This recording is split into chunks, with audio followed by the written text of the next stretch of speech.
This is a nightmare. I swear.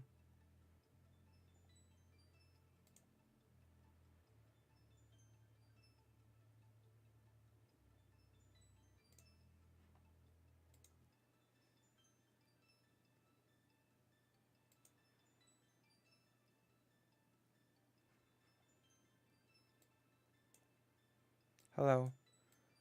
Unfortunately, the Streamlabs crashed, so we had to start a new one.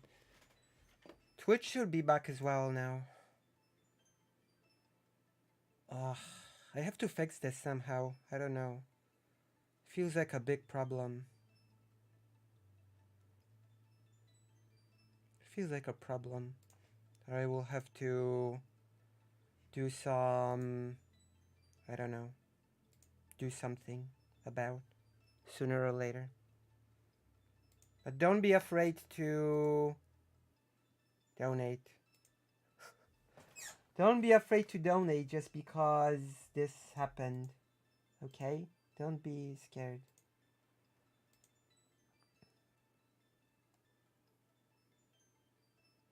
Don't be hesitant.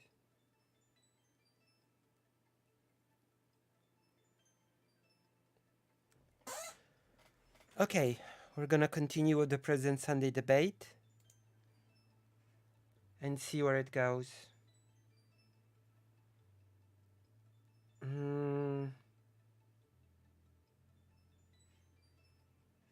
So we have to do this and this. Where's the Resident Evil?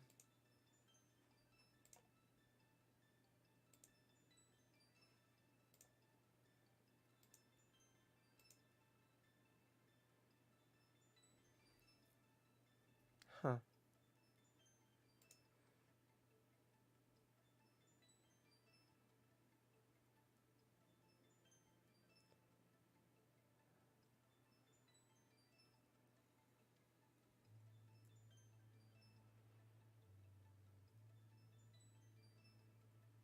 What?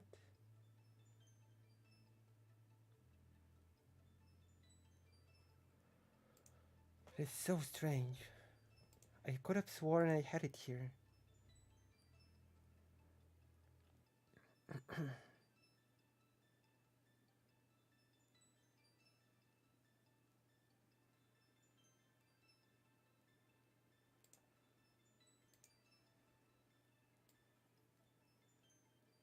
Here we go.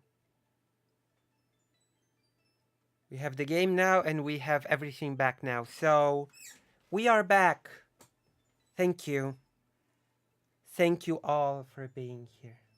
And to love your neighbor as yourself. Right. You But don't here's need to, the rub. You're adding. You're But here's the adding rub. Those. Well, I'm not actually, because here's the rub. Christ is very explicit. When you give your coat to somebody who has not, it is as if you are giving it to me. Therefore, how you love God is by way of loving your neighbor. God being love, of course. This seems to follow. Yeah, but listen. What if is you're going to God? love your neighbor as you love yourself, okay? And your enemy. And you Does have to love this- your enemies too. Are you saying that you think that means that you must permit your neighbor to hurt you, harm you, oppress you, destroy? Is that what you think that means? I think it would be deeply perverse, The LGBT is oppressing and hurting the Christians. given that the nature of state power is inherently based upon corporeal violence and the capacity to exert a massive amount of military force. For a God who said that he who lives by the sword shall die by the sword, to doom his own church to that fate, that doesn't make a lot of sense to me. That seems like it a makes way contradiction. more sense to just let the state run amok absent any form of ethical fucking controls and any type of guardrails. So instead, we allow the state to have all of this force and all this power and all this military might, but we don't give them any of the kind of ethical grounding which would be necessary for them to actually utilize it correctly. That Turn the doesn't other seem cheek and very give him your wise. coat also. There you go. So basically, they can do whatever they want to you, is what you're saying. That's what God says. True. No, that's not what God says. Well, That's Jesus said that. ridiculous. Well, he said turn the other Yeah, cheek. He didn't that's- say that's- turn the other that's cheek to Sola- better that's reach your Sola revolver. made it up scriptura. Turn the other cheek is talking about revenge. It's no longer an eye for an eye because that's revenge. Now it's turn the other cheek. It means that you can no longer go and get revenge for a person, because it used to literally be if somebody took your eye, you could go take their eye. If somebody But- took your ear, you could take their ear. But to be clear, Now, so Christianity says, no, you can't go get revenge. Revenge is God's. It has nothing to do with being a passive little bitch. And your entire thesis here is I mean, the that's your state is interpretation. uncontrolled violence. The state is an uncontrolled mass. uncontrolled of- violence. No, it's of- very controlled violence. Oh, it's very Oh, yeah. very controlled, just absent any sort of guardrails. I mean, No, that's no, your it is prescription. plenty. It is plenty of guardrails. What are the guardrails? What are the guardrails? Yeah, absent state power? absent ethical duties. Which Well, are for given example, from it has deists. to sustain its legitimacy. Yes. So there That's are not conditions. a guardrail.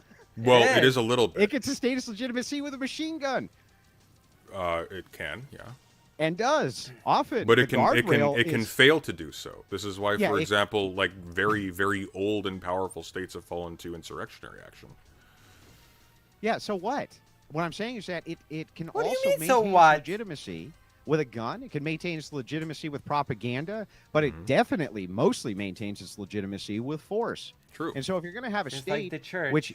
which utilize the apparatus of force for whatever the oligarchy is or whatever you're against, the one thing that you want it to be contained with is guardrails, and that's the one thing Christianity can offer that secularists can't offer. They have no guardrails to offer. Really? There's They not, have- there's not a they- long they- Republican tradition that's specifically about the guardrails and the division of power Oh amongst boy, deliberating bodies. that's worked really well. After all, it's totally stopped the republics from invading almost every nation on planet Earth. I mean, It's that seems totally to be stopped that the seems republics. to be that seems to be a good thing from your perspective. No, they seem to be doing a banger job so far. Why would that be a good thing from my perspective?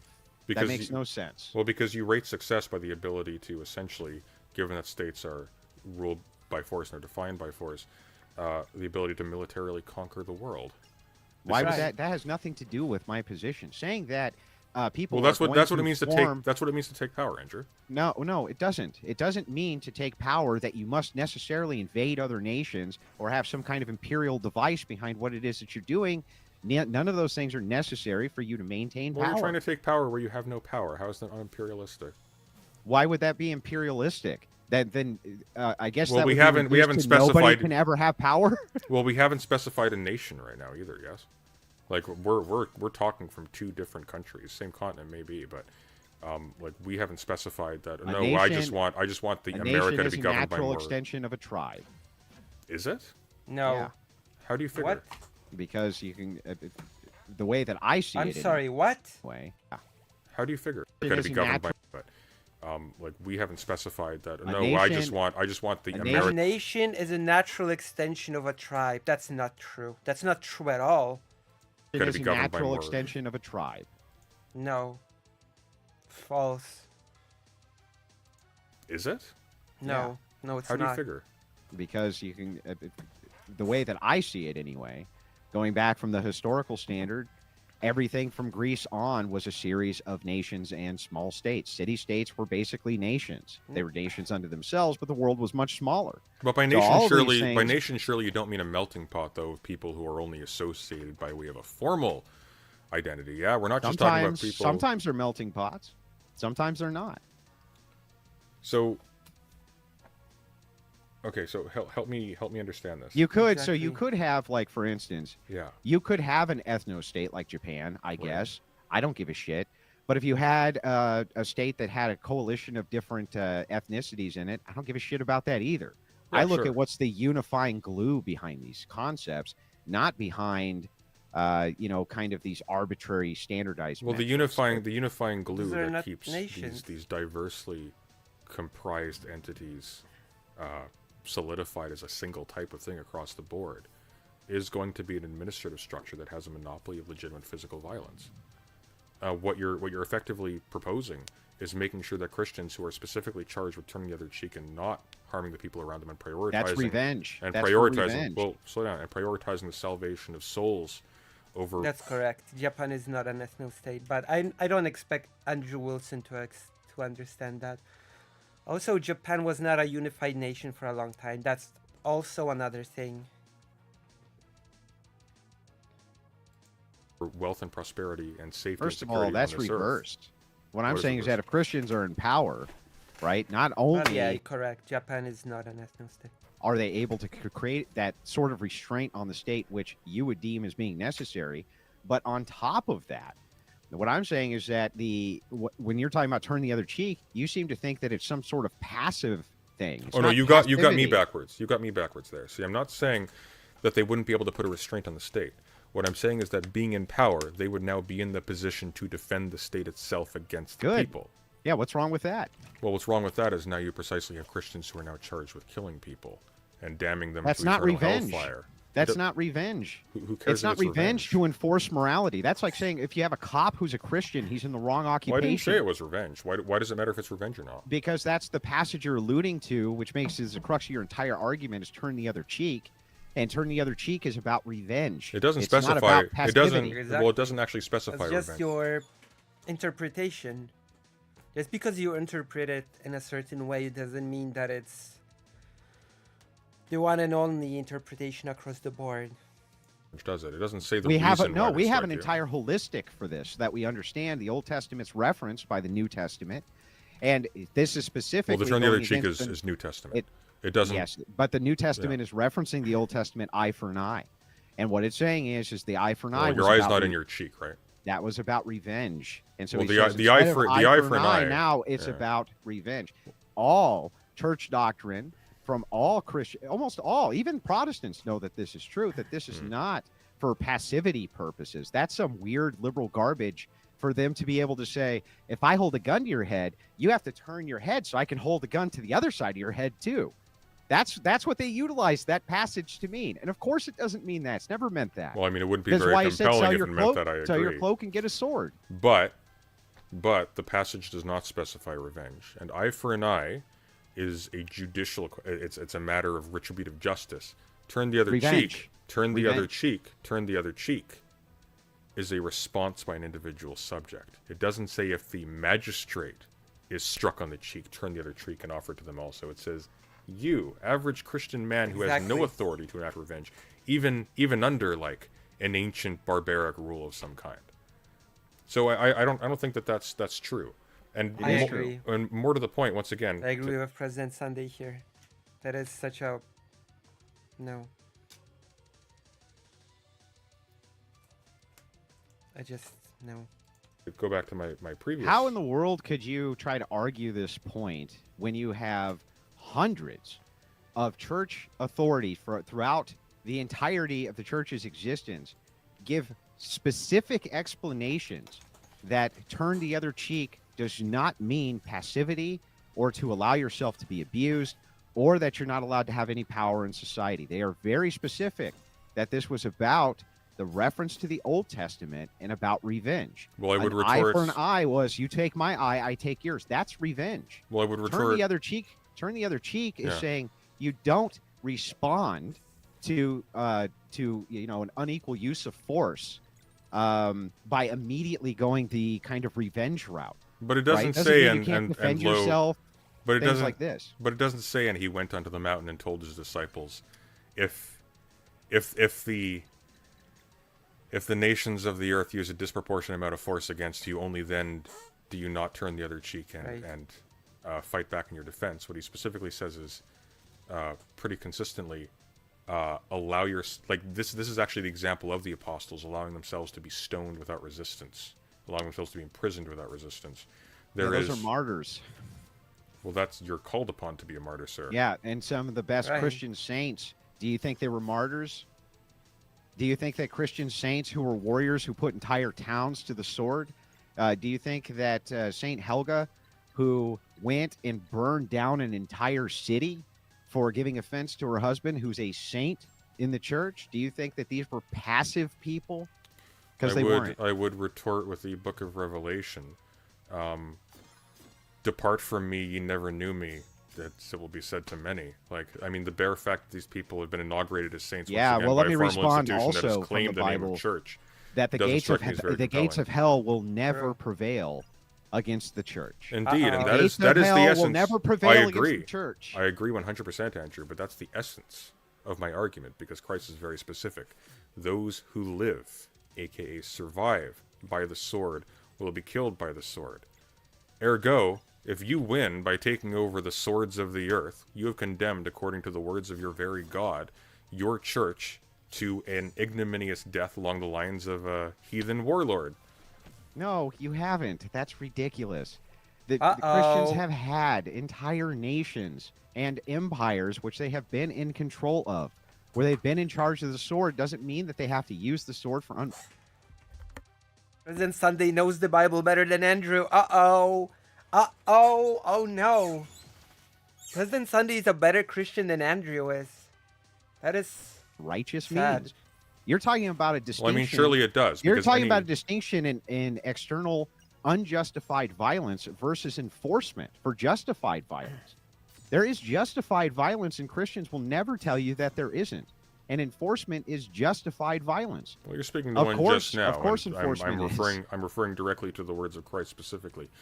You are not even entitled to defend God Himself with a sword. You don't have the ecclesiastical authority, nor do you have the biblical Do training you? which is necessary Do you? to make these kinds of claims. You're essentially using sola scriptura. So let me ask you a No, question. not at all.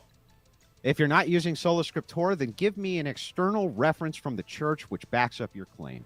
Well, give me an external reference from the church which validates any of the other words. Don't of Scripture which answer you'll my use. question with a question. Answer my question. Can Well, you it's actually give asking me, your demand with a demand. Can you Mhm. give me an external source that backs up your claim that turn the other cheek means Christians are supposed to be passive and allow themselves to never be in power and only secularists can be in power? Well, I haven't actually argued that they can never allow themselves to be in power. I never Well, argued yes, that. you are. You And actually I never, are. 'Cause and I you're never saying that argued. power Well, no, means slow down, force. slow down, cowboy.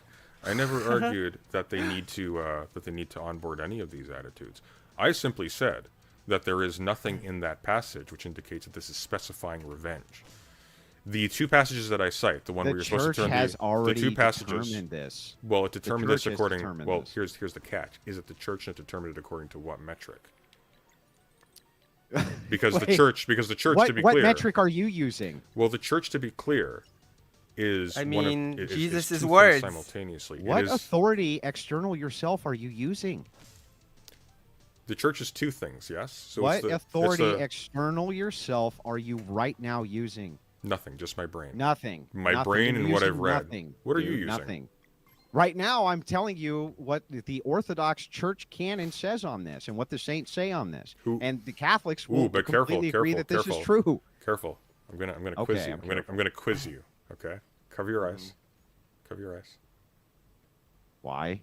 Just because I want to know you're not cheating. Just cover your eyes. Dude, we're not Oh, doing come this. on. What is it? What is it that you want to quiz me on? Name exactly? name and quote without looking it up. Where are you getting this from? Well, I'd have to give you the reference, but I can know give you a would. That's reference. my point. Is if you don't have it to Why is hand, that then a you're problem relying to give you a reference? because you, like me, it's are pertinent relying that I on your remember memory. what every single Because saint you has like ever me. said. Because Andrew, you and me are in the same boat. We're relying on memory and our own reason here. Yeah. Yeah, I but don't. I'm- I don't have. I'm I don't have a saying- church no, lawyer no, next to me we're not. verifying everything. What you're I'm saying is that there's an Church authority lawyer. that I'm appealing to. I want to know what authority you're appealing to. Jesus Well, Christ. I don't acknowledge the authority of the formal church. Yes. Right. So then why would I acknowledge anything you're saying is true? Because I'm referring to the text that is authorized by your church.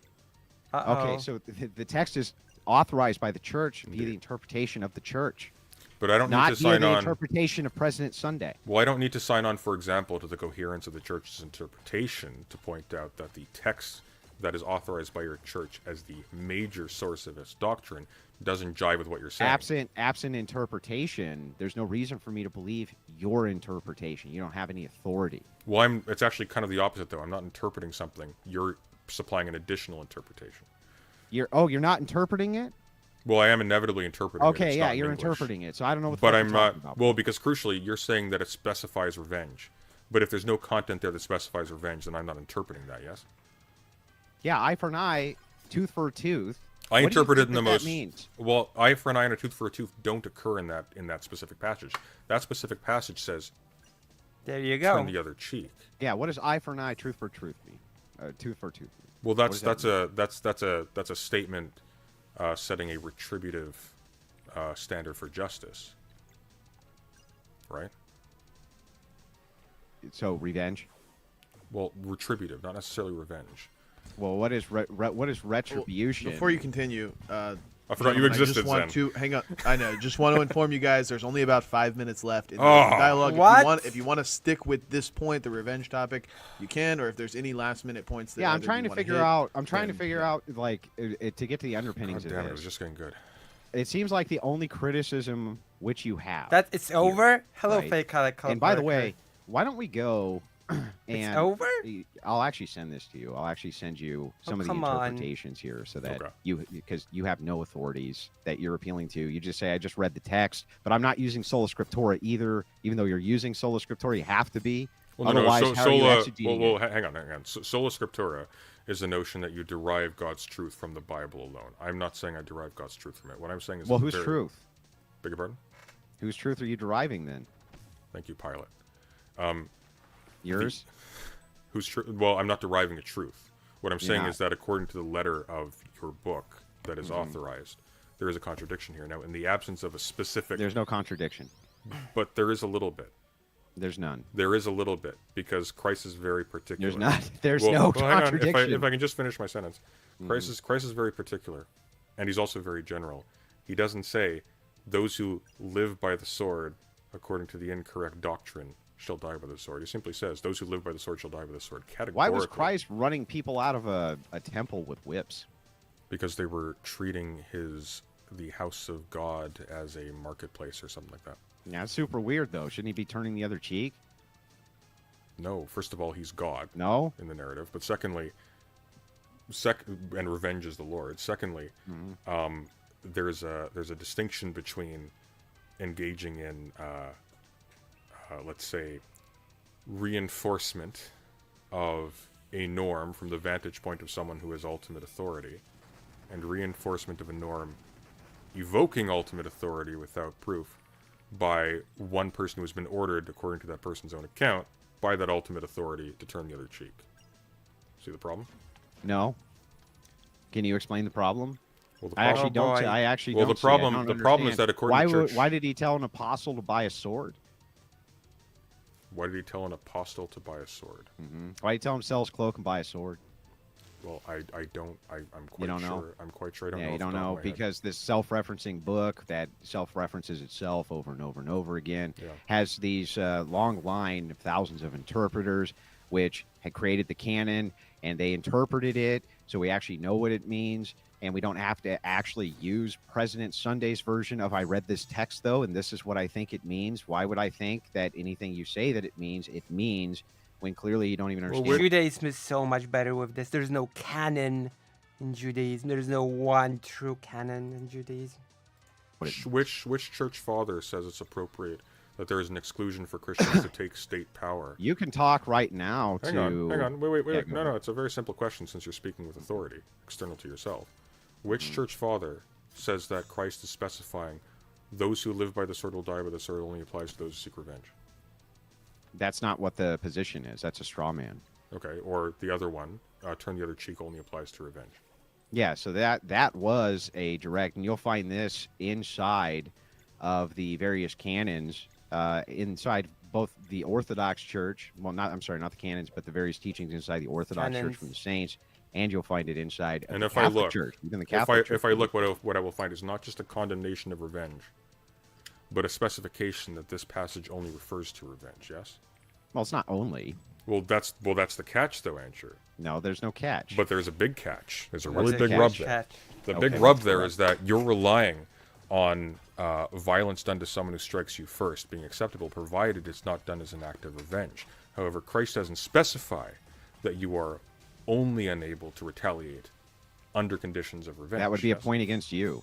How so? No. Because if he's not specifying that point, then why is it that you wouldn't be able to use force in order to implement will? Because his statement encompasses both. According Because- to you, I well, don't no. think it does. Well, no. Because if it doesn't narrow down its purview, yes, if it doesn't say this is only in the case of revenge, then in the case where someone strikes you, regardless of your motive for striking back, you are not actually granted permission to break that edict. You're supposed to still turn the other cheek. Yeah. So you think that Christian doctrine is passivity? In a sense, yes. In what sense is it not? Well, in the sense that Are you allowed to Right, defend Jacob? yourself? Not really. No. No, No. you can't defend yourself as a Christian. Not really. No. No. Can you let somebody who's raping your wife? Can you defend her? I think that's in one of those. That's in one of those fuzzy areas. Yeah. What if they're like? What Where if it's they're like, gangbanging yeah. your kid? Can we do something about that? Yeah, you should probably kill them. Are you sure? Yeah, I'm I pretty don't. sure. I don't know. I think. Shouldn't we be passive? Well, I don't buy onto this. Is the thing. You do. I'm not bound by this. True. Like Oh, you're not bound by somebody it. in Right, somebody in just that Christians. position, I would do Isn't Sunday's not a extraordinary violence. Christian? From your purview, if somebody is raping my wife as a good Christian, I should let him. According to your Bible, you are. You think that that's what the church teaches? Well, I You point- think I that point that's you- what Christians believe. Well, I point you to Lot's wife, rather. What Mm-hmm. happened to her? Do you remember? Yeah, she got turned into a pillar of salt. Oh, concubine. Sorry, not Lot's wife. Concubine. Was it Lot? No, it was somebody else. It was What are you? who's okay, the what are you? What are you getting the at? I'm trying to remember the name. It might have actually been Lot still. I can't Faltered remember. on the The Bible one who knowledge. had two angels visit him in was it Sodom or whatever? In Sodom and Gomorrah, Yeah, and he had a Okay. concubine with him, and the men of and the they city wanted came. to rape the angels. They wanted to rape the angels. Sent out his wife Uh-huh. instead. Yeah. Yeah. Yeah. So did he send out his wife and then himself to fight them to the death to protect his wife's honor? you mean in the case of the angels? No, I'm talking about the man. Yeah. What about it? You mean when all of the degenerates showed up to rape the angels? Yeah. Yeah. What about it? Well, it seems like he threw his wife to them, but he didn't necessarily need to do that, did he? He could have just Could have let them rape the angels. presumably if they're angels, What? they don't require his defense, but moreover, he could have died defending them himself. He could have offered himself, for instance, instead. What does that have to? Let's say that Lot was totally in the wrong, and I would have done the opposite thing. What does that have to do with this idea that if a man is raping my wife, that I'm supposed to, as a Christian, let him, according to President Sunday's version of "turn the other cheek"? You Well, I think don't- that makes sense? No, I don't. That's why I'm. No, that's why I don't adhere. either. I That's think. why I Christians think. don't believe that.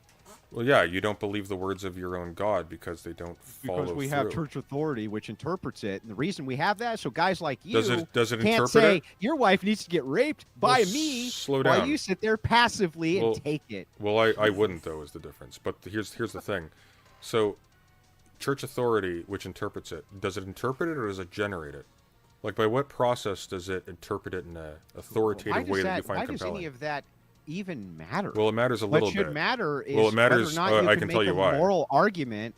If you can make Well, a moral indeed, argument but that's my about point. Christians being in power. But that's my point, though, Andrew. If What's your point? Well, my point is, if you're using this to establish the legitimacy of your particular claim to a particular moral system that ought to take power, you haven't specified any decision by the church that actually enforces your interpretation of this. But let's assume that you did. Well, I'll tell you what then. Tell well, me let's pretend which that you of the did. moral claims that Christians postulate that you're actually against.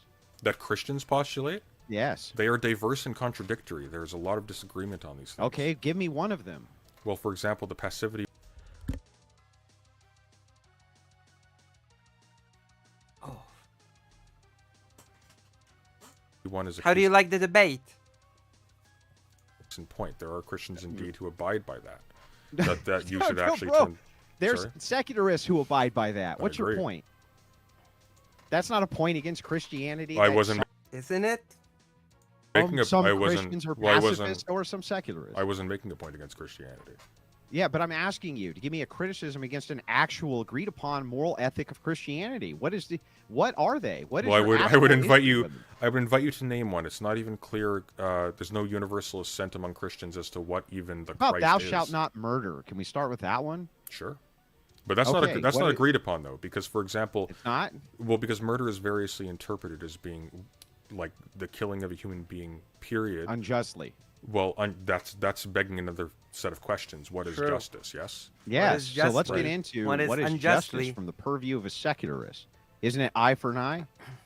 No. Not necessarily. There's once Well, again what like a is it? diverse array of positions. All a secularist refers to is just somebody who abides by a standard that separates the purview of the church from the purview of the public Well, authority. tell me, you're in your purview then, Sunday. What is justice? What is justice? Mm-hmm. I have no idea what justice is. What do you mean?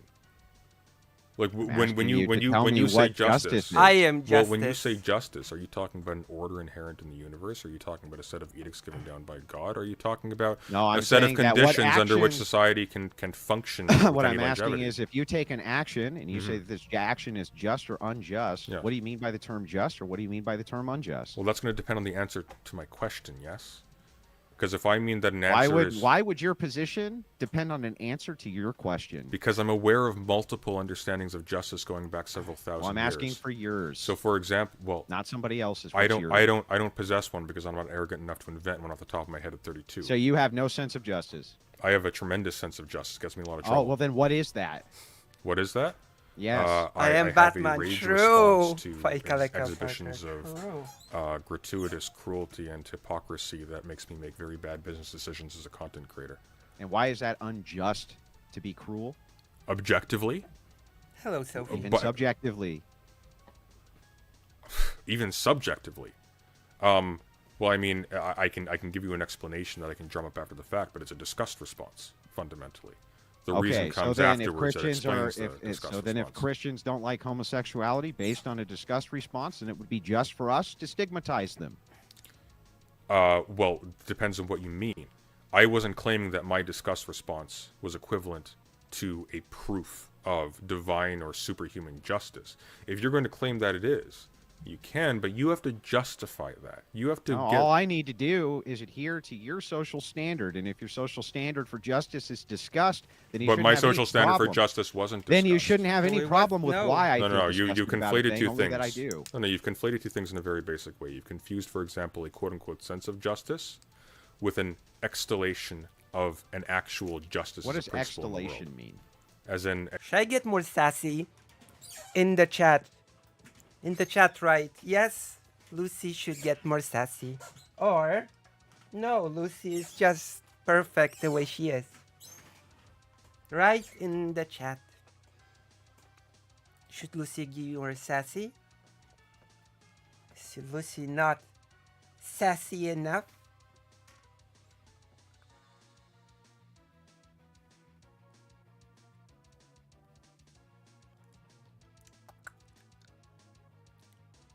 Next is the debate of your favorite content creator. Destiny. Destiny.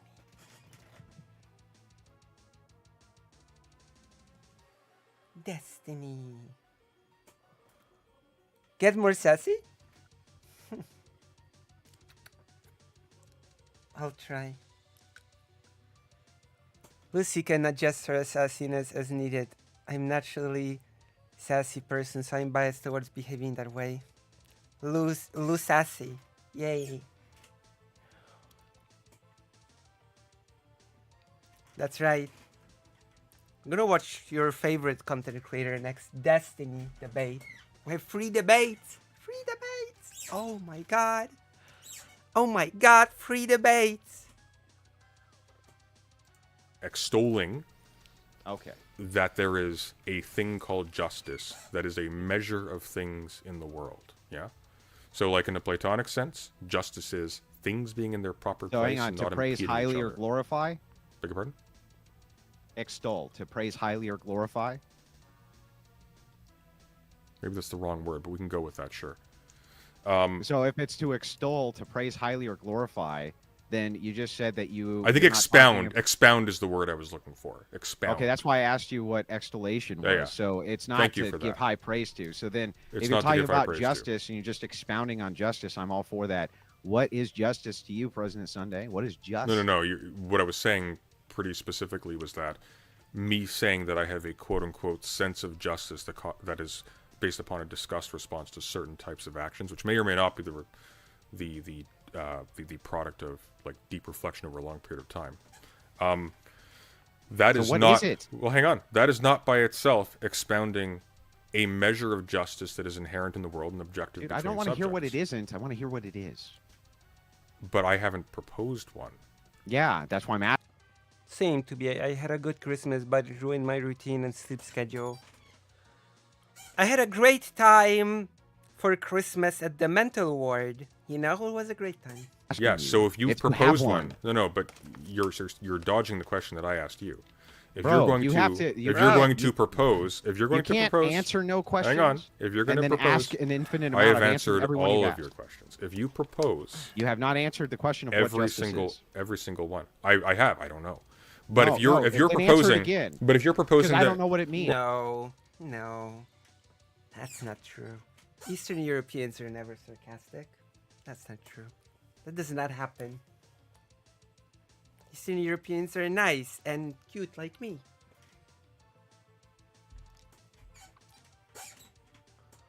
Well, hang What on. does justice mean? do you not know what it means? I'm asking for what you, when I ask you, because you said, what brought all this up was I asked you, what in the Christian What is the moral Tao? ethical system Andrew, do you what is the have a- Tao? do you have What a is the problem Tao? with? What is Stop. the what is Stop. the Tao? Stop. No, I'm Let me finish, and then we Hang can on, get hang on, into Sunday. this. Let him get the No, stop, please. Don't. full question out, and then you can respond. Okay.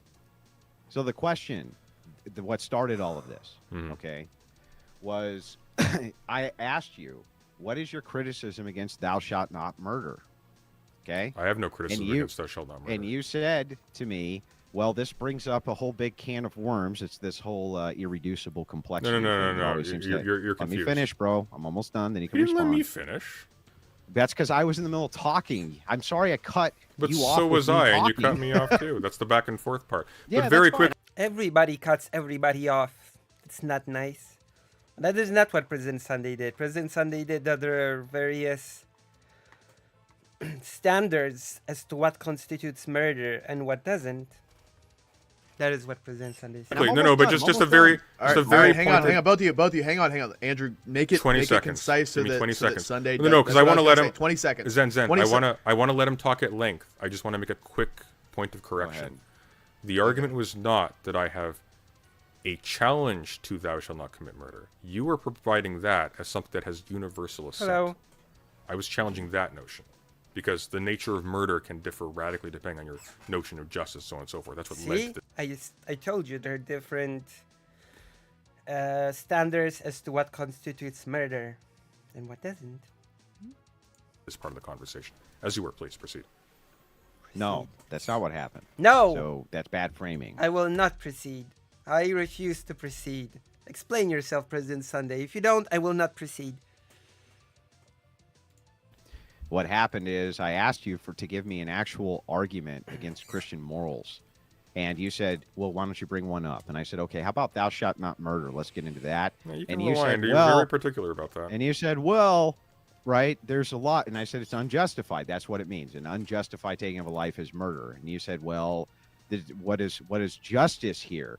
And so I asked you, well, from your purview, what does justice mean? And you still, by the way, have not actually given me an answer. Now, this, to be fair, I'm going to be as charitable as I can be. Plato said that asking what justice is probably one of the hardest fucking things on earth to answer, right? Especially when you're talking about justification behind what justice is.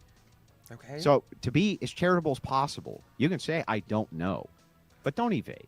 Just answer. That was his first answer. Wait, hold on. What?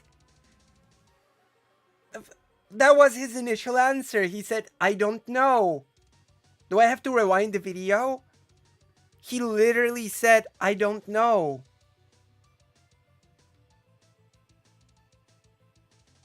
What? He said it.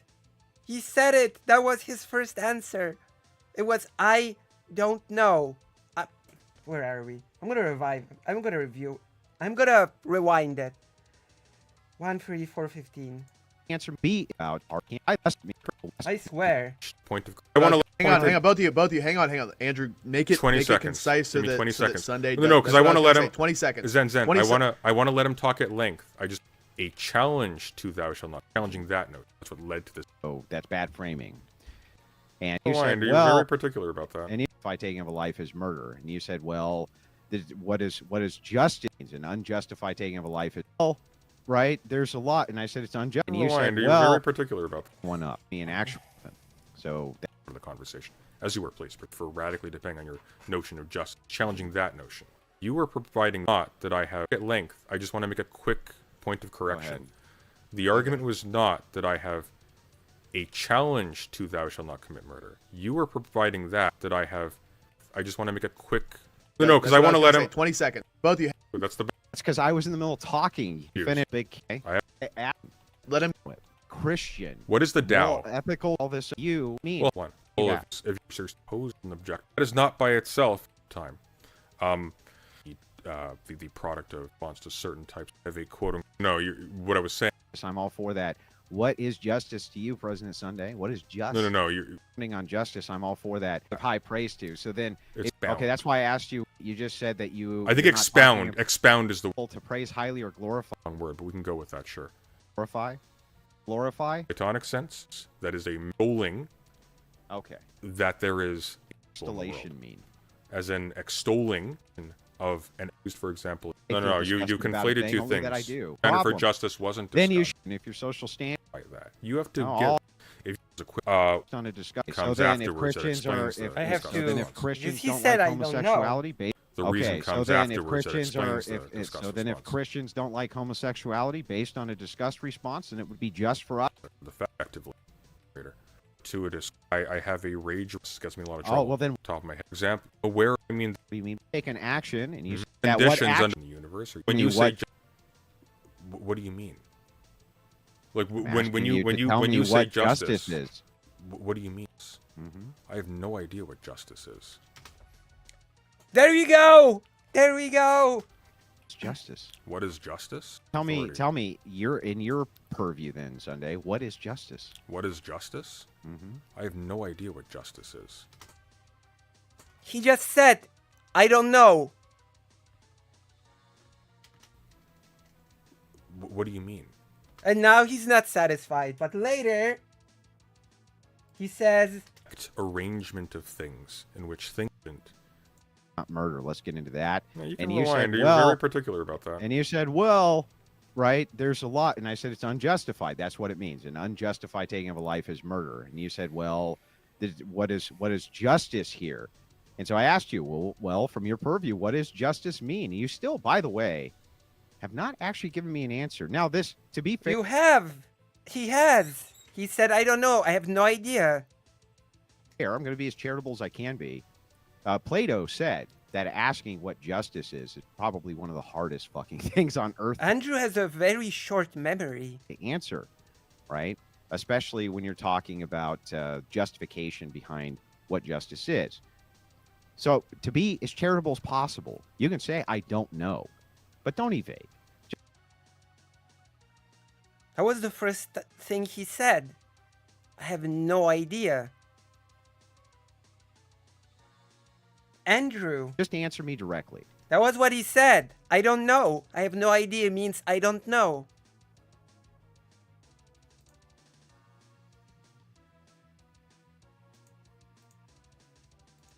That is what I have no idea means. It means I don't know. What is justice, man? I don't know. No. There you go. But I could also say I do know, with a like several like tiers of contingent asterisks attached to them. Yeah. So for example, going back to Plato, like if you were to ask me what is justice under this view of the world, well, justice is the idea that there is this correct arrangement of things in which things do as they're supposed to and they flourish in their preordained activity or whatever. If you want to like invoke some sort of Aristotelian teleology in there. And they don't impede each other from doing so. Okay, that's a notion of justice. Not very prescriptive, but that's a notion of justice. Okay. If you're saying that, for example, murder goes against justice, and this has universal assent, well then, what I need from you, and why we were on this whole train to begin with, is I need something that actually ties down all of these things to a particular conception of justice, such that even where they disagree, there's something implicit that binds them all together, so your statement is still correct. That would be God. It would be God. Mm-hmm. Okay, so the general belief in God stands. Well, it would be the Trinitarian God, yeah, but that would be the appeal that we would make for where all things good come from and what justice is, and all of these different things is outlined in Christian ethics. So Christian ethical purview for justice is pretty set out, and it's fairly laid in stone. This is why I'm talking when kind of earlier in the conversation we're discussing. It's actually laid in ink and it's printed by Zondervan. When you get well, some of it's actually laid in stone. But anyway, when you get into the the particulars, right? This is where we have these delineations from the universals, and why I always think that it's the particularism. We move into the particularism that progressives have such a hard time when they rule, because they can't seem to determine whether or not, when you get into a particular, if it's so complex that there's just no way to govern a behavior. And it sure seems like it's the opposite in application. Why would we govern all behavior?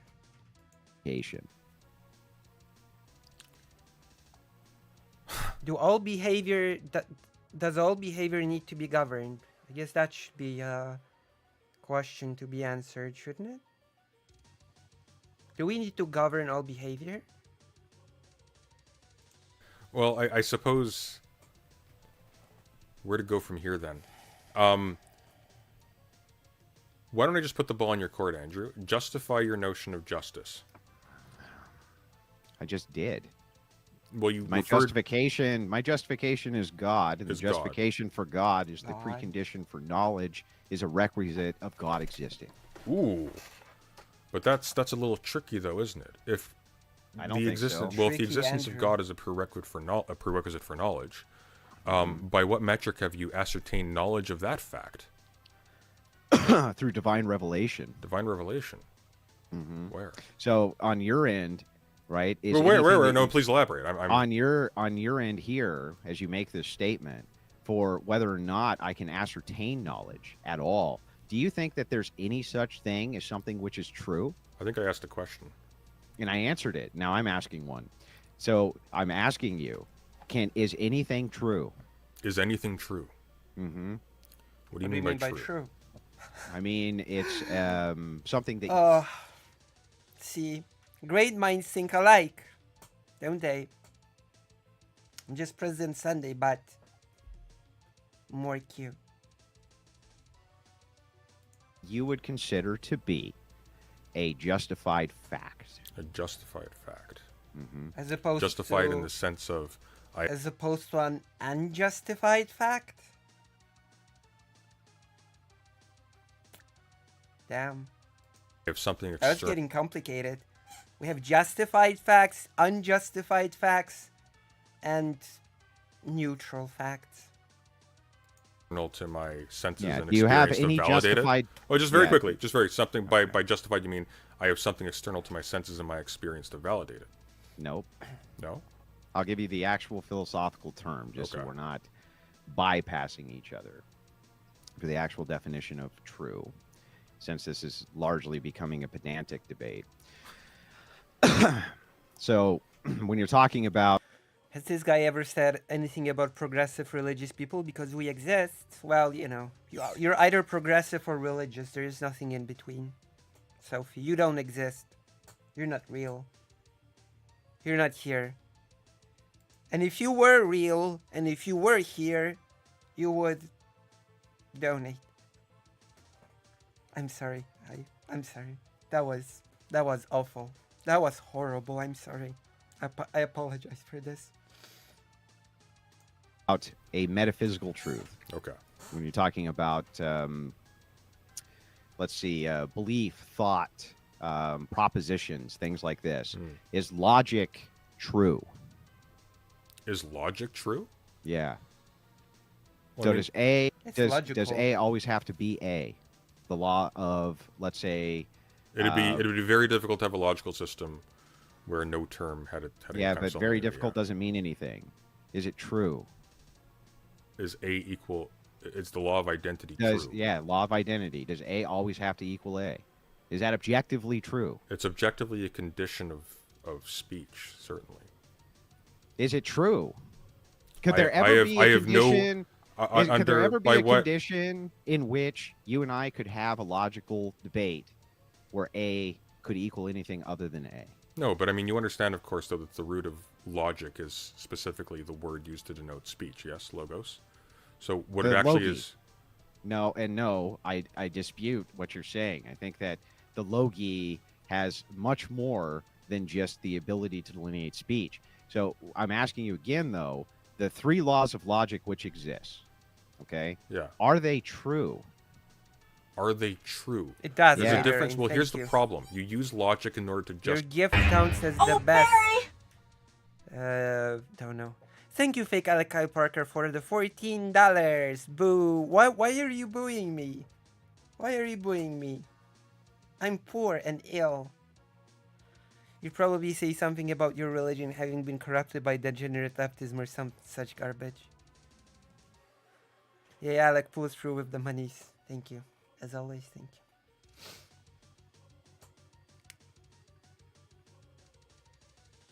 Where were we? justify a statement as true or false. If a statement is a condition of logic being possible, you can't externally verify it because you're unarmed. You don't have a logical tool independent of those to verify their truthfulness. What I would say is that they're conditional on reasoning, and I would agree with you there. But to say that they're true is a different thing entirely.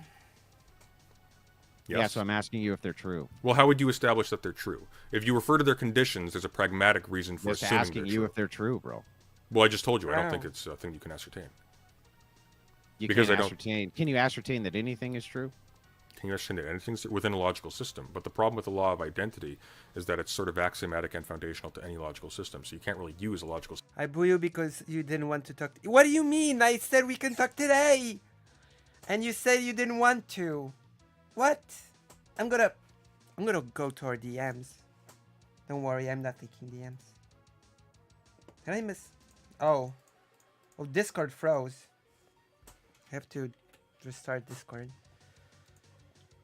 I swear, Spyro the Dragon crashes everything.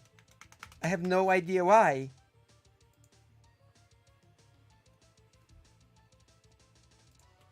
I didn't know Discord was crashed.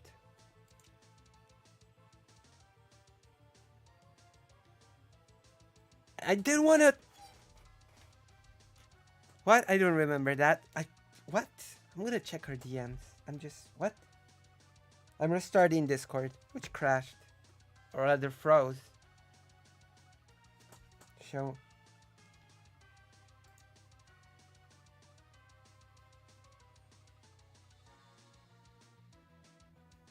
Okay, let me see. What have you got here? We could... You said you couldn't! You couldn't talk to me! What do you mean? System to get behind. Hello, Zanaki. Happy New Year. Yeah, thank you. Thank you. Oh, Zanaki, how did you find this channel? Are you here from Vosh? Or what? Are you a Voshite? Or what? I received such mean comments recently. It left me sad. And Polish as well. Polish people are the meanest to me, I've noticed. Like, Polish people are the most vile to me. I don't know why. That seems to be like the... You keep forgetting me. I'm from President Sunday. Oh, I'm sorry. I've got a bad memory. You should be here more often. Then I'd remember you more. I don't lie. I never lie. I'm a truth teller. I'm a truthful person. I'm a real nice, truthful person. I don't pretend to remember someone when I don't. Which is what makes me nice and honest. I hope. I sincerely hope so. I'm sorry. You should join the page. Join the lucyhaze.org.live and such. Okay, let's continue this fascinating debate.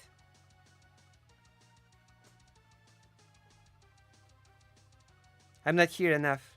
True, thank you. This is but a friendly streamer. Yes. Because Polish people are bigots. That's why. Polish people are bigots. Them. Right? Oh, so you mean I don't know why a Polish person goes to my video about Ukraine creating a NATO committee to say you're not getting laid, buddy. Buddy being written in the masculine form. Maybe I should, but I'm a lazy YouTube user. Oh no. I don't know. Because people are awful. Bigots. I don't know. you mean that in order to refute the logical system, you'd have to use logic? So it's like a first principle? Well, no. What I'm saying is that there's an inherent contradiction in trying to apply, for example, a principle of logic, which is a proof, to something whose back end rests outside of logic. It being foundational to logic. Yeah, so then that would you be can't a use first logic. principle. Well, it would be a first principle, yes, but the problem, though, is that proving something is true or false is something you do via logic. If something is foundational to Right, logic, so then if it's you a can't first prove it. principle for the establishment of truth, it must be true. Well, not for the establishment of truth. You have to be careful. Truth as determined... That's what you said. You're repeating your words back to you. No. Truth Is that you establish truth through logic. You establish the truthfulness, or you prove the truthfulness of a thing through logic. logic. However, there are some Well, things I that are mean, amenable that- to that sort of proof. Well, is that true? Is that true? Yeah. Yes. Is it true that you derive truthfulness through logic? Yes. Okay, so is it objectively true? Is it objectively true that there are some things that are not amenable to logical proof? Yes, I would say so. Okay, what are those things? Well, for example, this is the whole idea behind cons critique of pure reason. You can't, for example, get behind the conditions of temporality or of spatial divisions in order to justify the reality of the presentations to your experience that you have. That's just a word salad, dude. That's okay. not Well, telling me I'll put it anything. more simply.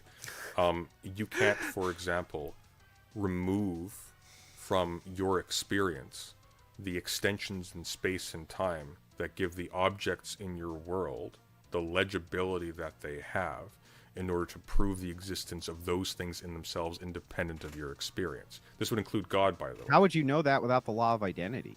Because space and time are, under this mode of analysis, for example, they are foundational. But without the law of identity, Yeah. Jesus. Andrew is...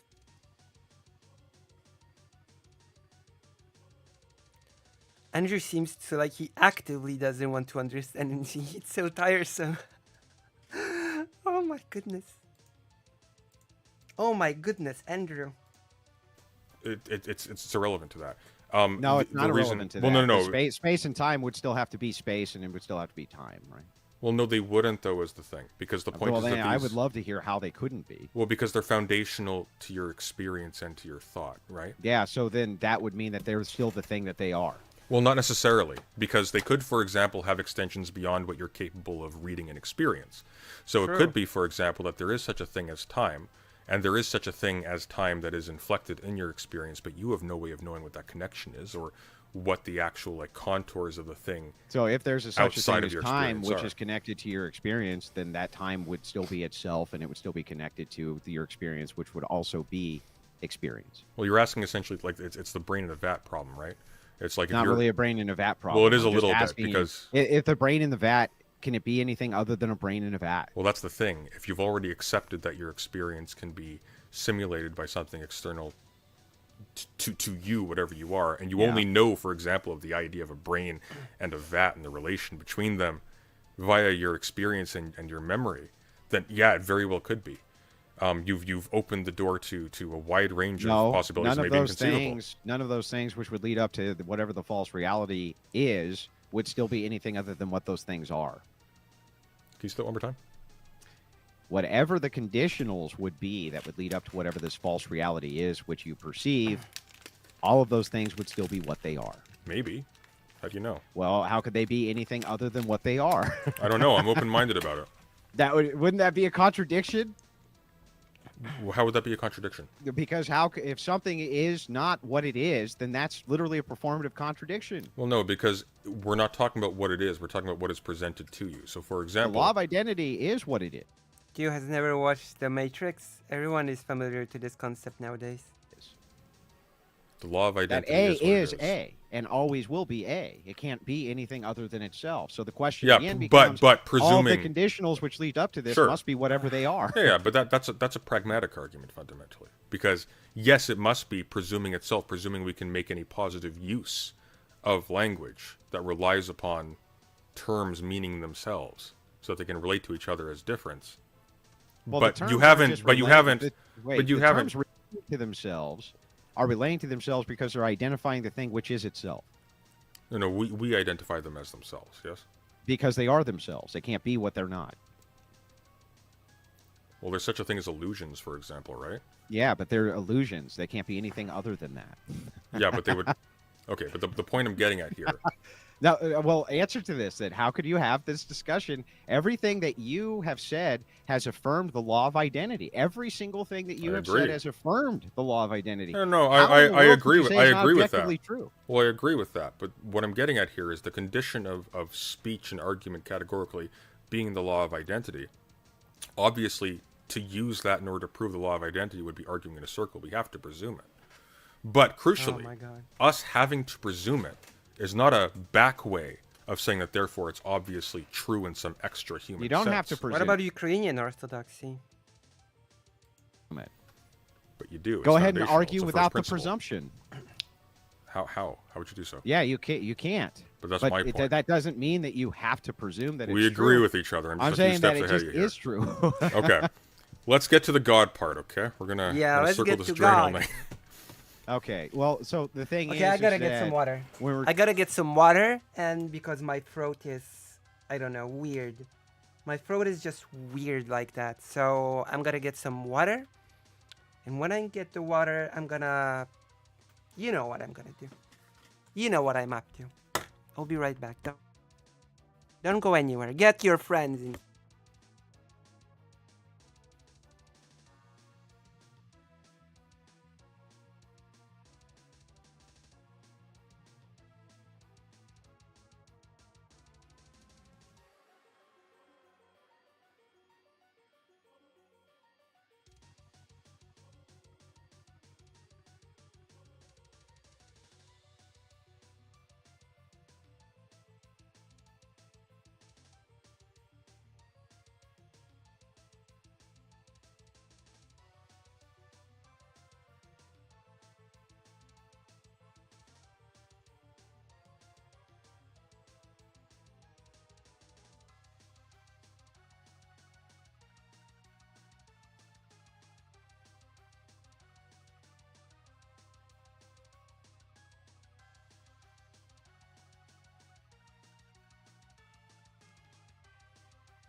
I'm muted. I decided to be good and to drink water instead of just sodas all the time. I actually didn't just decide it. Karasu made me. Karasu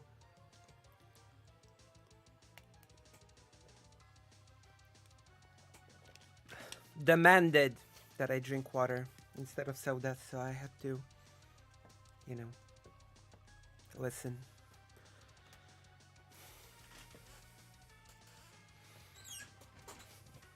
Two orders. Had to listen to reason. So if you think I should drink more sodas, take it up with Karasu. Okay, let's go. we're talking about Christian nationalism Okay. or Christian populism, things like this. And I agree, we went off the rails. It was kind of fun. It was I'll fun. admit, it I was enjoyed fun. this. Okay, but when we're talking about Christian populism, Christian nationalism, things like this, ultimately, it doesn't really matter. Populism is not the same as nationalism. If you think God is fake or God is real, all right? Ultimately, that's kind of irrelevant.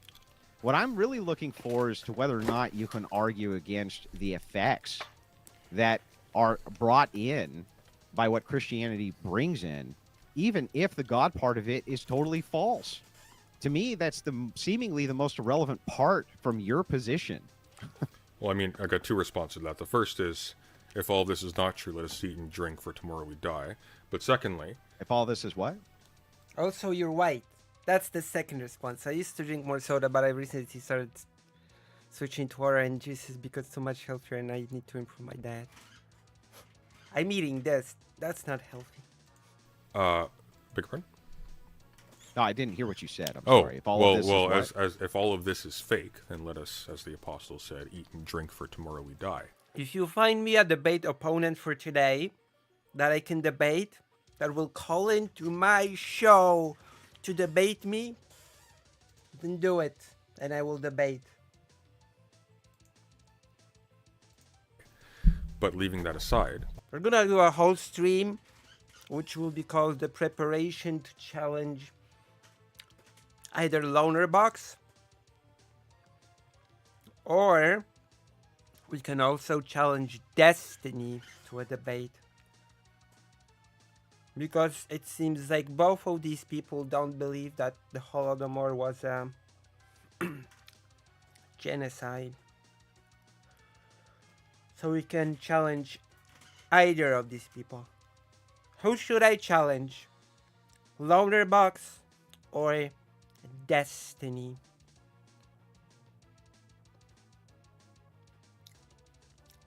I don't have a disagreement with Boy Meets Meanie, I think. Write in the chat, Destiny or Loner Box.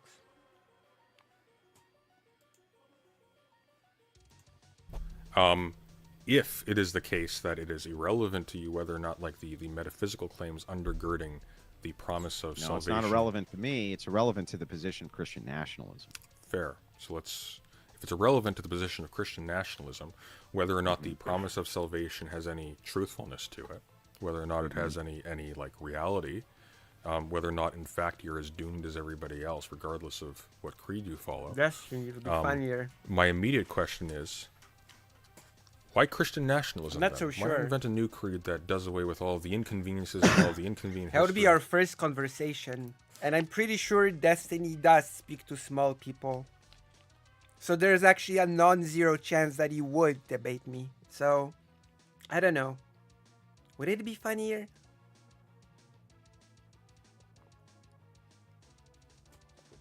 Karasu. Karasu's my...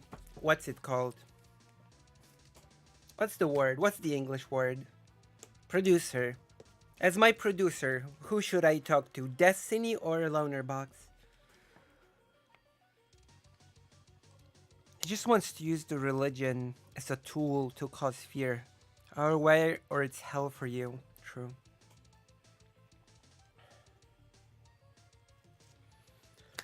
I'm reading up on genocide. This such a sad I mean, it is inherently a sad topic, but did you know Raphael Lemkin, the person that I abstain. Don't abstain. Tell me what you think. Did you know that when Lemkin died, first of all, when he was dying, when he was on his deathbed, he said his opinion was that his whole genocide convention failed. You know? That his whole genocide thing failed. And that a world was coming where everybody would just get away with genocide. And the sad thing is that he was sort of correct. That's the sad thing. Lemkin was sort of correct on this.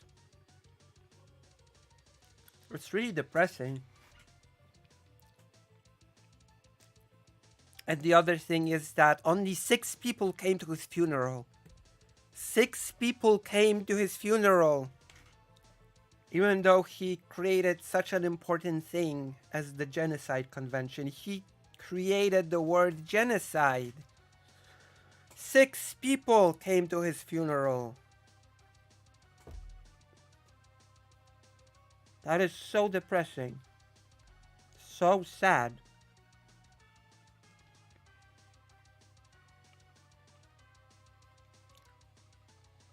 And he worked so hard, he sacrificed so much to push through with the whole genocide thing to the UN.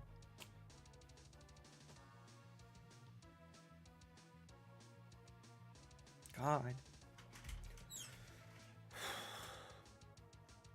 So Lonerbox is way better as a person to talk with, I guess.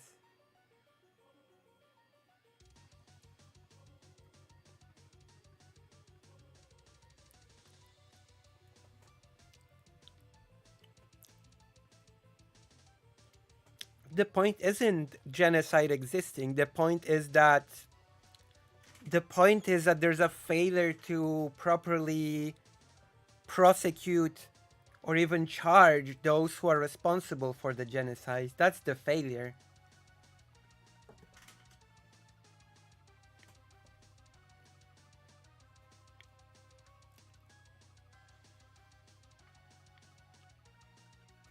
That countries just do genocide willy-nilly and just deny it. There you go. I deny it. What are you gonna do? Like China or Israel. Ridiculous and sad. You know. What are you gonna do?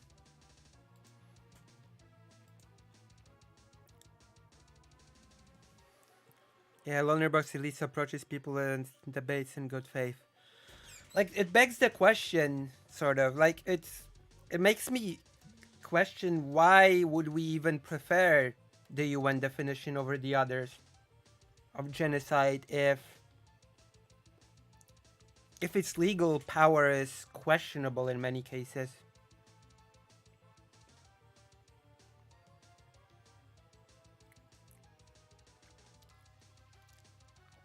There are like 50 different definitions of genocide in academia. But people usually defer to the UN definition because it has the most prestige and because it has, at least in theory, well, not in theory, but it has the most legal power. But, you know, in practice, it becomes pretty impotent in a lot of cases. And so on and so forth, but keeps all the stuff that produces the behaviors that you want to see in society. The phenomenal question, actually, and it's been tried over and over and over again, where people have tried to make countless versions of this, like the Schofield Bible, which does exactly that. It takes all of those good parts of Christianity and tries to implement them. But for some reason, human beings seem to be hardwired towards theism. Oddly enough, even evolutionists seem to agree that this is true. They seem to be hardwired towards this behavior. And where have they located these wires? I said, well, so I'm not talking about a thing which is anything external of observable postulation. So they're saying that if evolution is true, and I'm assuming you think it is, right?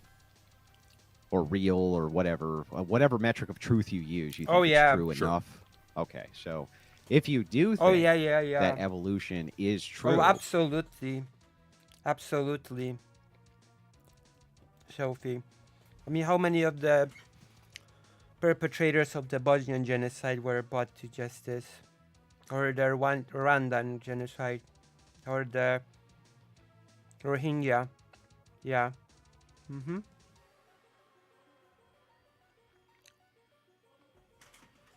Sudan. Syria. Oh, yeah. You just mentioned Myanmar. Yeah. True. True and real. Actually, when it comes to Tamil Sri Lanka. When it comes to Rohingya is the like, that's the Myanmar, right? Genocide. That's the Myanmar one, right?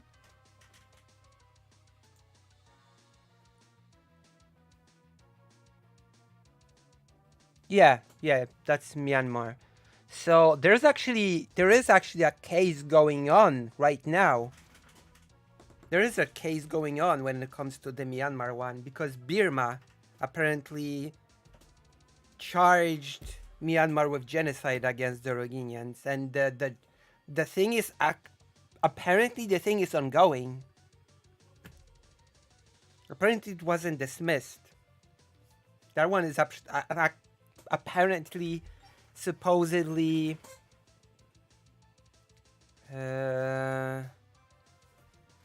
apparently that's actually ongoing, because Burma has filed in a charge of genocide.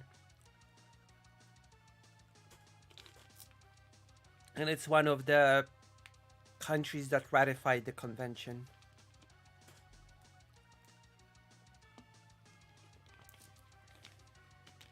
So we'll see where that goes, right? I'm certainly going to sort of follow this and see where that goes.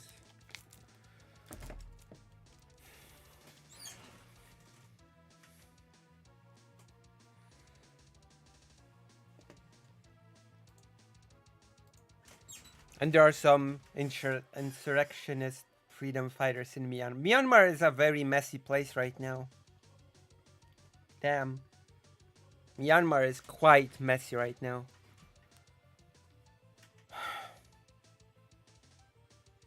Hope something comes from it and some perpetrators are brought to justice, although I believe the genocide is currently ongoing. It is ongoing, and the populace is pretty favorable to it. It's like a whole anti-Muslim thing going on. It's messed up. It's a long story. People are being agitated. Pogroms have been happening. Like the Rohingyans are basically just treated like people from Bangladesh.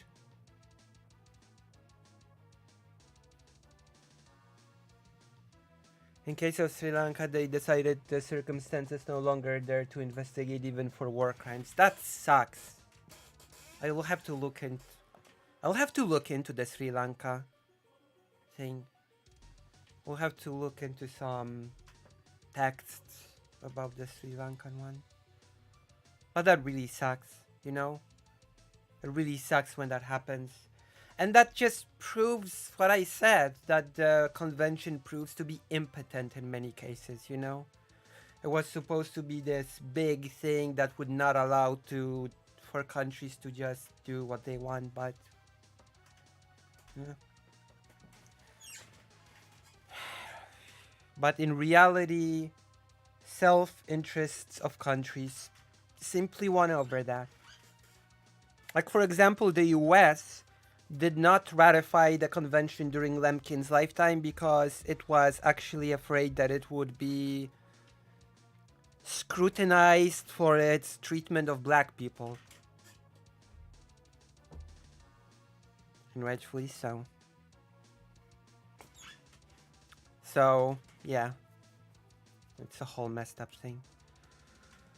Wow, we're going on a whole tangent about genocides, aren't we? But it's a topic that I've been studying a lot lately in preparation for the whole Holodomor thing. I'm getting my basics on the topic. Did you know that before Lemkin coined the term genocide, even before World War II, he was already working on new crimes? And what became later genocide, he was working on two new crimes. They were called the law of vandalism, which meant the crime of the destruction of cultural heritage of a given place, which Lemkin considered to be a loss for the entire population of the Earth. Like, if cultural heritage of a particular place is destroyed, whole humanity loses in some way. And so the entirety of humanity should be interested in punishing a crime of destruction of cultural heritage of any particular place. That's the crime of vandalism. And the second, more importantly, was the crime of barbarism. And the crime of barbarism basically encapsulated all of the points that became what constitutes a genocide. It was that just before the Holocaust happened, he called it barbarism, and after the Holocaust happened, sort of decided that the term barbarism is not enough to sort of describe the crime. But in the earlier version, the word was the crime of barbarism. Isn't that interesting?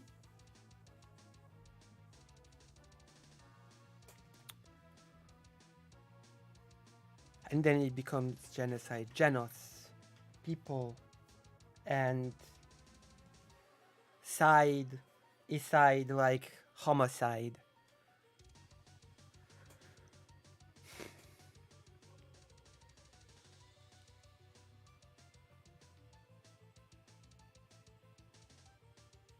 Tamil minority. Yes, Karasu did write this. Tamil Sri Lanka, yeah. There are so many interesting things about genocide, which is why you have to have all of your theoretical bases covered before you jump into a big debate about the Holodomor. Right?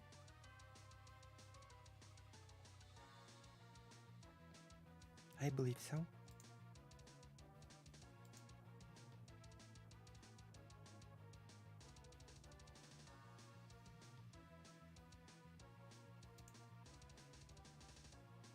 Someone just...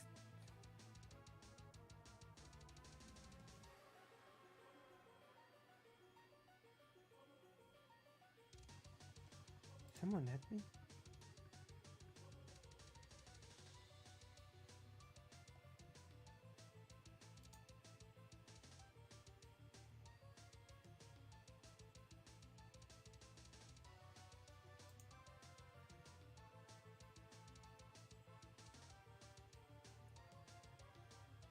No, nobody hit me.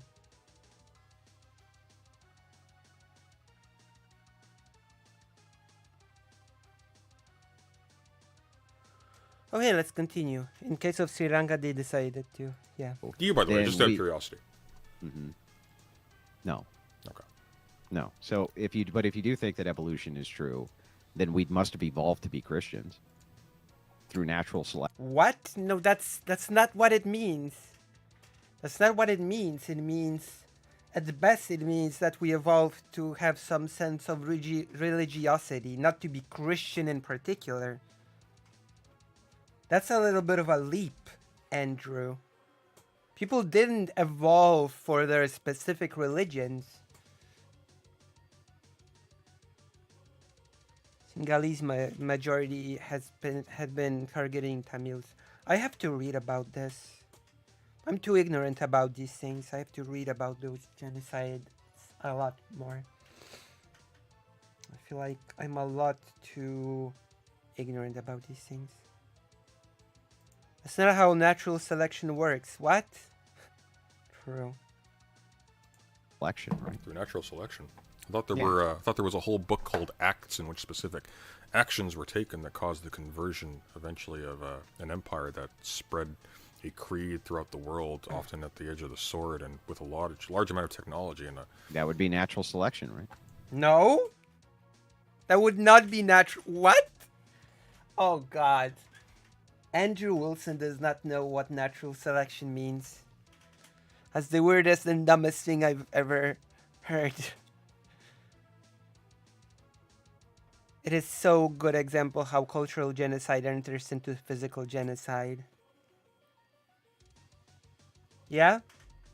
Can you give me any materials to read about that particular genocide? The whole act started around trying to erase Tamil cultural heritage. I mean, that is what China is doing, right? With its Muslim population. In Xinjiang. That's how you pronounce it? Like, that's what China is doing, sort of. It's not killing the population, so to speak. It's simply re-educating the population. Oh, and sterilizing, of course. Of course. Of course.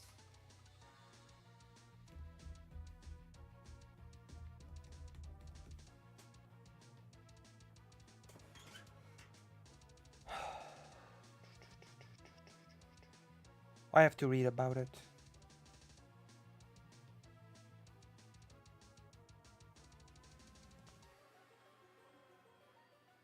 Yeah, the Uyghurs, yeah.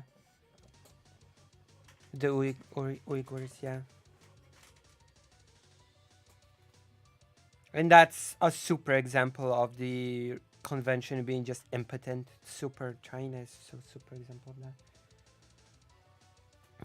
It is very weird because China is discriminating against Islam only against the Uyghurs. In the rest of China, many things that are forbidden for the Uyghurs is like just permitted for the rest of China. That's such a double standard in law.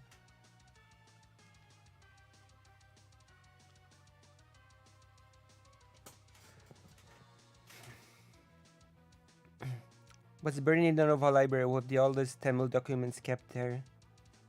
There is a narrative around that Tamil had been bought only by British into Sri Lanka and they are not natives, therefore. Oh! So it's similar to... So in a sense, it's similar to the Myanmar one with the Rohingyans who said that they were not really natives, but they just were from Bangladesh. Sort of. But they're not even citizens. That feels similar to that.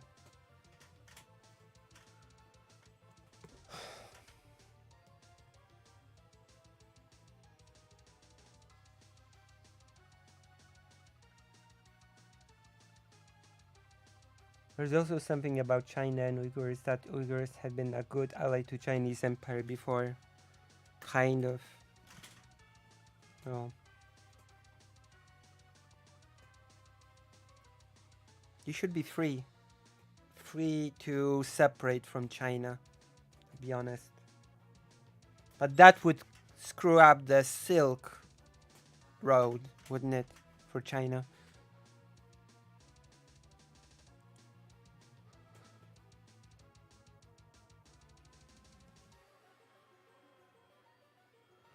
There's part that too that there was Tamil coming from Tamil Nadu, India during colonial times to Sri Lanka too, but Tamil has been living there, right? Yeah, I will definitely want to read about that a lot, about that genocide.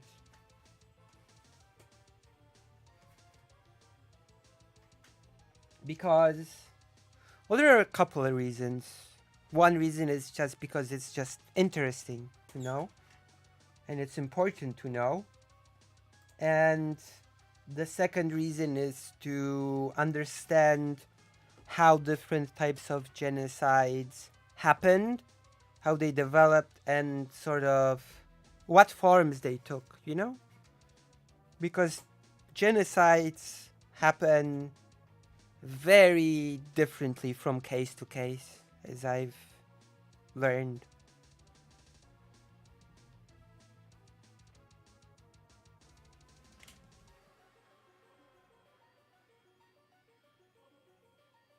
Tamil genocide went really bad where Indian peacekeepers did mess up Stellar. Many Tamils hated them a lot. They... Right, yeah. They violated Tamil women. Hello, Waterworks. Welcome to the stream. We're discussing genocide and listening to President Sunday's debate. Will you react to what? Will you react to what? I'm reacting to 3 debates today. This one, a Destiny one, and a Dylan one. So what do you want me to react to, Waterworks? Or do you want me to continue reacting to this? I'm not sure I understand what you're saying. Their excuse is the Uyghurs are terrorist threat to Chinese security because the East, the Turkestan separatist movement, it's kind of like the war on terror. Yeah, but keep in mind, to your stuff, what sort of stuff would you like me to react? What stuff do you do? What do you make? What do you make? Also, keep in mind the violence of the Uyghurs was caused by by terrorists from China. Okay?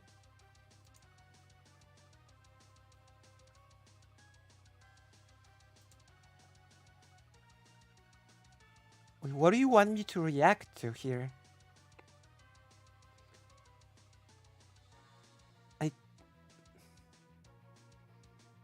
I'm not sure what you want me to do with this.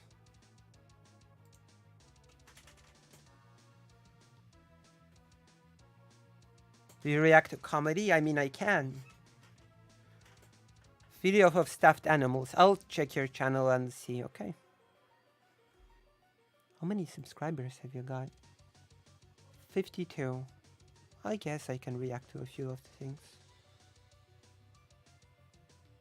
I guess we can take a look.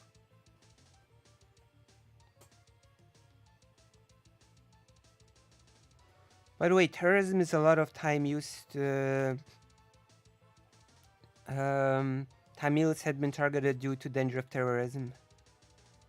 I'll see you, Waterworks. Yeah, it's more politically charged channel. I mean, I'll take a look. I'm not sure if we're gonna be able to take a look today, but...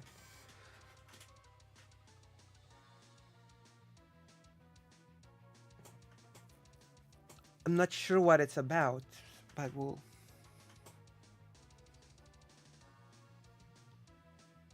It's kind of embarrassing. Oh. Sorry.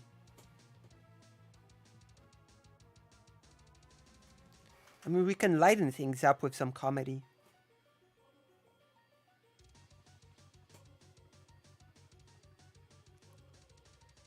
Yeah, branding people as terrorists is a very common tactic to sort of stigmatize people. I mean,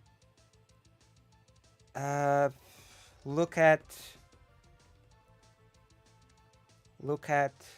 Israel. All Palestinian people are branded as terrorists. That's a good question. Link the thing that you want to be reacted to. Yeah. That's a good idea, Karasu. That's a good idea. Okay, I guess we can continue for now. We've talked about genocide for a bit, and now we can continue.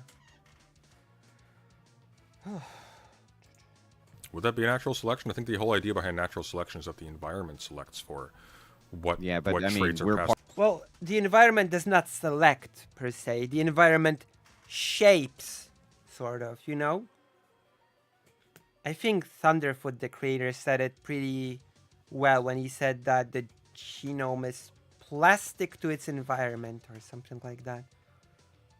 And in a way that it sort of fits to its environment. So the environment does not also select, per se.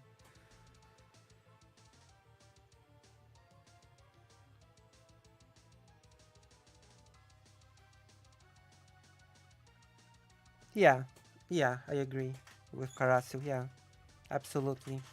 Don't be shy.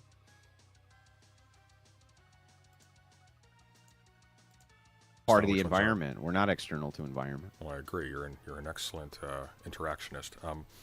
But I guess more to the point. So your argument, therefore, would be essentially Brett Weinstein's argument about circumcision. It has demonstrated survival value, and therefore it's a positive adaptation. Well, that wouldn't be my argument. I'm saying If it's nice, I will cover it. Yeah. Especially since I've got, it's not a stuffed animal, it's a pen animal, but I've got a nice kitty.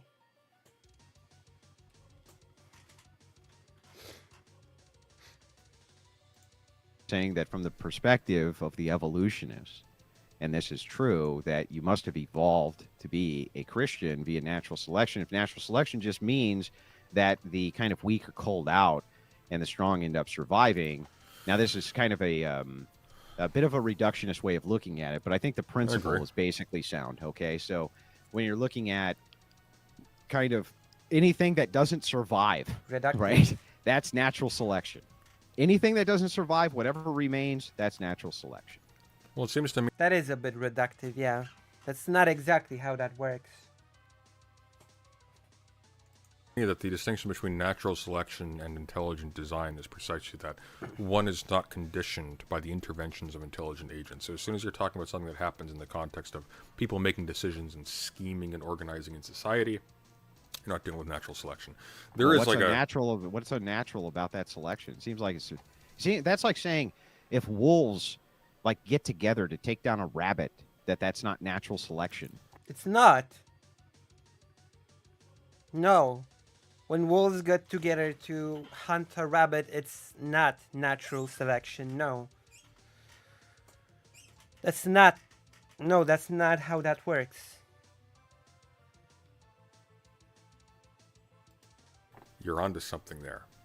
But leaving that aside, the point is, the reason why you would refer to natural selection in this case is to say that there is something intrinsic to the thing that confers on it in a state of total, more or less total chaos, total randomness, a survival advantage such that it is conditioned to survive in a particular environment. One of the reasons why we know that... Well, that would be everything, right? Yeah, to a certain extent. I mean, it wouldn't necessarily be determinative of the total range of features of a thing, though. So, for example, even in biological organisms, there are vestigial organs that have no purpose. And so my case... Yeah, like the appendix, right? The appendix has no purpose. We don't even know what the purpose was exactly. Although apparently it has some I don't know. Who, me? No. I'm not Russian. Why do you think I'm Russian? Wait, what makes you think I'm Russian? I don't... I'm not, no. Should I be? I'm Polish. Polish-Jewish.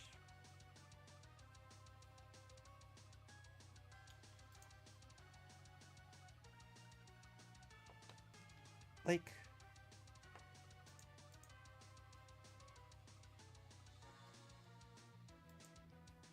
I don't know.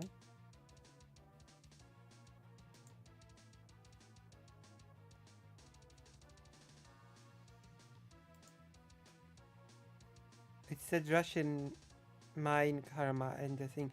Oh.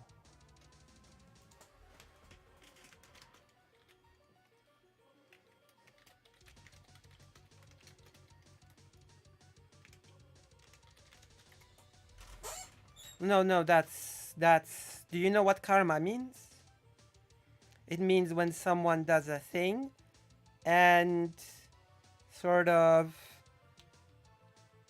justice comes back to them, you know?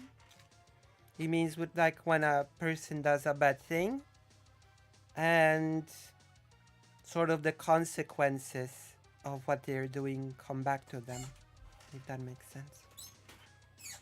Is that how you would describe karma? So it just has... I'm I'm going to discuss a topic about a Russian person later. You know?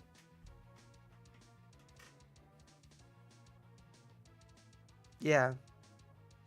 Yeah. Yeah, very brutal topic, but very strangely karma-like topic.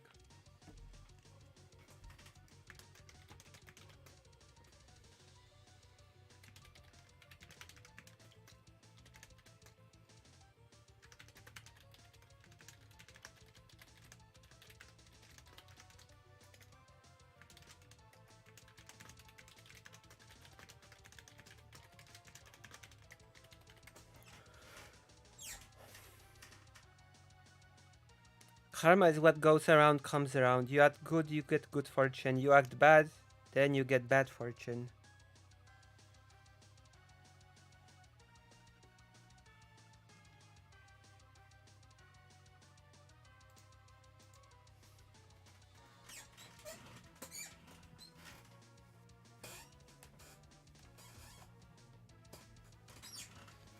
It's interesting.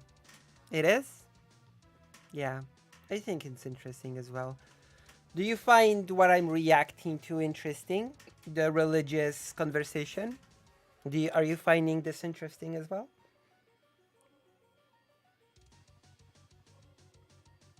Mind you, I remember a few years ago at the bus stop, and a Ukrainian mom and her kid were waiting for the bus, and this woman was like, "Oh, so you're Russian?" And she kind of laughed and sighed it and just said, "No, Ukrainian is different."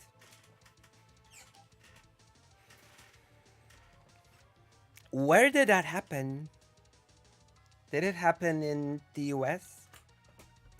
That would never happen in Poland. That would not happen in Poland. Ukrainian people have a very specific accent. You can tell. You can tell when you hear a Ukrainian person speaking that they're Ukrainian usually. You know? At least I can usually tell when I hear a Ukrainian person speaking Polish.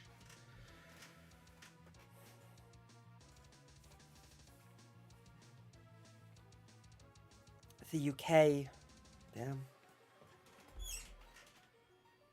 When I went back to the hospital after my break was over, my weekend break, I asked a girl on the street, how do I get to the hospital, because I forgot, and she was Ukrainian, so she had to switch her phone from Ukrainian to Polish, and then she checked for me on the map how to get to the hospital. That's really nice. Are we watching this? Yeah, we're watching this. Would be, are there not We're watching a debate, and I'm reacting to the debate. vestigial organs in Christianity that you can do away with? Not necessarily on the mold of the Schofield Bible, but like in principle, isn't that something you could simply do anyways? And isn't that something that has inevitably been done by the church itself when it canonizes or decanonizes okay, text? so to try to give as good faith of an answer to the question as I possibly can, I think I'm kind of understanding the totality of what you're asking here. Okay, and you can correct me if I'm wrong. Okay. As I give the answer, Aww. right? If it's not the answer that you Yeah, were after. that was very nice.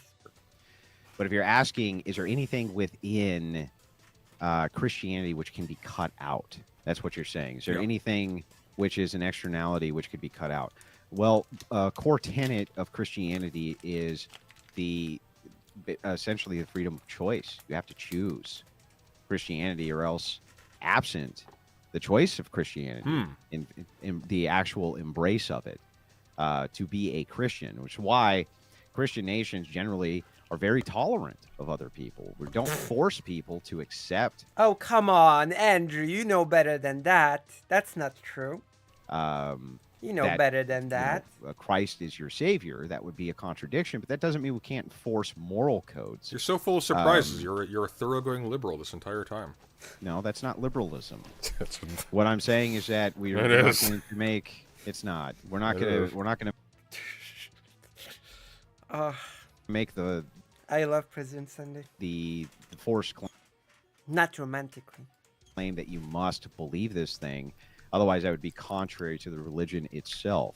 So when you're saying, is there anything that you can cut out?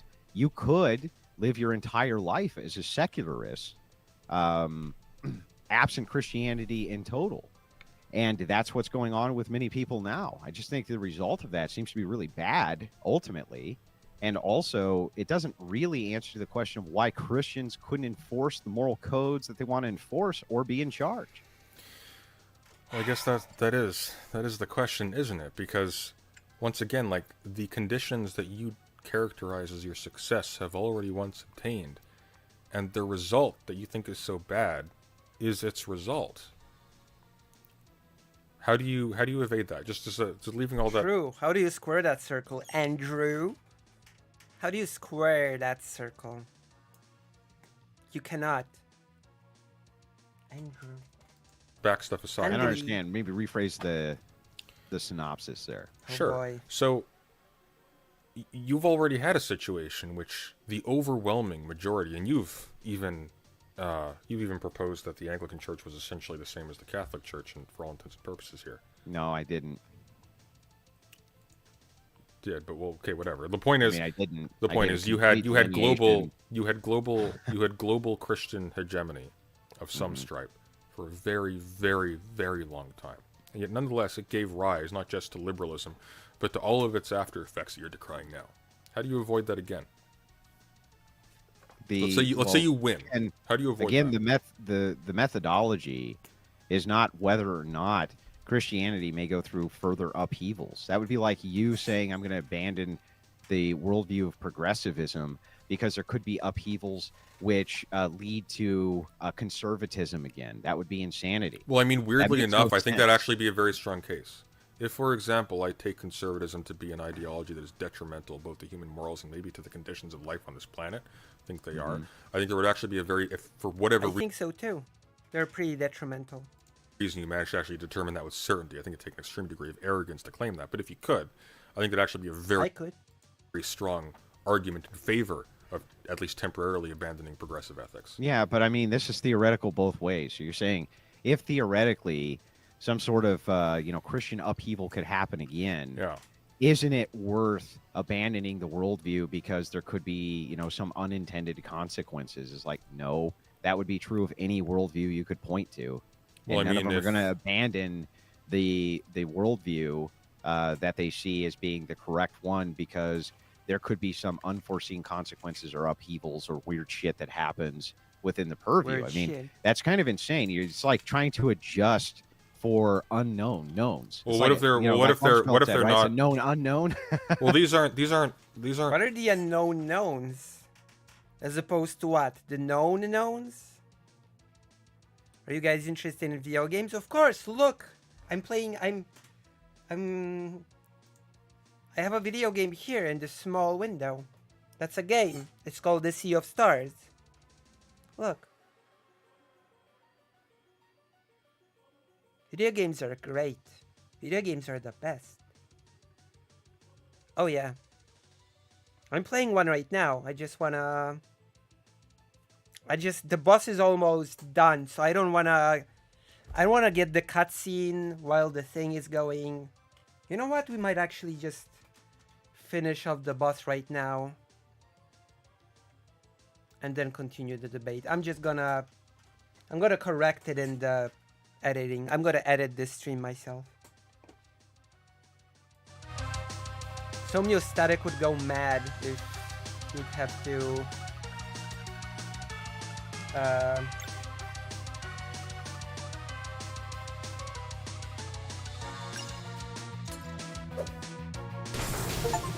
I told you the boss was about to be defeated. I was so right. Gah. Why you?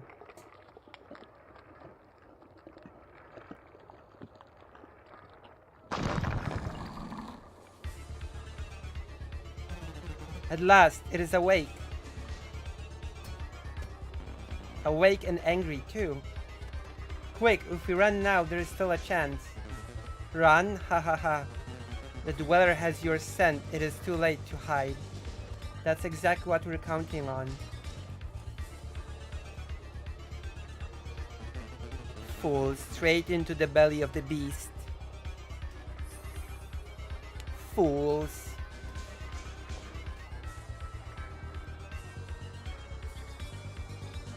Set up camp. We're relaxing. There's no agents. There's no hurry.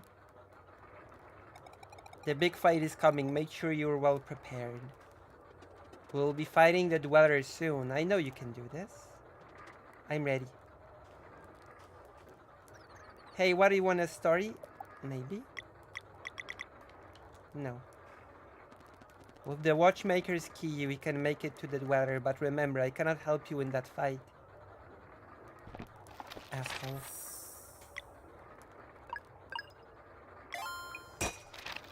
We're gonna cook.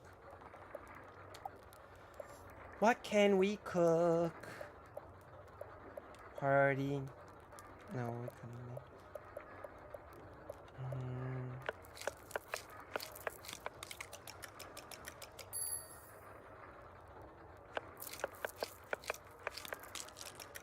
Boom, boom, boom.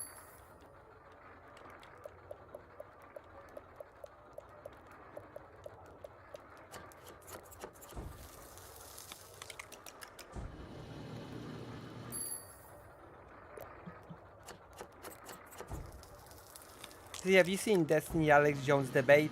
That is the next debate that we're gonna be reacting to today. So if you're excited for that, then do I have a treat for you? Because that's exactly the debate that we're gonna be looking at next.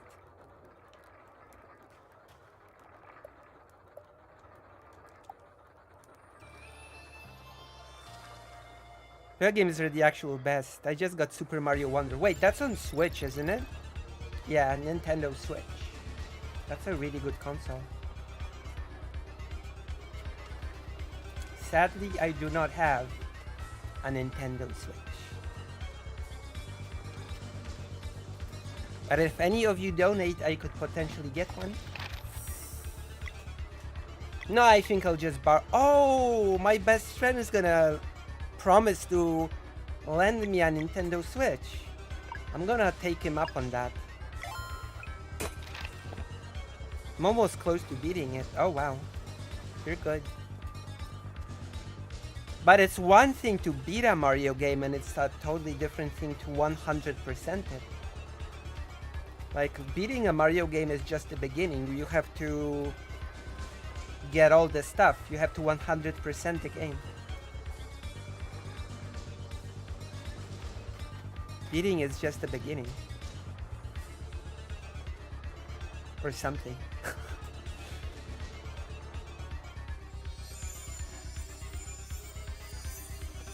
The Solstice Amulet is tingling.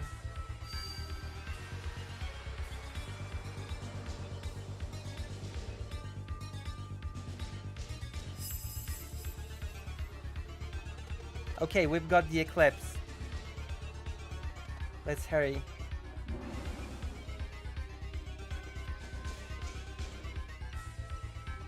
Watch out.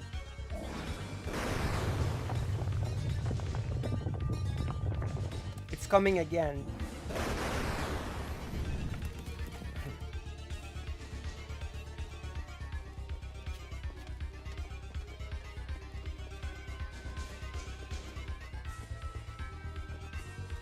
Oh.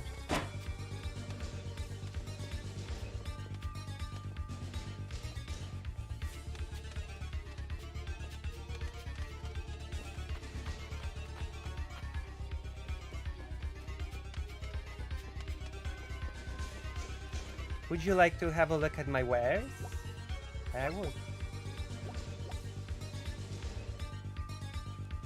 Have to sell. Hmm.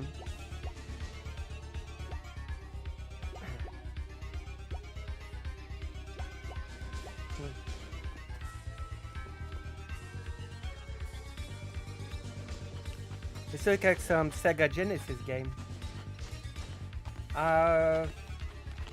Actually, it does have a little bit of a vibe of a Sega game. You're right. Here you are. Sal, what's the plan? You just fight this thing as hard as you can and the crystal will absorb some of the energy you unleash. Whenever it's fully charged, it will fire. Understood.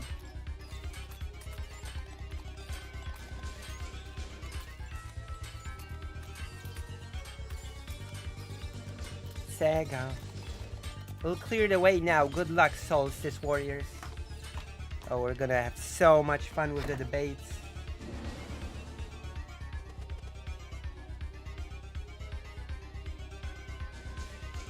Unknown. These aren't. Unknown. Ready, Valerie? You bet. You can't do much, but we'll support you however we can. I'm not touching the Dweller. But Dara and I have got your back.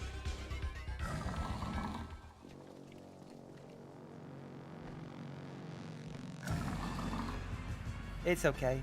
I understood what you meant. That's the most important thing. It's time.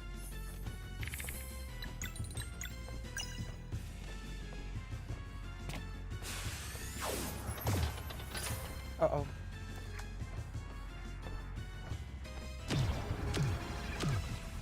What the? Oh my god.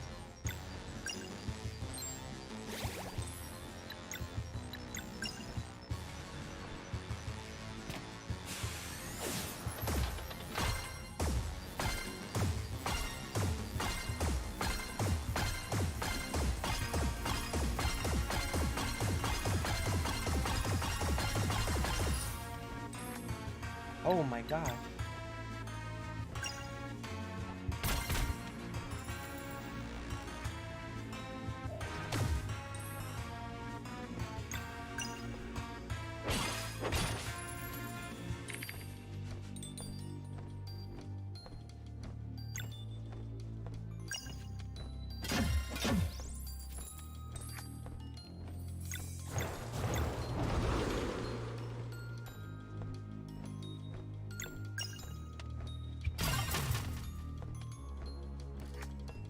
It's not a ripoff, it's like inspiration, okay? It's not a ripoff if it's inspiration.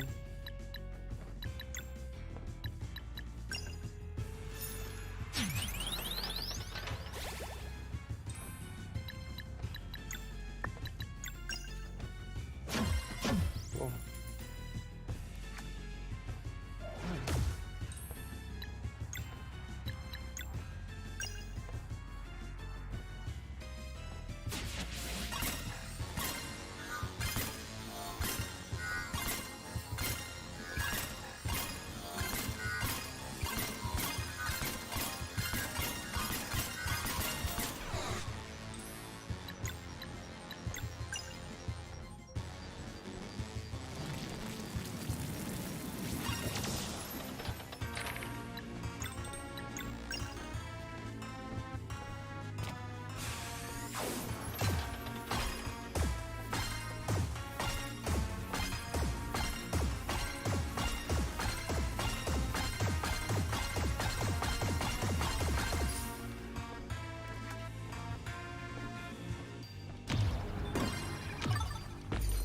Oh my gosh.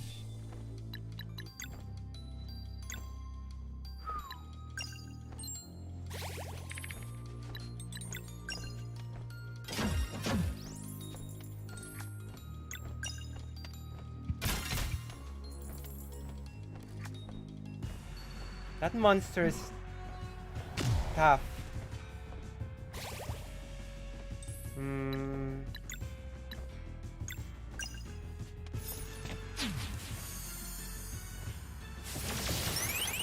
Oh nice! Combos also give the energy to the crystal.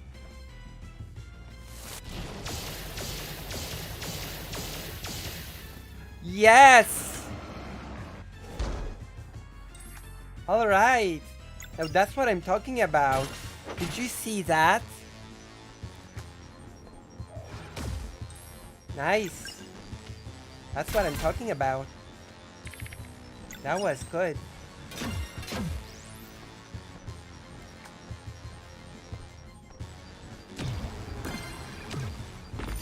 Oh.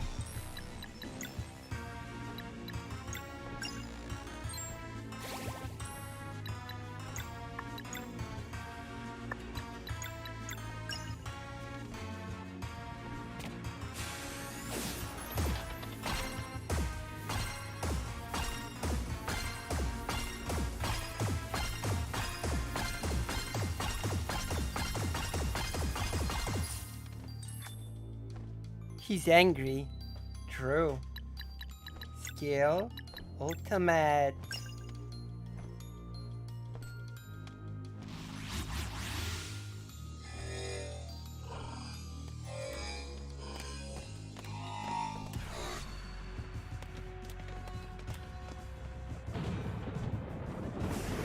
Fire in the hall.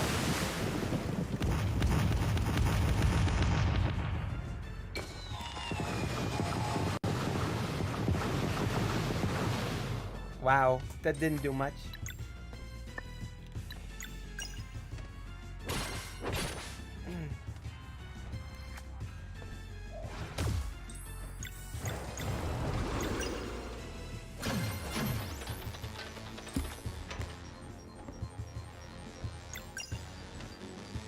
No, it's not the final boss actually. Believe it or not.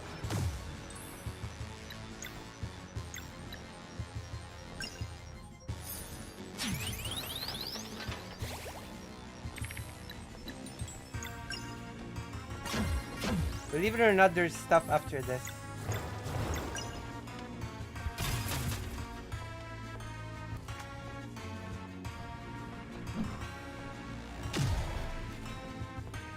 I'm pretty sure.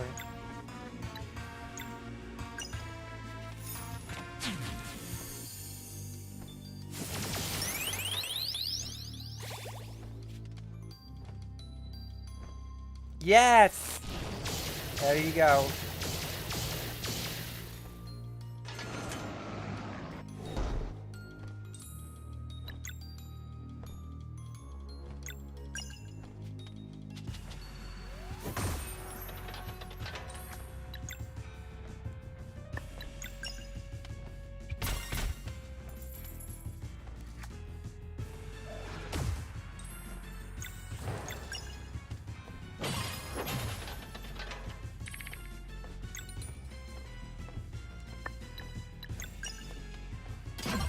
We're doing it.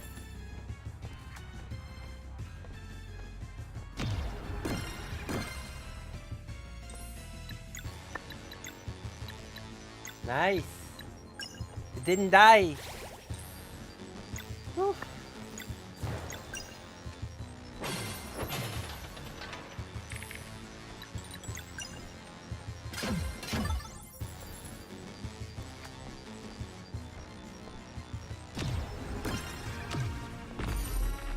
Uh-oh.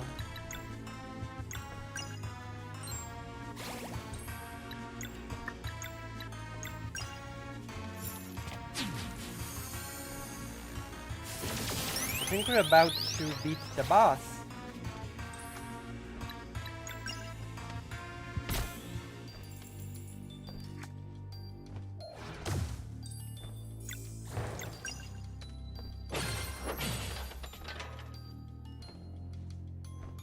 Yes!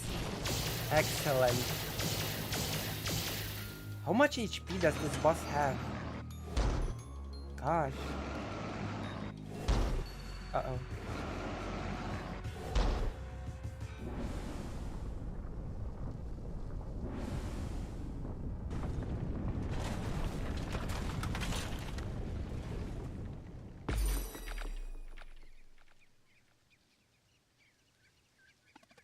Zale?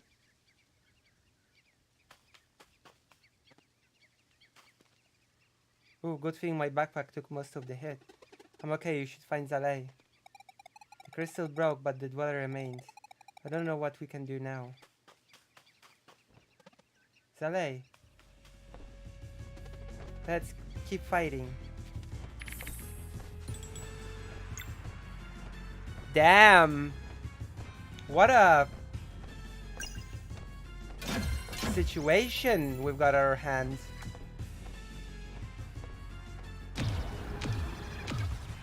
Uh-oh.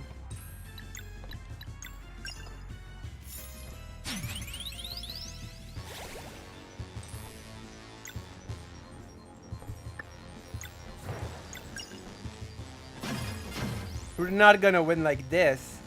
The crystal gave it like 5,000 damage. So I don't think we're gonna win like this. Unless it's almost dead. They can't do it. But Roshan, you must help now.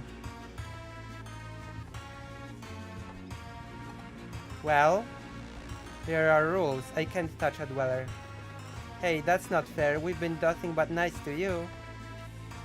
You agreed to my terms. Screw your terms. You fool!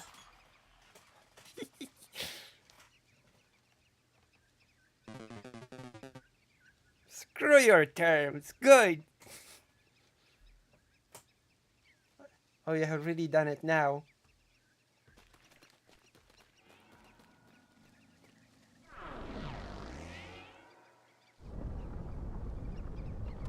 What's happening? Let me do the talking, and whatever happens, do not attract his attention. Whose attention?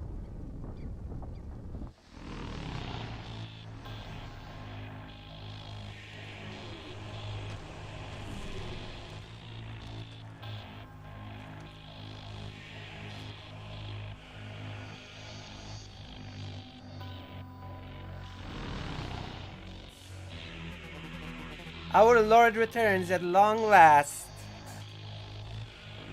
Our Lord and Master too.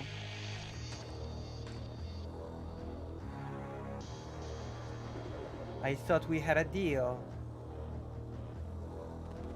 It wasn't me. Oh, spare me the old excuse. The vial of time touched a dweller. Whatever you did it yourself or not, whether you did it yourself or let it happen, this is on you. Oh, muy bien, Chaotic King. It's been a long time. Welcome. It's been such a long time since you've watched any of my streams. An eye for an eye then, but we will get to that.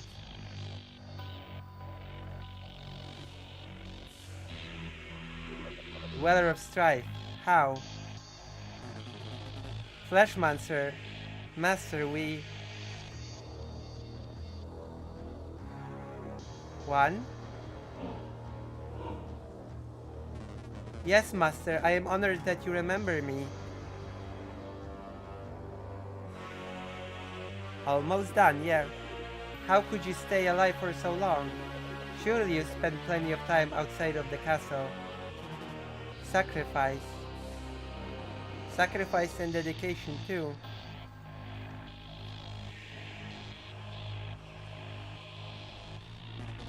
Use the vampire rose.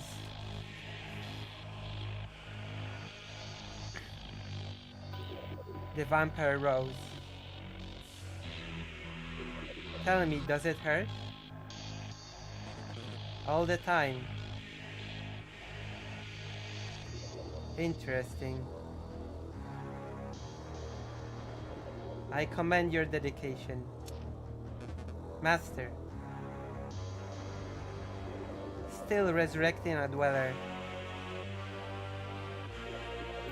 Who provided the blood moon? We did.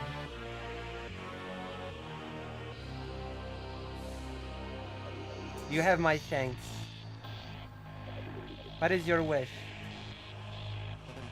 Master, if I may speak. It's okay, you don't have to apologize. 3 months, huh? The sorceress shows unparalleled magical prowess. I believe she would make for a great lieutenant at your current headquarters.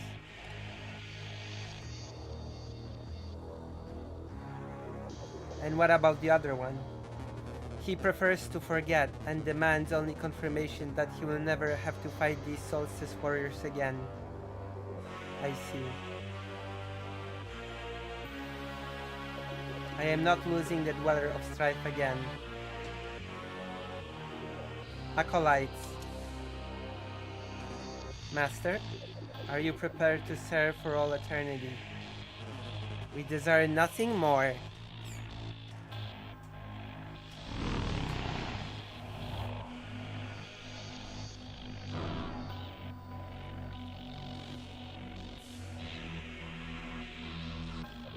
Then leave now alongside my dearest creation, and in time I will see to your transformation. Yes, the four of you will be merged with the Dweller to become its conscience.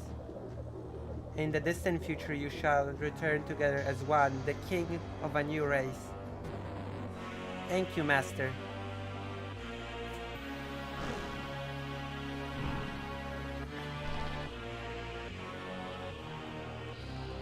Do not interfere.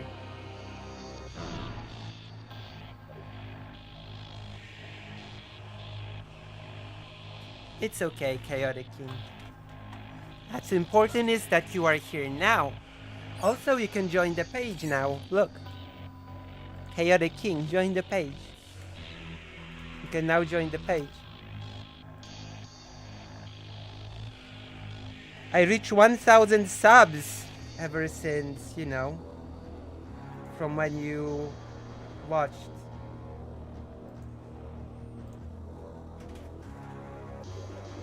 This creation will be unstoppable. Now I suppose a proper sidekick is in order. Martial artist. You wish to forget? I do, and I never want to fight Solstice warriors again. My page, you can watch this stream from my page, not just from YouTube. Then let us make sure you are not needed for a very long time. Go now, follow the Dweller and the Acolytes. Valerie, it's not too late if we have nothing to talk about. Zala, you two can come with me and be free of. Just leave. Save yourself, it's all you can do now. Elena, if there is a way, I will find you again. Live on, Brugaves. Everything I did for you, just remember. Enough, time to go. Brugaves, is it? Allow me to give you a new form and a new name, and I shall grant all your wishes. All my life I tried to do what was expected of me, only to hear again and again that I was too slow. I desire only one thing, you, Master. To feel adequate and fit for my role.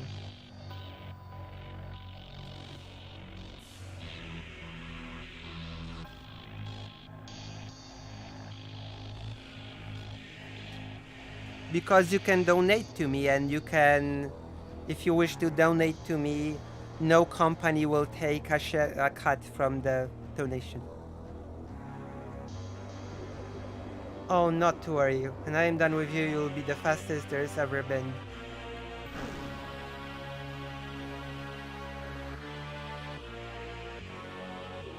Sorceress, it appears my current seat of power may come under fire soon.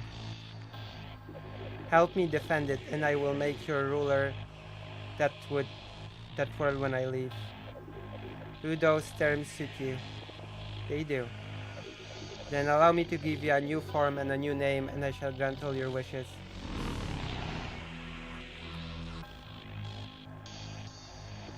I want power. Power overwhelming.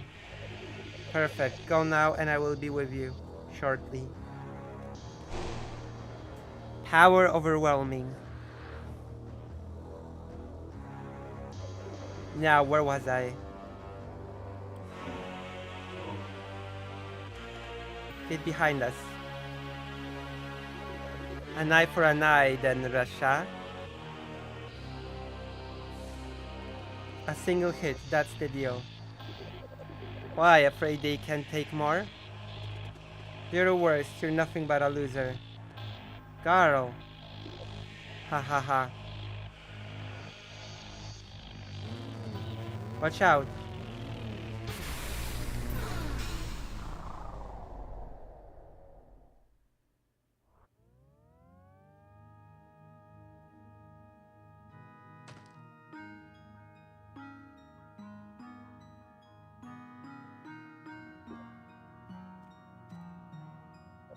I thought we established that stopping time was impossible. How do you do it, Roshan?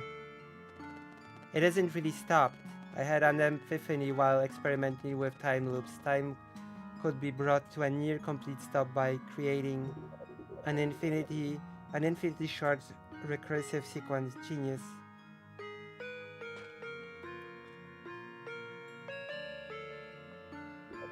And I suppose these crystals are what is holding the time loop together?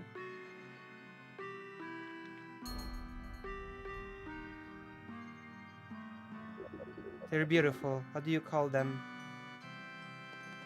Time shards. You always were the better artist. I would ask if I can keep one, but I understand they will dissolve when you break the loop. It's called the Sea of Stars.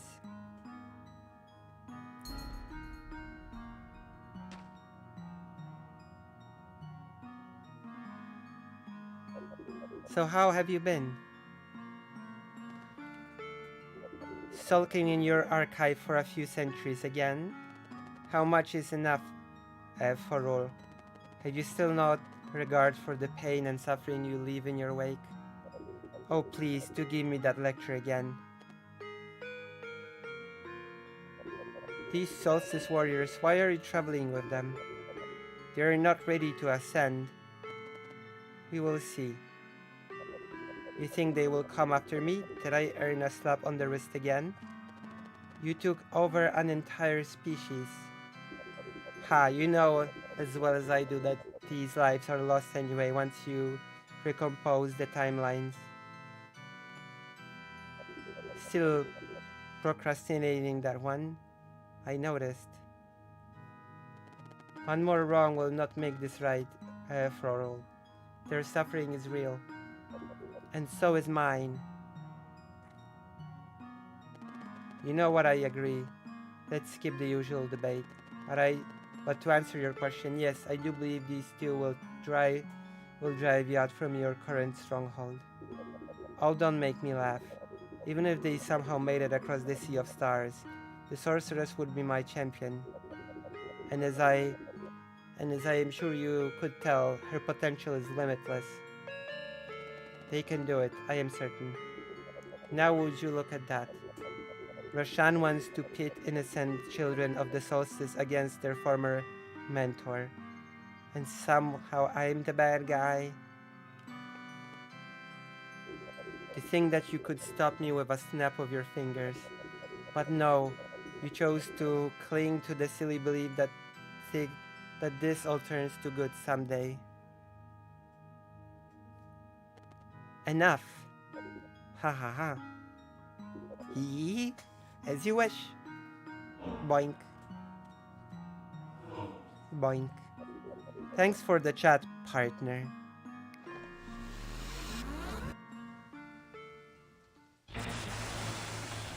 Gah.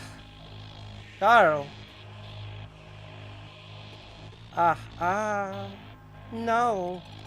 Roshan, do something. He took a direct hit and has no innate magic to protect himself. If even I can help, I'm sorry. Haha, who's the loser now, huh?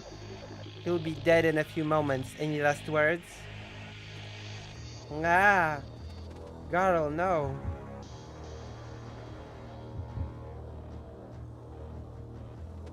We can't lose you.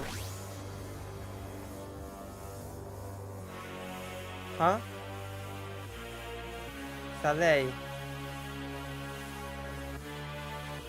Elder Mist?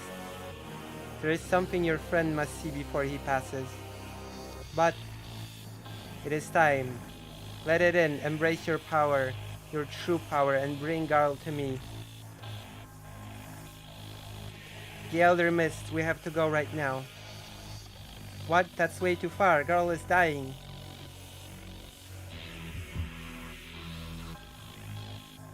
Don't you see, Valerie? The distance is always short if we fly away.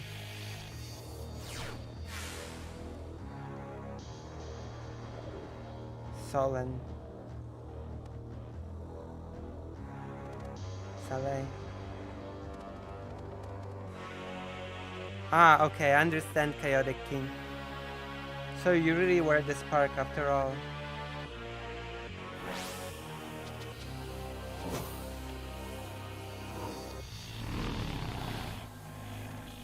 Run while you can, Flashmancer. The sorceress and I will be waiting. Come if you dare.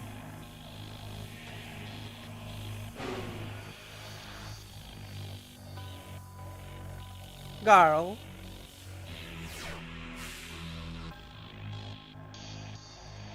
Luana. Quick.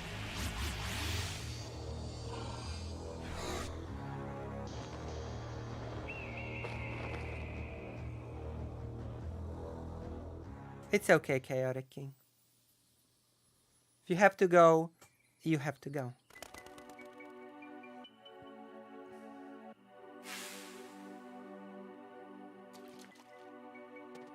Does it feel any better? Not really. Saleh, it really hurts. I'm so sorry, buddy. I feel colder and colder. Garl. Hey, we got to fly in the end. That's pretty cool. Good, right? Yeah. Try not to talk.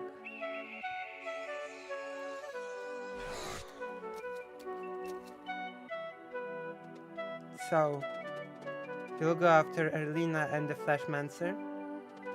That doesn't matter right now. Seems like they left for a faraway place. Don't worry about it, Garl. Just stay with us. Bye-bye.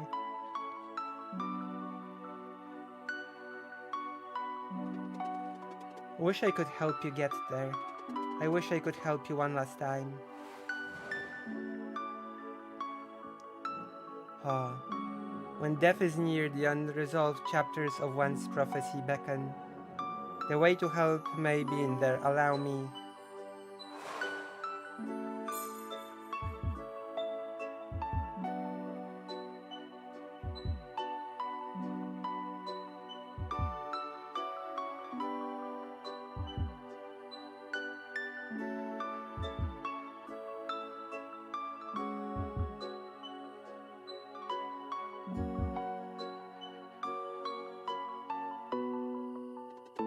Valerie, I just had a vision. I think I know how to help you go after them. Aww. Thank you, Elder Mist. I understand now. The Sea of Stars. Cough, cough. But it's too late. If I had just one more day. Come on, kid. I can do it if you don't ask. When that moment comes, demand a flask of borrowed time.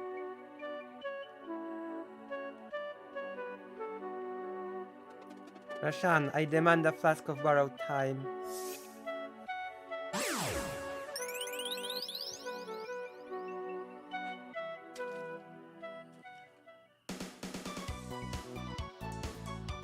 Okay, that really hit the spot. I feel as if... Gah. Cough, cough. Ugh. Huh? Hey, I'm... Listen carefully, Garl. The ethereal feeling you are experiencing is a side effect of borrowed time. The potion's magic worked only because you had clarity of purpose. You currently exist in between realities. Borrowed time will keep you here until your deed is done, but you must understand, you will still die in the end. That cannot be changed. It's okay, I understand. And I know exactly what to do. First, Garl. You're just going to act like nothing's wrong? I don't have much time, Valerie. I want to make the most of it. Don't say that. There might still be a way. There isn't. I'm sorry. Aw. If you use the time for anything other than the stated purpose, the borrowed time will expire instantly. Guys, it's okay. I already did a lot more than a regular Moon Cradle boy has any right to. All I want is one last adventure with you. Seeing Garl's final deed through is what will extend his borrowed time the most. You don't understand. We can't lose him. It's too late for that regardless. I just want to help one last time. Aww. Can you do this for me? Please, it's my final wish. You only ever get one of those. Come on, it's this or nothing. Let's make it count, okay? Let's make it count. Let's make it count. Alright, let's do this. To get you across the Sea of Stars, there's people we need permission from. We'll need a bargaining chip, but I know just the thing. Where are those people? Way up. I suppose the flying was a spur-of-the-moment thing? Yeah, I'm not too sure how we did that. The connection took place, but your new powers need more time to grow. It's okay, there's another way. That mysterious shrine out in the ocean south of Miss Island, it's connected somehow. Yeet can get us closer, let's go.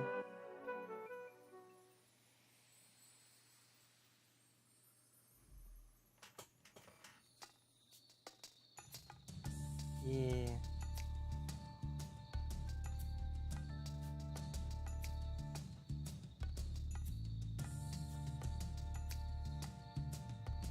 Maybe. Or maybe then it just expires right away.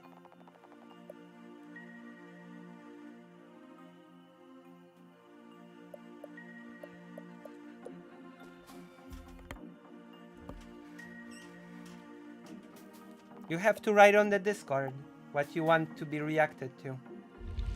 As Karasu told you. You have to choose.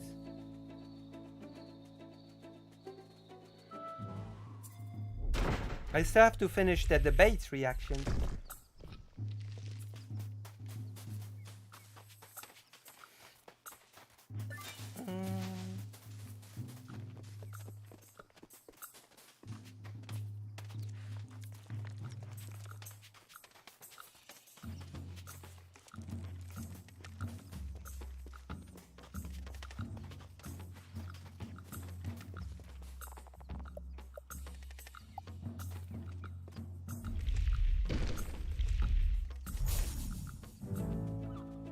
You don't have Discord? You should get a Discord or tell me or link where you want me to.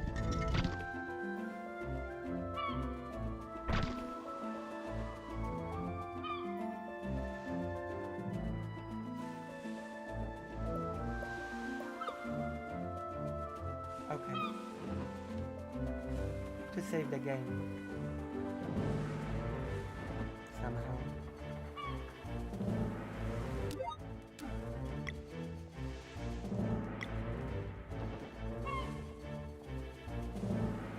Link it, Karasu.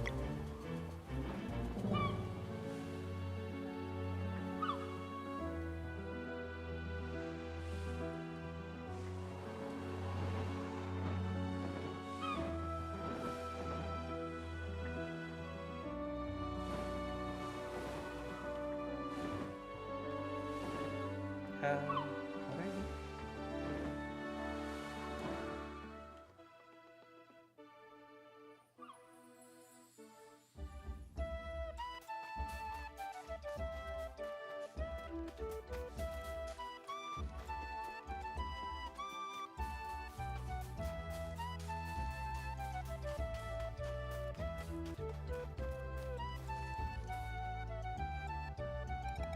The shrine you saw, it's that thing over there. Yee! Did you link it on the Discord?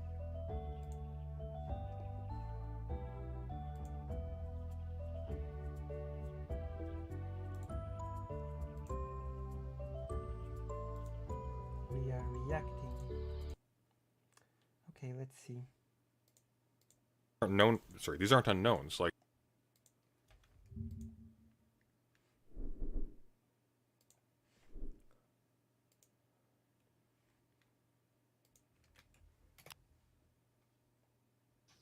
Can you do it? Do what? Do it!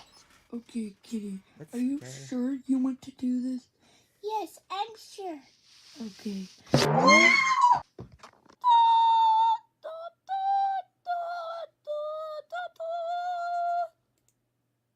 That was intense. How many? 4 views. Well, let's give it a like. And a subscription.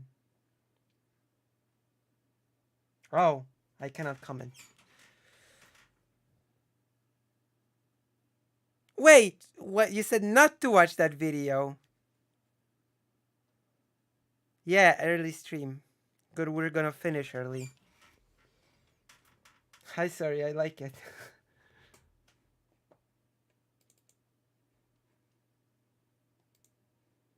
It's okay. I'm gonna finish the react now.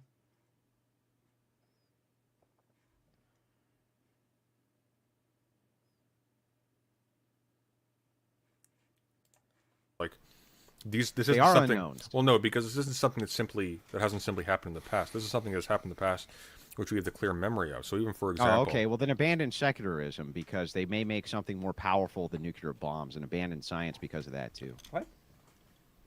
I don't. What? there's a line of argumentation in favor of that, but leaving that aside, Doesn't that seem counterintuitive to you to say we Counterintuitive? should abandon science because they're probably going to make something in the future that's far more destructive than a nuclear bomb? In fact, I'd say that there's more evidence that science is going to make something more powerful than a nuclear bomb in my lifetime and in your lifetime than there is that if Christians take over, it's going to lead to a force schism. well, for example, through science, we developed antibiotics. Very good.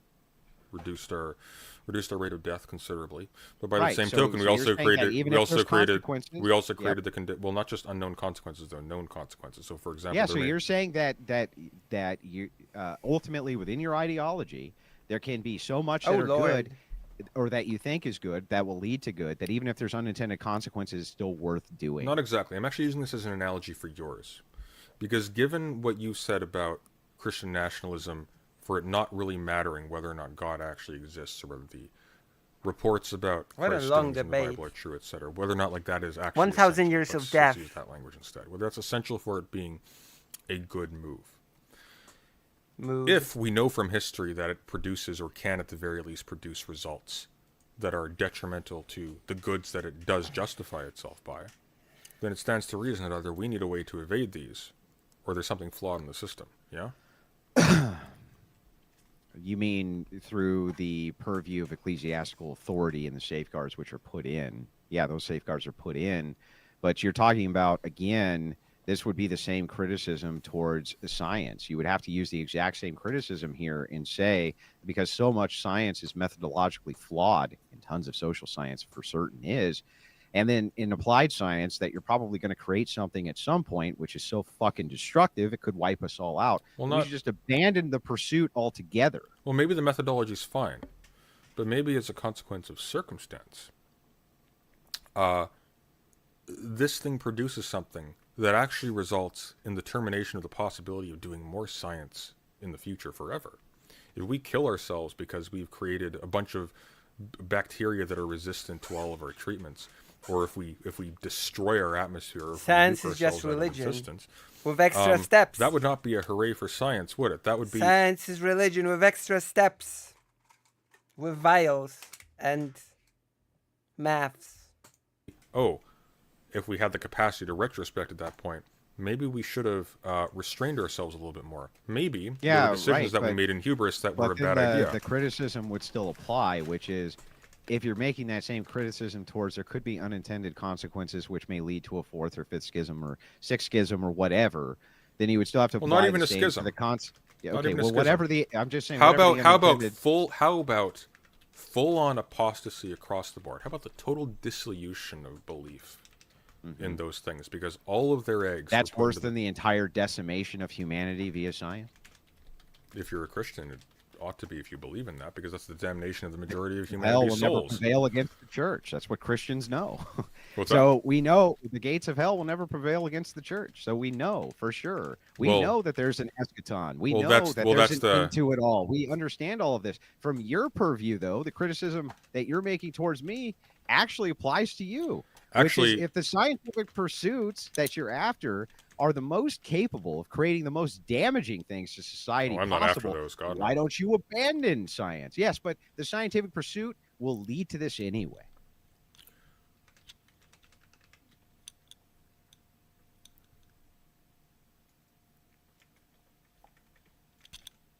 Here's the problem.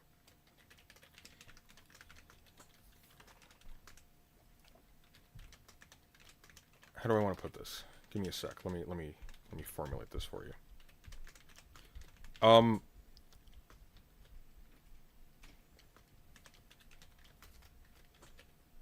Given a situation in which you find yourself, by dint of acquiring Christian rule across the board, you create the conditions of the total evacuation of genuine Christian belief, which seems like a possibility, since it seems to commit you to activities that are going to, like, test belief in any of these things to an extraordinary degree as a condition of maintaining the church itself.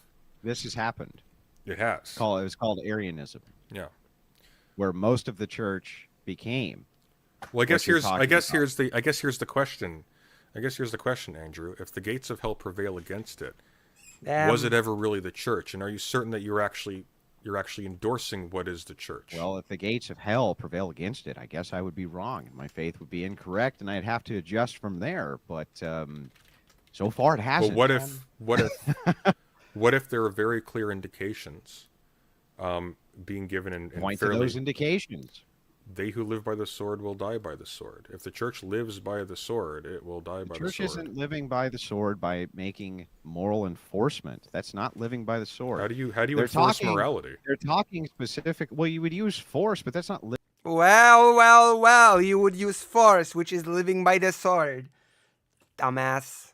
living by the sword. But if That's, somebody, again, but if somebody, that's like if saying somebody if is a obstinate, Christian's a police officer. if somebody is obstinate, well, I mean, they would be though. That's how force works. Okay, right? well then are all police officers Use the force, Luke. What does he think? That is the force. The force from Star Wars. dying by the sword? Well, metaphorically, a lot of them are, yeah. What do you mean metaphorically? They're What do you mean? Nobody they're really not carries dying. swords No, anymore. It'd almost be- no it'd be police other kinds officers of- are dying by the sword, so they probably aren't living by the sword. When you're talking about that, Oh my god. It's not literal. Oh my god. Well, people don't use swords anymore. Checkmate, atheist. Okay. Oh boy. I didn't see that coming. I've been beaten by this argument. God. Oh God.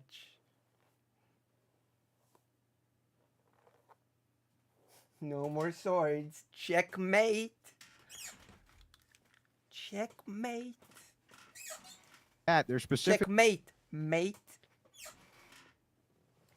saying that if you make your living as a killer, as a mercenary, as a person who goes and takes other people's lives, Yes. that's what you're making a living doing. Chances are pretty good that you're going to die by somebody else who makes a living doing the exact same thing. which is what the state does specifically.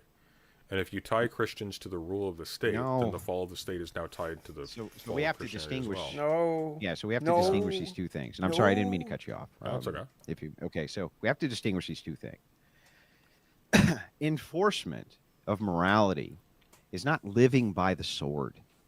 That is not it in any way. Even if I was to be like the most charitable I could be to your interpretation there, right? That would be like saying that if I discipline one of my kids, it's living by the sword. That makes no sense. That's an enforcement of morality.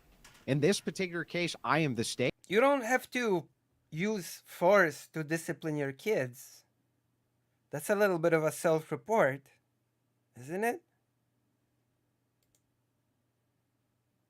It's not a requirement to use force to discipline your kids. A what? Andrew, come on. You're self-reporting a bit.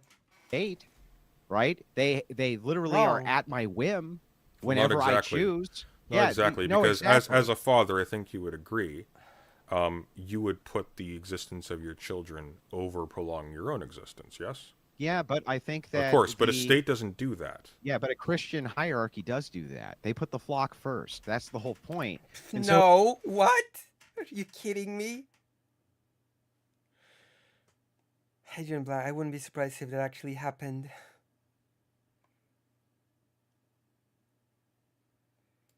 and we have a father Well, too. they put Oh, the God. They put So the what I'm saying is, well, hang on, slow down. Go ahead. They put the flock first, but they don't put every individual sheep before the flock, and it just so happens that the flock and who Is the church. is not the flock is determined by reference to what they determine to be endangering to the flock. And what endangers the flock is what goes against their specific interpretation of doctrine. There can be their understanding of morality, and so on and so forth. instances. Okay, so there can be instances. Again, I'm going to try to be as charitable as I can be to your viewpoint here. Okay. There can be instance who is so fucking corrupted that they're just lunatic, something like this. Maybe they just like love to abuse corpses and to use some enforcement mechanism to remove them from the flock so they don't poison the rest of it. I can concede that something like that could be true and has happened in the past, certainly. But when you're talking about enforcement under those mechanisms, you're not talking about living by the sword. Living by the sword is a specific caricature of somebody like Ron Paul said. I remember this is years ago. Remember that mercenary?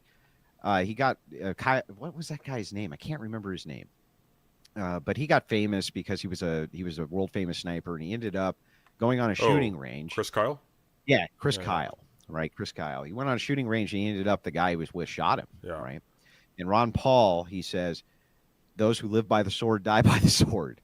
Right. And there was a huge public uproar. Yeah, that's not about what I'm talking about. Yeah, I understand. But what Yeah. I'm saying is I'm trying to draw a parallel to you between warriors who live literally, okay, with their sword. That's what this is the attribution of. Now, there's other metaphorical ways to interpret this Yeah. too, but also specifically being an officer or somebody who's enforcing general morality. I don't think that that's living by the sword. I don't even think that that would be the way that you would perceive that. God, YouTube is just killing my feed right now. I wouldn't. Well, the point I'm making is that the state as such, when you talk about Christians ruling, you're talking about fundamentally them ruling in an international Okay. system of states. You're talking about them ruling Whatever you states. say. And states are that warrior that lives and dies by the sword, and steals and kills and pillages and so on and so forth. Even just to maintain their identity as the states they are now would be to inherit the ongoing action against the conquered Don't peoples that forget still to donate. exist in their territory, and to be party to that in an ongoing way into perpetuity. Like it seems to me like you're sorry, I'm distracted here because this freaking give me one second, one moment. God damn it! Okay, if I refresh this, maybe Damn. that'll work. God damn it. We're getting divine sanction here on my internet. One moment. Oh no, President Sunday. God, we're still at 0. Oh, we're at 1,000. Well, he's Whatever. fixing internet. Your guys are still. You tell me, because we don't have time and I'm getting tired. What do you prefer, Destiny or Dylan debate? We only have time for one more. I thought I'd do 3, but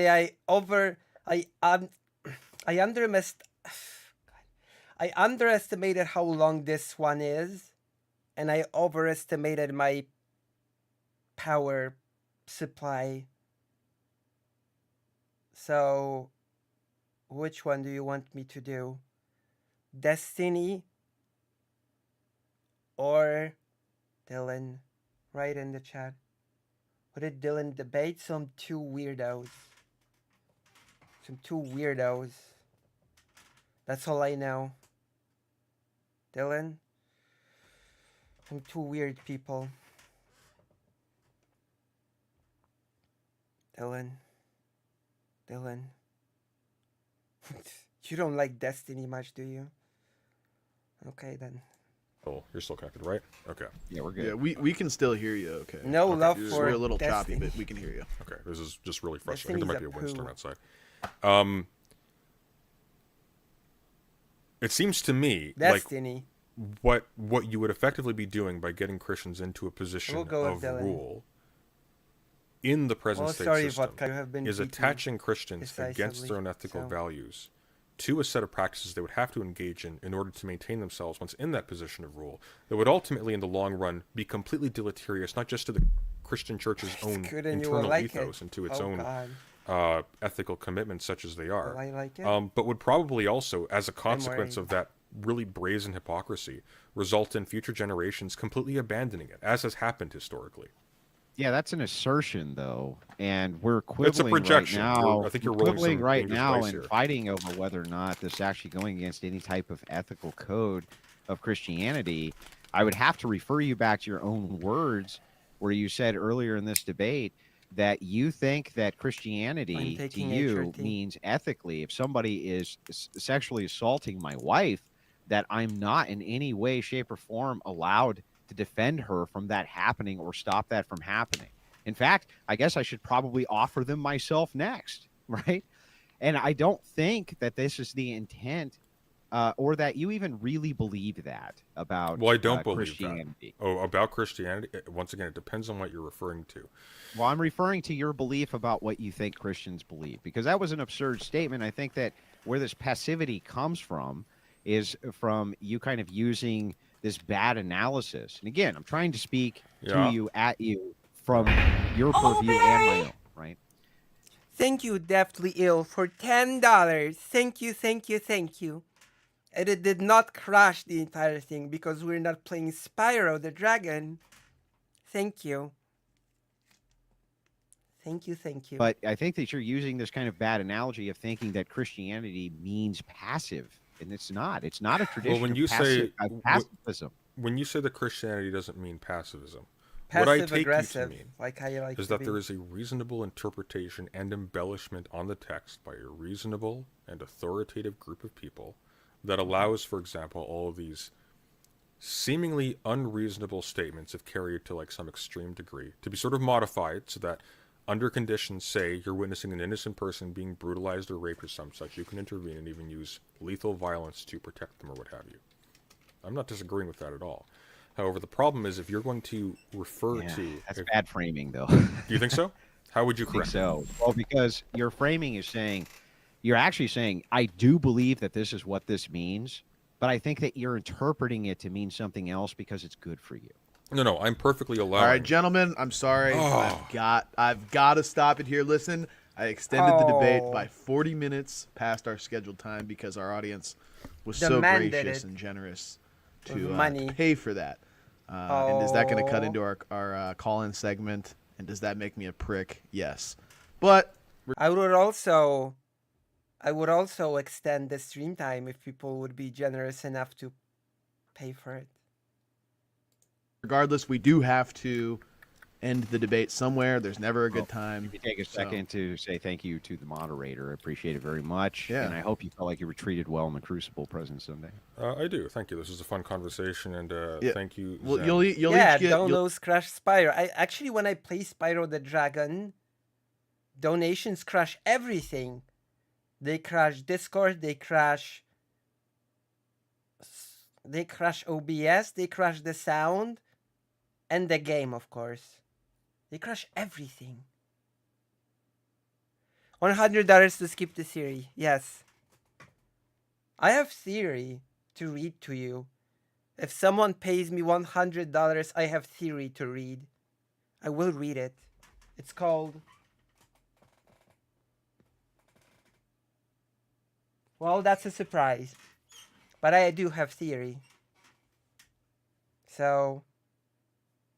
Any takers? You'll each get closing statements, though. So, given that Andrew went first and Sunday you Any forfeited your takers? opening statement, we're going to let Andrew get the last word here. You know So, what? I'm going to Sunday- exercise my Christian charity, and I'm going to forfeit my closing statement to allow one or two people to call in. Okay, sounds good. All right, Andrew, if you want to, you can go. They don't crash things.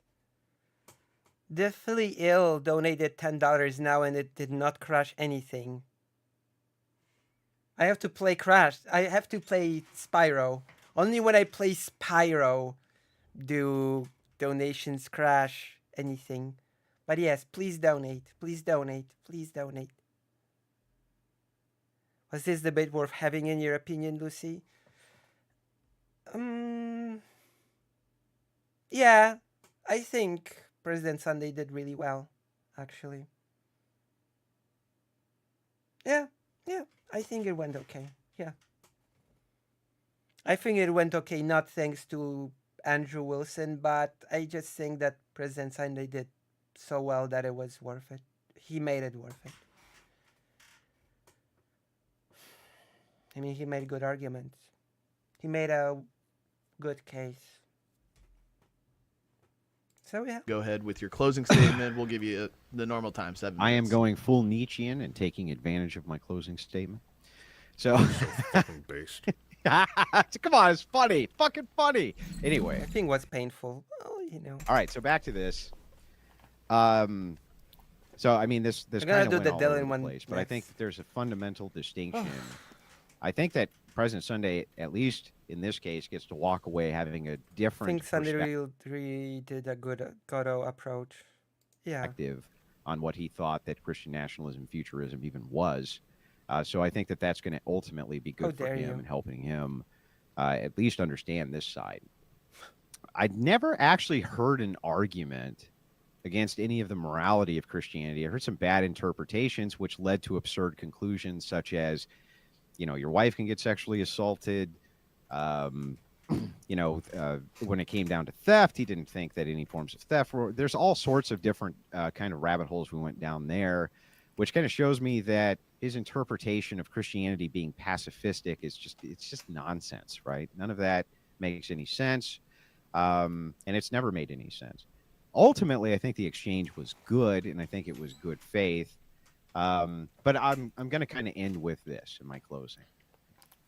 There's absolutely no reason, and to date, I still have not heard a single compelling argument or reason why it is that Christians should not be in charge, why it is that Christians should not I be think able so. to exercise their moral rule on other people, why it is that secular rule is superior to Christian rule, It's less bigoted, Or- for one. a single argument for even what the problem with Christianity is exactly.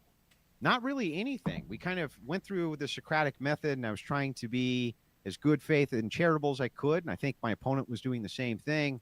But ultimately, I didn't hear any argument against my opening and my outline for what it is that I perceive as being good for Christian futurism. He brought up a critique of unintended consequence, but that applies to his worldview too.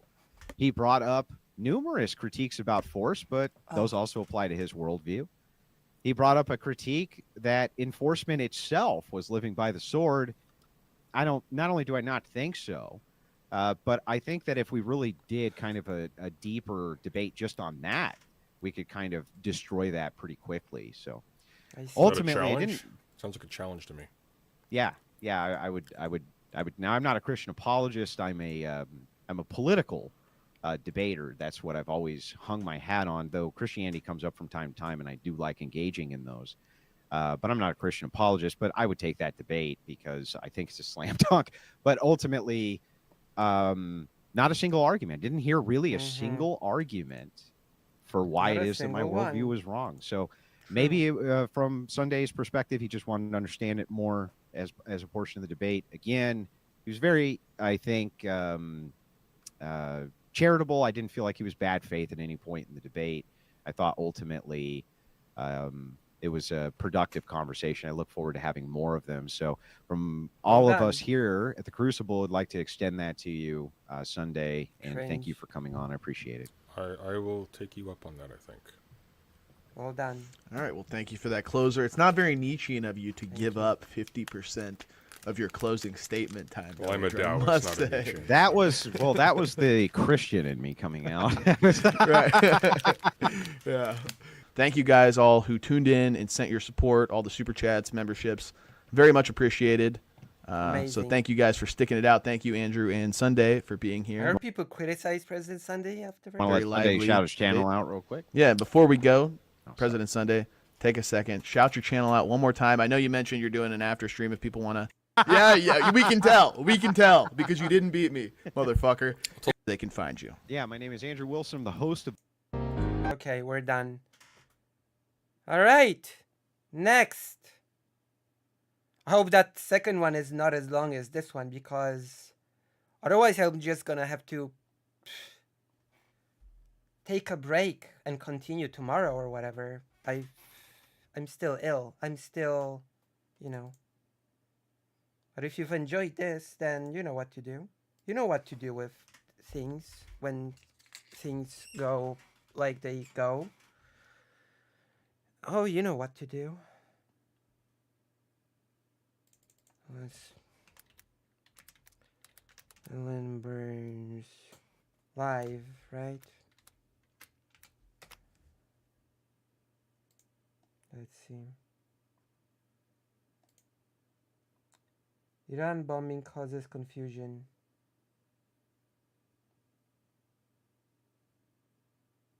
Unless you ask Twitter. Where's the debate? Putin will eat you. Here we go. The debate of the ages. Okay, that's much shorter. That's a much shorter debate. Okay, 1 hour. All right. What war has been effective since World War II? True. What does that mean? I don't understand that question. What does it mean for a war to be effective? Effective in what? Like less ill. Yeah, I'm a bit better. My throat still hurts.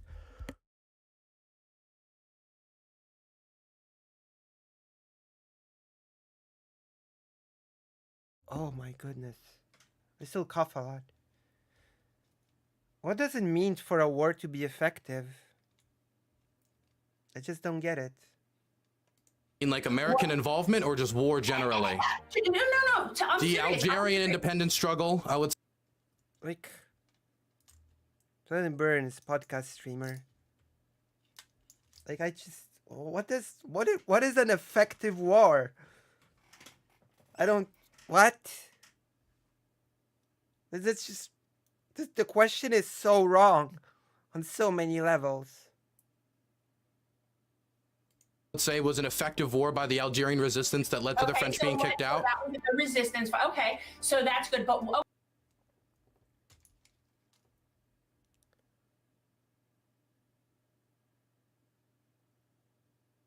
Well, I enjoy the generational change to actually always forget it exists. The what?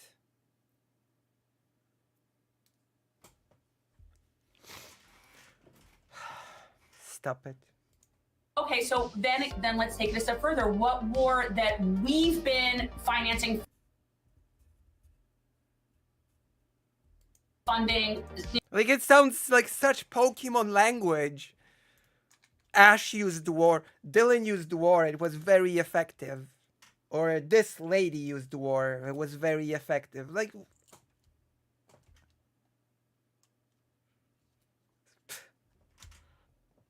sounds so Pokemon-like. You know, whatever. Been involved in, you mean? Well, that was successful? I would say the intervention in Yugoslavia led to a quick end of the conflict. And how many people? Right. Okay, but Another place where a genocide happened, where there's like a whole thing where justice cannot be. Oh, forget about that.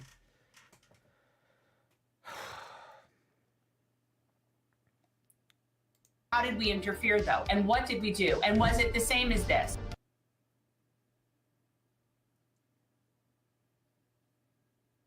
Oh, Jen.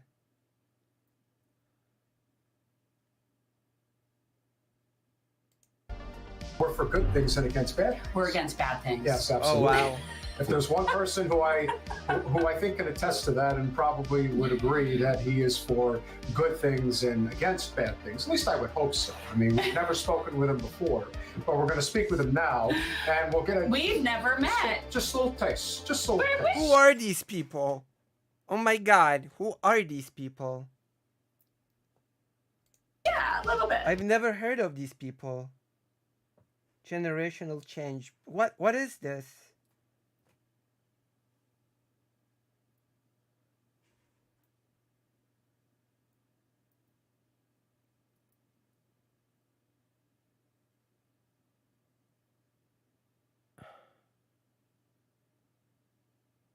Who are these people?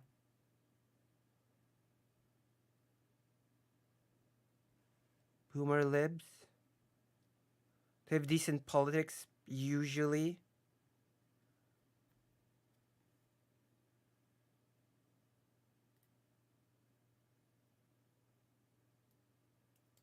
Dylan Burns, welcome to Generational Change. Hello, I'm happy to be here. And you gotta say, I consider myself radically pro good things and radically against bad things. Oh, well, I'm gonna be like a contrarian, and I'm gonna say I'm pro bad things and radically anti good things. There you go. I'm going against the grain. I'm not I'm not sheep. I can already tell you that you're a really terrible person because you have that total traitor right over your shoulder. Oh, do you like Mikey Boy? Do you like Mikey Boy just hanging out in the background? He's a disloyal person. He's hiding at my place after dropping out. I wonder if he's actually capable of getting a book deal. Like that would actually. I know he released a book on the campaign trail to like show his image for the country, like every failed candidate does. But I'm sure he could self-publish. I don't know who's bought his book. I'm sure he hands it out in like goodie bags or something. Maybe it's like a door stopper. Giveaway bag. They probably do it at like the church white sales. They probably have them in like the auction basket. The best one out. You're not gonna be smiling and I don't know for long. From what I've seen of this thing. You're not gonna be super smiley and happy for long. Enjoy while it lasts. Enjoy the atmosphere while it's there. Honestly, was when Ted Cruz wrote his book, and I don't know if it was like his mother. Or his he had like a big donor that bought like 100,000 copies of the book to make it seem like. Oh yeah, they get on the New York Times bestseller list. People do that time. About 3 minutes. Oh God. Oh my goodness. All this stuff. People do that all the time. It's so bad. So hey, we've never met. So hey, we should stop aid to Ukraine. What are your thoughts on that? Right? That's the opener. I've seen you on a couple of things here and there, but I didn't know. And then Peter had said you had reached out. So sometimes I'm a little skeptical. Like people want to come on here to be mean. They come on and want to be mean to me. But But Dylan reached out to them? That's weird. But I did a little research, and you're not seemingly somebody that's coming on here to be mean to me. So what? So why are you here? If you're not here to be mean to me, then why are you here? Is it that like sparked your interest in wanting to chat? Wow. He did actually ask them why are you here. Oh, I saw your conversation with Lonerbox. Lonerbox is a good friend of mine. Oh boy. I'm preparing for a debate with Lonerbox. We're gonna have a debate or something. Hang out with him at Scotland. He showed me around. He showed me the Highland cows. Great guy.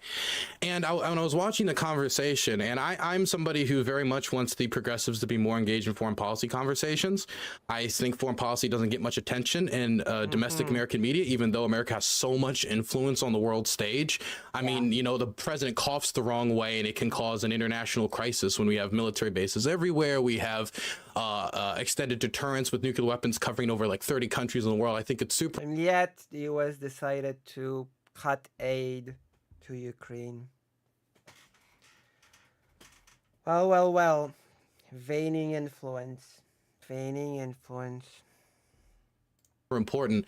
And I saw you guys were talking a little bit about Ukraine, and I saw you guys were not too supportive of aid to Ukraine over problems with, you know, the weapons industrial complex, the military industrial complex profiteering or using this and using the Ukrainian people to profiteer being a major concern of yours. And I'm somebody who, you know, I've been to Ukraine. I'm a war journalist. I covered the war on the ground. I think that supporting Ukraine is the right thing to do. So I love engaging in constructive dialogue. So what's been your experience? I'm assuming you. We'll see. We'll see if this ends up being constructive dialogue or not.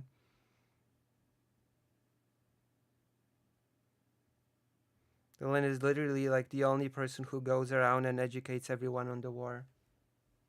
You've been to Kyiv and have seen what's been going on the ground. You know, from our perspective, it's very simple. The longer these conflicts go on, the more innocent people end up getting killed. Wow.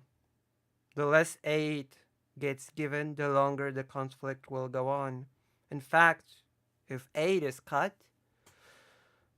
Ukraine might just straight out lose, which would end up in even more innocent people dying or getting tortured, or both.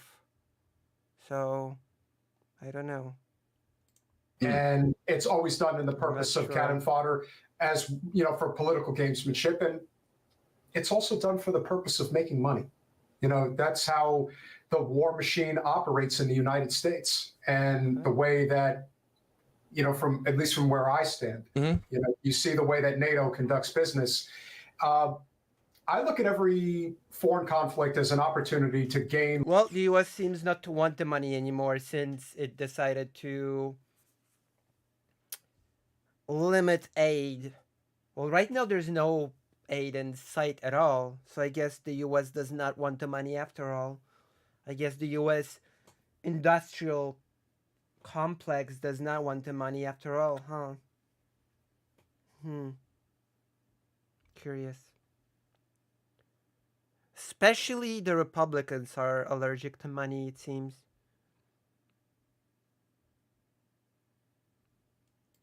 Leverage over some type of natural resource, or could be a pipeline, whatever it is. What's happening in Ukraine is devastating, putting it nicely. And how it's going to end, I don't know. But what I do know is that the longer it goes on, it does seem that the body count just grows larger and larger, very much like what's going on. Yeah. Because of the lack of adequate aid. That's basically the main reason.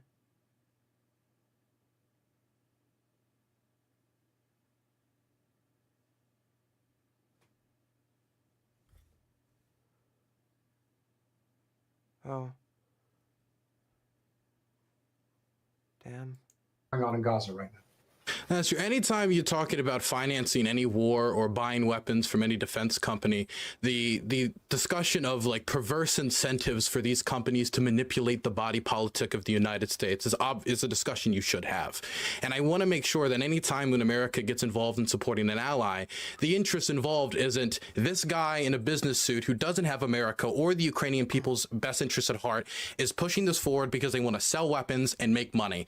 I understand that that could be something that's very scary, the idea of throwing all these lives away for these profiteering businessmen. But I also think that only viewing the world through that perspective is going to give you a very reductive foreign policy viewpoint. While it is true that the military industrial complex have interests and they do try to impact the body politic, there are other interests at play. For the Ukrainian people, like, for example, I don't know, not being genocided. And we're going to make a case for the genocide of Ukrainian people. Like, a case has already been made on the conference, The Wasted Lessons of the Holocaust. But since then, a lot more has happened. Like, there are several things that Russia does that meet the criteria of the UN Convention of Genocide.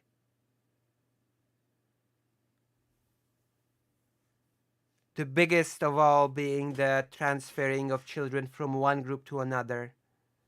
But Russia basically trips all of them. And a reminder, a gentle reminder, you don't have to meet all of them for a genocide to be a genocide. You only have to meet one point. And Russia definitely meets more than one. We will go through it, but not today. People, if you were to ask them why they are fighting for, they're not fighting for the military industrial complex. They're fighting for it because they want to defend their homes, they want to defend their villages, and they want to liberate the towns and villages that were taken over by an imperial occupying force. And from their perspective, asking them why they're fighting, they can give you a million different reasons, whether it's Protestants saying that they want to fight against religious persecution. And I know many people in the Ukrainian Protestant community, whether it's people who have farms or villages and towns in occupied territory that they were displaced from. My good friend Bogdan, he was displaced from Donetsk, and the main reason he supports continuing the fight against the Russians is because he has no home to return to, along with millions of other Ukrainians. And I think that when it comes to Ukraine specifically, we have been generally reconciliatory with Ukrainians for about with the Russians for about 8 to 9 years, and that policy taken by both the Obama and Trump and even early Biden administration, I think, has been largely a failure. And I think it's time to let the Ukrainians take point over the struggle for their own freedom, both for American security interests, European security interests, and their own freedom, which I think it is also a moral struggle. Well said. Yeah. I mean, don't look at, I mean, this is something that I've been, you know, for me, it isn't just about the military industrial complex. There's a very long history here. It doesn't go back to Russia invading Ukraine, whenever that was 2 years ago, whenever that was. It goes out. In 2014. Right. It goes way before that. And there's been a history there as to between the people within Ukraine, people that are in Eastern Ukraine. They've been having their own issues. Like, I know enough to know that I don't know enough about it, and it is very complicated. Mm-hmm. But what I do know, to me, if you don't know enough to know that you don't know enough about it, then why speak on it? I guess that would be my main question. If you don't know enough, then just don't speak on it. That's a pretty good general rule to have. is that when our State Department's lips are moving, that's how you know it's lying. Mm. And so I will and also I'm probably a lot older than you. Okay. So Okay. I remember Okay. Oh, amazing. I'm older than you, so I must know better. Oh, God. I'm old. I'm wise. Why? Why? Why? God. everything from long, even before weapons of mass destruction. Okay. Now I get there are probably people.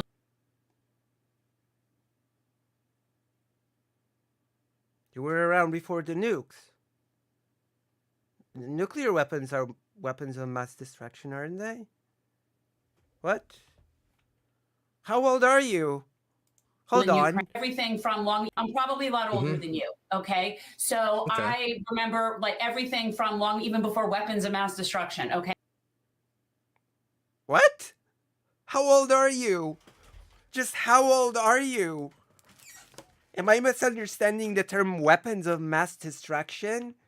Isn't a nuclear weapon a weapon of mass destruction?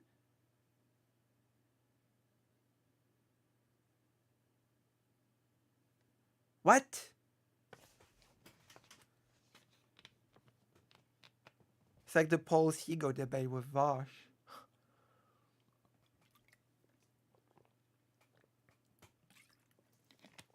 Jesus.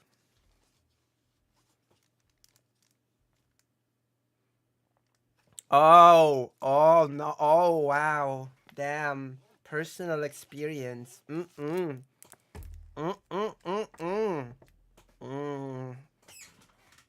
Okay. I lived when that thing happened.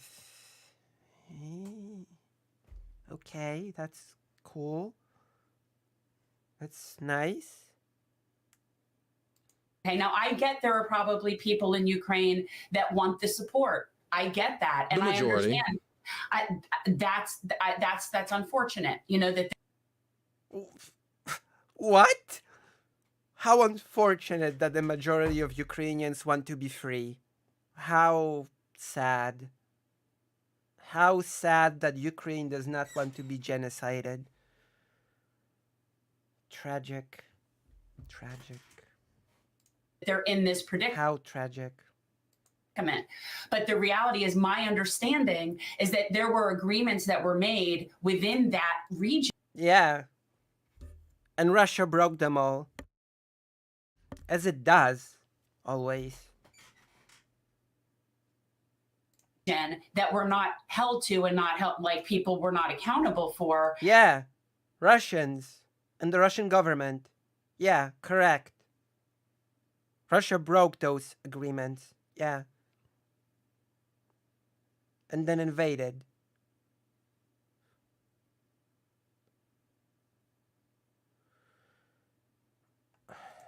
And there's a lot of people within the eastern part of Ukraine that are very malcontent. And they have their own issues. That's not anything that had to do with Russia invading. Now, Russia, I think, has been clear about what they want. Now, going and being hyperbolic, like they're trying to take out Ukraine, they're trying to get all. Like what?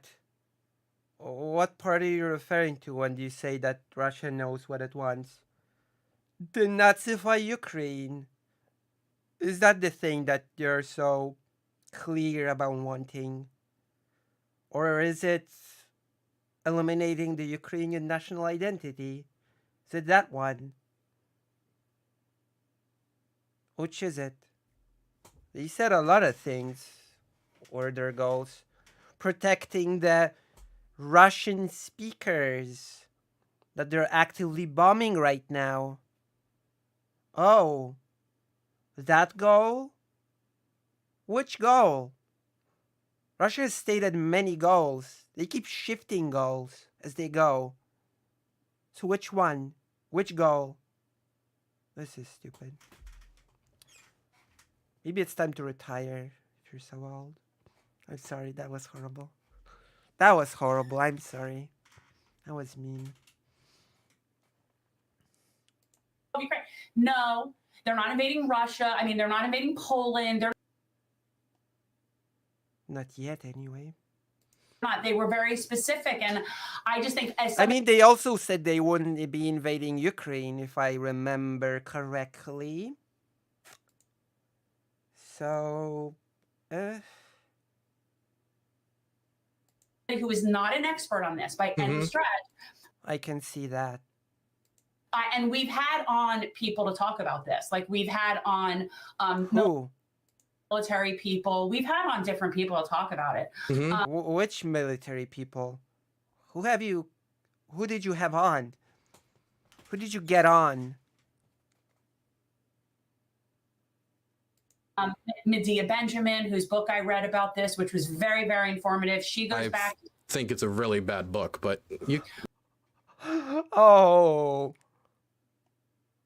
You know, we can disagree about that. Yeah. What's the book? I want to. Who? I mean, she goes back. Think Medea Benjamin, whose book I. Medea Benjamin. I'm gonna look it up.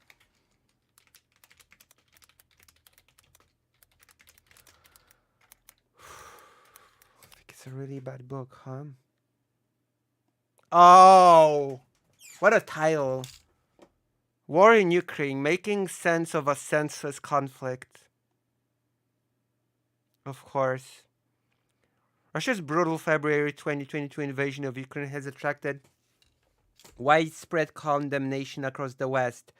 Government and media circles present the conflict as a simple dichotomy between an evil empire and an innocent victim. In this concise, accessible, and highly informative primer, Medea Benjamin and Nicholas Davis insist the picture is more complicated. Yes, Russia's aggression was reckless and ultimately indefensible, but the West's reneging on promises to halt eastward expansion of NATO in the wake of collapse of the Soviet Union played a major part in prompting Putin to act. So did the US involvement in the 2014 Ukraine coup and Ukraine's failure to implement the Minsk peace agreements. The result is a conflict that is increasingly difficult to resolve, one that could conceivably escalate into all-out war between the United States and Russia, the world's two leading nuclear powers. Yeah, it does sound like a very bad book. It does indeed sound like a very bad book.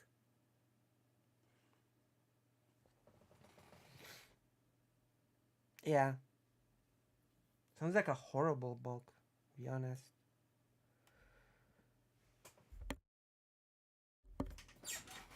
Also, why does everybody have this weird amnesia?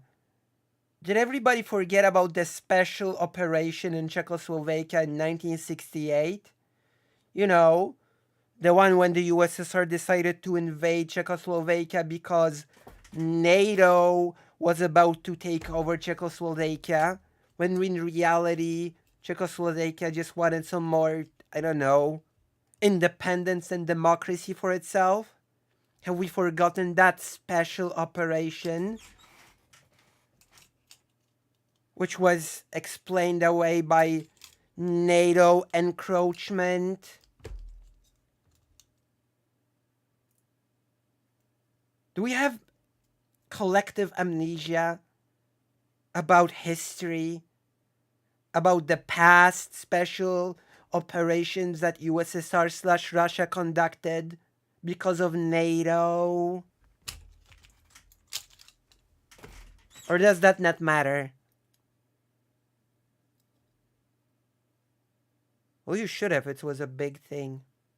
The invasion of Czechoslovakia by the Warsaw Pact countries. Poland took part of that invasion, by the way. Just so you know.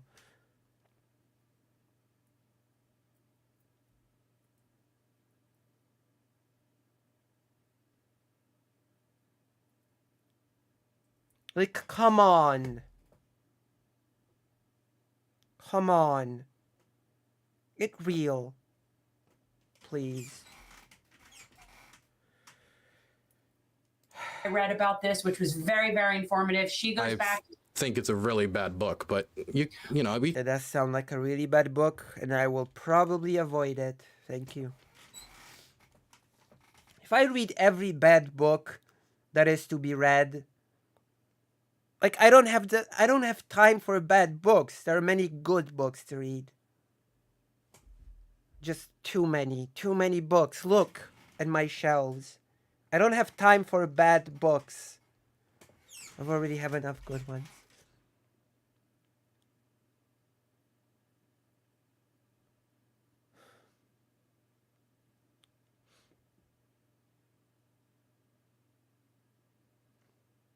You can disagree about that. Yeah, I mean, I'm just saying, like, so I understand that I do not know enough about this, but I do know, again, that when people are asking for aid and it's not going where it needs to go, and the people that are making the money are not it's not helping the Ukrainian people. It just isn't. Okay. And Great. All the talking points are here. If you don't know enough about something, learn about it. Or otherwise, don't talk about it. If you don't want to learn about it, don't talk about it. Otherwise, if you know you don't know enough about something, learn about it. You're old enough to know that, right? That if you don't know something about a topic, you should learn about that topic. That's a basic thing to do if you don't know enough about something. You don't just start talking about it with confidence. You learn more about it. Or are you too old to learn? What's happening here? The information is out there for you to get it, to learn. It's not top secret. also haven't heard of or you seen know any that. strategy. No, but when we said you had know on it. people like talking about That's... I don't know enough about this topic, but I do know A, B, C, D nonsense talking points. Like, come on. Come on. like, what is their end strategy? What To drive whose end strategy? The Ukrainians? To drive out the Russians from their country. That's the end game. Whose end game? What are these vague, meaningless questions?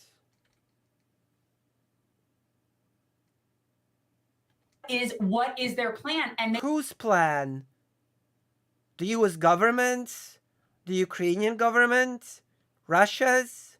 Whose plans? Whose end game? they don't seem to have one. Who? They have a plan. Well, okay, they're What? Hold up.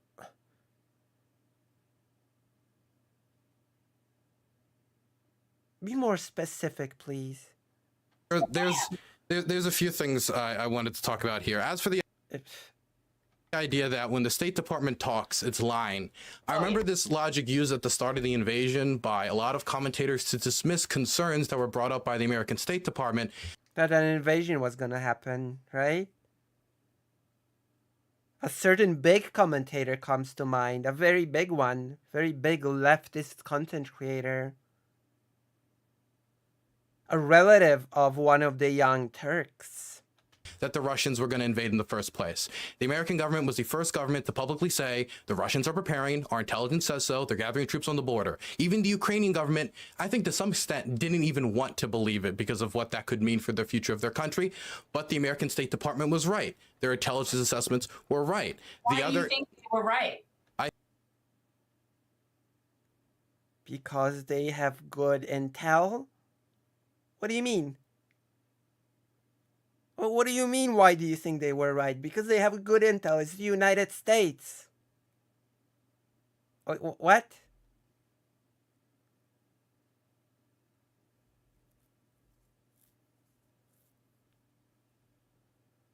I think it's because that their signals intelligence is quite good in Russia. There we go. What other answer are you expecting here?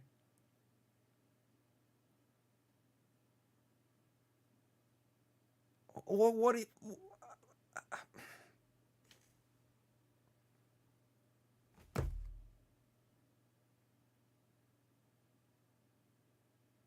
do you... Okay.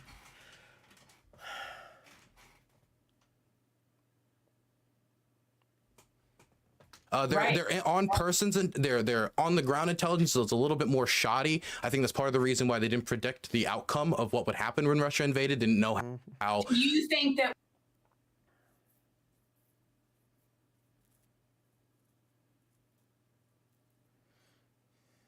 we have any sort of responsibility regarding any sort of provocation for any of this with us? No, I don't. Absolutely not. Again, 1968, Czechoslovakia. It's just an excuse. Like, don't give that to Russia. That provocation bullcrap. Don't give it to Russia. Stop. What? Russia got provoked and now it has to genocide Ukraine. Is that how it goes?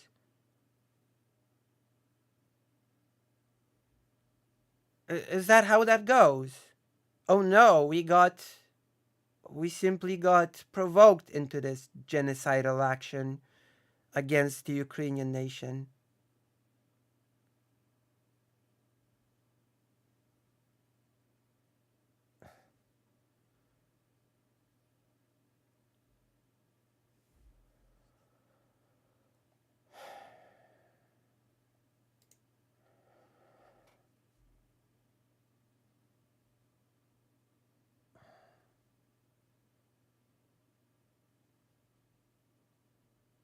I just don't know.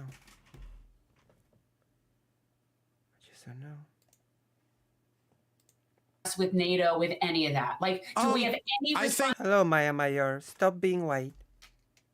I think slight, but I don't think that was a major contributor to the war. The fact. I think it's a non-factor, to be quite honest with you. It is literally a non-factor. Dylan's trying to be nice here. It's bullshit. It's a non-factor. I don't think even slightly, to be quite honest. Because the USSR has been doing this for a long time, this excuse to invade countries when it wanted to protect its interest. It's not even funny.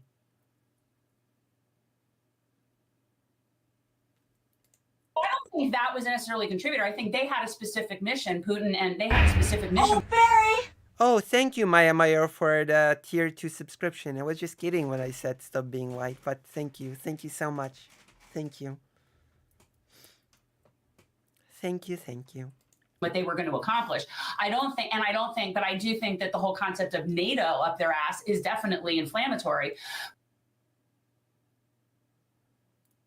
That is such an excuse. The only thing that this invasion has actually accomplished is that NATO is more up their ass than ever. Hello, Finland. Like,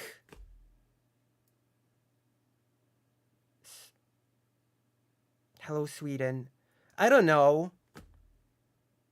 NATO just seems more up their ass than ever now. So, well done. Well done, Russia. Well done.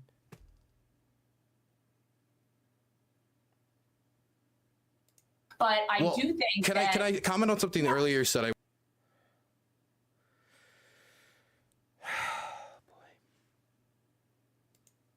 What a day.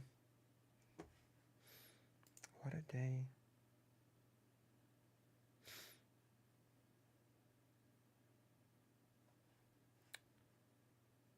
I wanted to talk about like the aid not going to the people who need it. So I was in the Russian speakers. I've been to Eastern Ukraine. I've been to the Donetsk region. I've been to Zaporozhye. My first ever forward operating position I went to, it was with Russian speaking territorial defense. What I found in my time in Eastern Ukraine is the vast majority of people who speak Russian that I met, now of course this is my experience and this is from my perspective, don't view the Russians very favorably. No kidding. When you're getting bombed, you don't really see the people that bomb you very favorably. What a shocking twist. What a shocking revelation. Damn. Who could have predicted? Only the brightest minds could have seen this one coming. Maybe this lady who is so old will enlighten us on this. In fact, many of the aid workers that are most diehard aid workers I know used to view the Russians more favorably. And then after the invasion started, that kinship and brotherhood that they thought they felt kind of collapsed in on itself. I'm making a documentary about a friend of mine named Dima, who was sent to Russian speaking school because his mom wanted him to go to Moscow because Moscow is the financial capital of this part of the world. Well. And Moscow was going to give him all the opportunities, and he spent the opening months of the war evacuating civilians out of Mariupol as the Russians shelled the city and killed between 35 to 75,000 people. Exactly. Shout out to the amazing event that's about to happen in Italy, praising Russia for its miraculous reconstruction of Mariupol. And so shout out. I think that the Russian-speaking narrative, if we were to imply it in any other country or put it in any other country, the dynamics would change. If we were to say, oh, well, the Irish speak English, so obviously that means their deep cultural ties to England are so deep that they want to. I don't think that. I'm not saying you're. I'm not saying. I'm not even gonna go into the whole topic of Russification. Like, let's not even go there.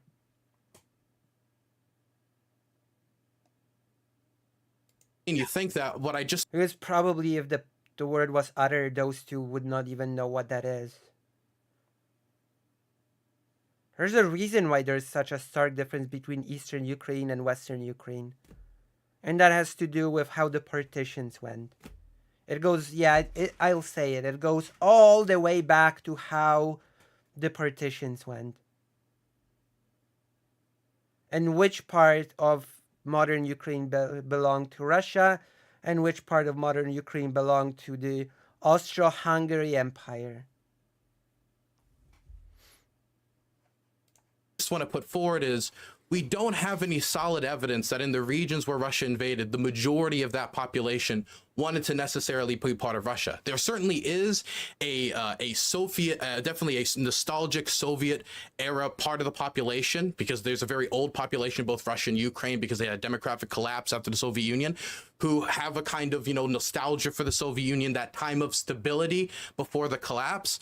But it's that support, in my experience, was not widespread. That's also probably due to the fact that most of the people in that region that I was talking to are definitely people who are more involved in resistance.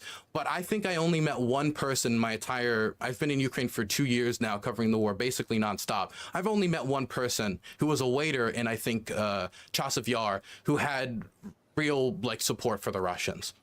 I mean, I appreciate all of that. I really do. But I go to, so what's our role in it? What I think our role is to fulfill the commitment we war forever. I think our Why forever? I mean, fulfill your dues, US. You were among the parties that wanted to strip Ukraine of its nuclear arms. Fulfill your role as allies. Arm Ukraine. If the US adequately armed Ukraine, it would have just won outright. Look at what Ukraine is accomplishing with what's managed to accomplish with what it's got, what it's gotten. goal is to finance them to have the best position either to regain their country or when negotiations eventually happen, because all wars end with negotiation, to give them the best position to negotiate.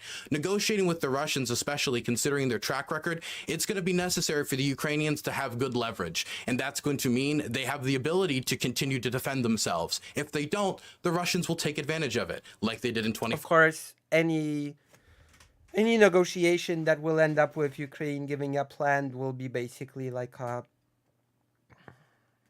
disaster, like a loss, in my opinion. But that's just me. 14, like they did in Moldova in the 1990s, like they did in Chechnya, like they did in Georgia. They have this tendency of freezing conflicts and then reigniting them when it's at their best advantage, when they've rebuilt their... I mean, that is a tried strategy. forces and when the West is distracted. So let's say, for example, there was a war between China and Taiwan and we signed a ceasefire tomorrow in Ukraine. The West might be distracted with that, and during that opportunity, Russia takes advantage to then push that war again. And this isn't like far off scenarios. This is what happened in Ukraine in 2022, because the war originally started back in 2014. Yeah, exactly. Do you agree with friend of the show, Willie Bragg? 2014 is when the war started due to the CIA's toppling the government? No. Again with this. Come on. Come on, get new talking points, please. For the love of God, get new talking points. No, I think that's a bunch of horse hockey. That's one way to put it. That's one horse hockey. I've talked to a lot of Euromaidan protesters. I looked at the evidence. I looked at the Victoria Nuland phone call and listened to it. And I thought the Victoria Nuland phone call, which is supposed to be the smoking gun for this theory, it pushed me in the opposite direction. It made me more positive that we did not motivate the government and tried to push the protesters to overthrow Yanukovych. Because in that phone call, they say pretty explicitly, we want the protesters to accept the deal offered by Klitschko. Klitschko was negotiating with the Yanukovych regime, and he found a deal to have elections like 6, 7, 8 months down the line while keeping Yanukovych in power. The protesters didn't trust it because after the murder of 100 protesters and him trying to outlaw protesting, they were scared that he was going to use that time in order to consolidate power. But the West thought that was the best deal that they were going to get, so they pushed the protesters to accept the deal. The deal looked at the West and basically said, screw you, kept protesting, and eventually... the deal looked at the West. What? The deal looked at the West. I think that was a slip of the tongue. Yanukovych out of the country. So it doesn't make sense for me for being a CIA coup if the American government officials in these leaked calls were asking for the exact opposite thing to happen because they were fearful of, well, instability or the Russians using it as a justification to invade, which they ultimately did. So, with that said, Can I say one more? I'm sorry to do one more comment, but I wanted to talk about What a debate. defense I mean, procurement. to me, it just all comes down to the bottom line is it just comes down to, even if everything, I will stipulate everything you're saying. Mhm. And I still just don't see where this goes. Sure, And I mean, with no aid, I can answer that. If no aid is given, it goes to the victory of Russia. If adequate aid is given, it goes to the victory of Ukraine. That's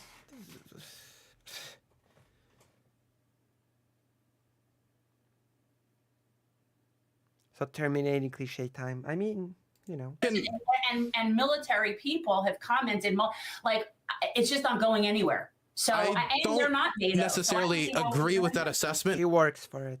He works to be as knowledgeable as he is.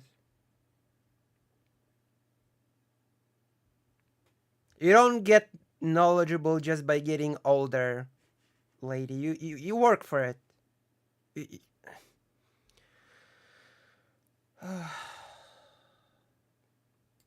But about defense production, I was with the artillery crews that were using American cluster munitions, American M777 unitary shells. They treat that equipment like gold, because they know they don't have a lot of it, and most of their contemporaries, they have old Soviet 50, 60, 70-year-old guns that have been worn out with time, firing thousands and thousands of shells from the war in the Donbass. And so in my experience, when it comes to military aid, we have yet to find any real hard evidence, and this is both agreed to by both parties. Even after appointing the Inspector General, they have yet to find any misattribution of funds when it comes to military aid. The real corruption stories in Ukraine, and this is why I have a problem with how sometimes aid is talked about, because when people talk about corruption in Ukraine, the image they have is almost comical, that we send.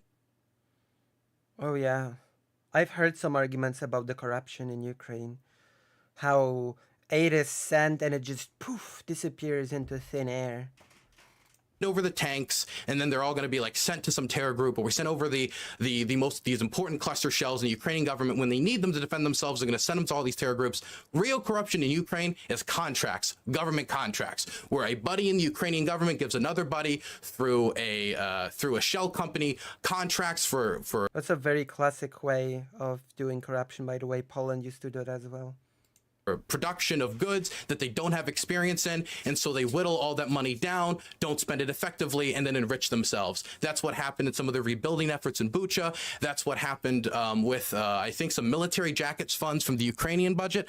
But when it comes to American military aid, that stuff is watched pretty carefully, and I don't. There's a big scandal in Poland about building some highway for a company that just did nothing and the money just disappeared, if I remember correctly. Think that those funds are being misallocated. At least I don't have any evidence of it. If you do, I'd love to hear about it. Here's the evidence that I need, and it's the only evidence I ever care about. Okay. If these multinational corporations, whether it is, you take your pick. If Coca-Cola.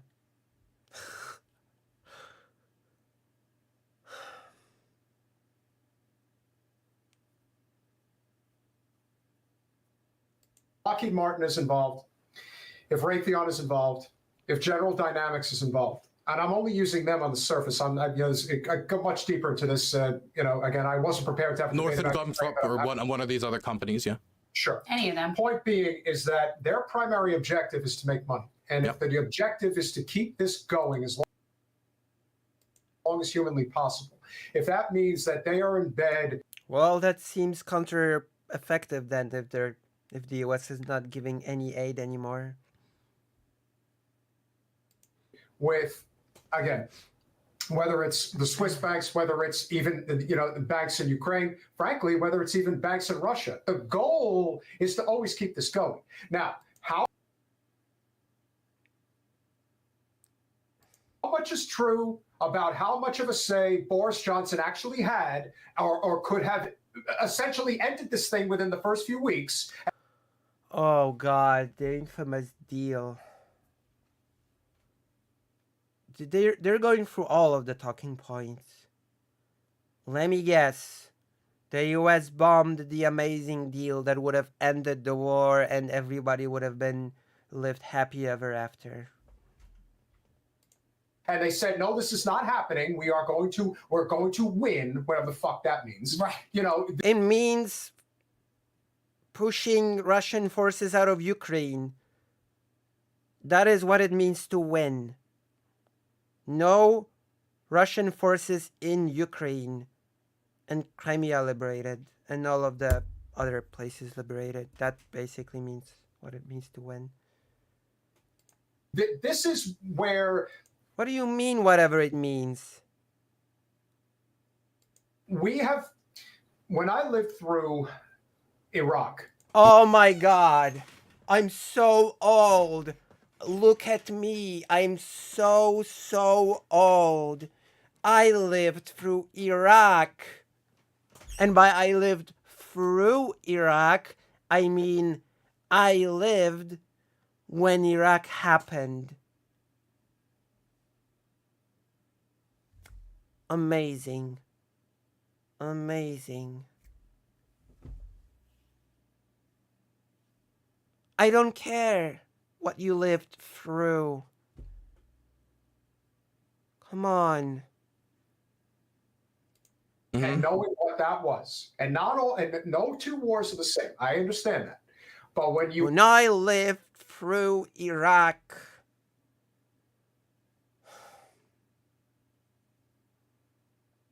look at how that quagmire was something that never needed to happen in the first place. Neither.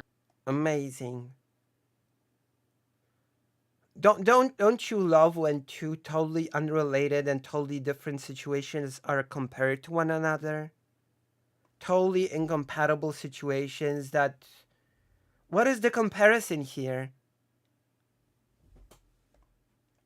Did this. And this is something that will just go and go and go. And it's the little things, Dylan. It's the little things that come along. Yes, it's the little brains in your little skulls.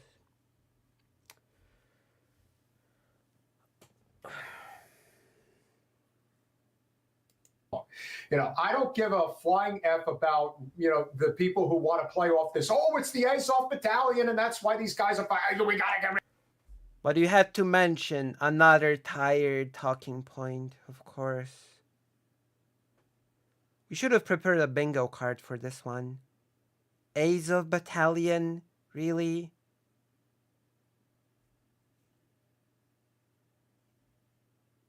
Really? We're getting through all of the hits, one by one. One tired hit by one. rid of the Nazis. It's this whole. No, I want to know what the actual deal is here. And No, you don't. No, you don't want to know what the actual deal is here. the way I see it from the outside looking No, I don't believe you. No, you don't. in, blowing up the Nord Stream pipeline was a big fucking dumb move. And on top of that, you have so much rich resources in Ukraine. Whether it's, I believe, wheat is a huge. What?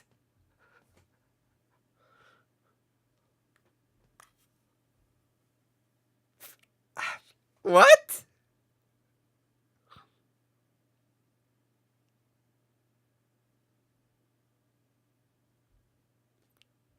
The rich wheat resource?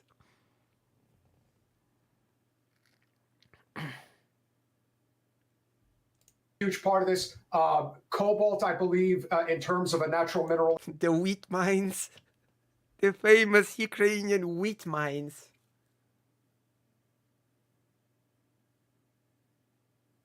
Was a huge one as well.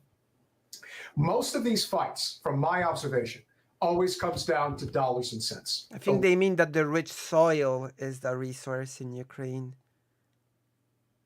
Wheat.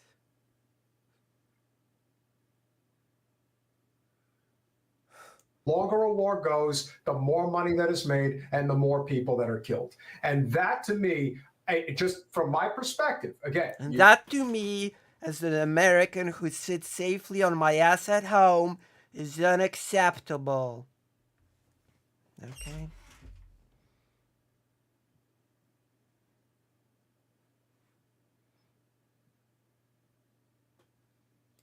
You can disagree, and that's fine.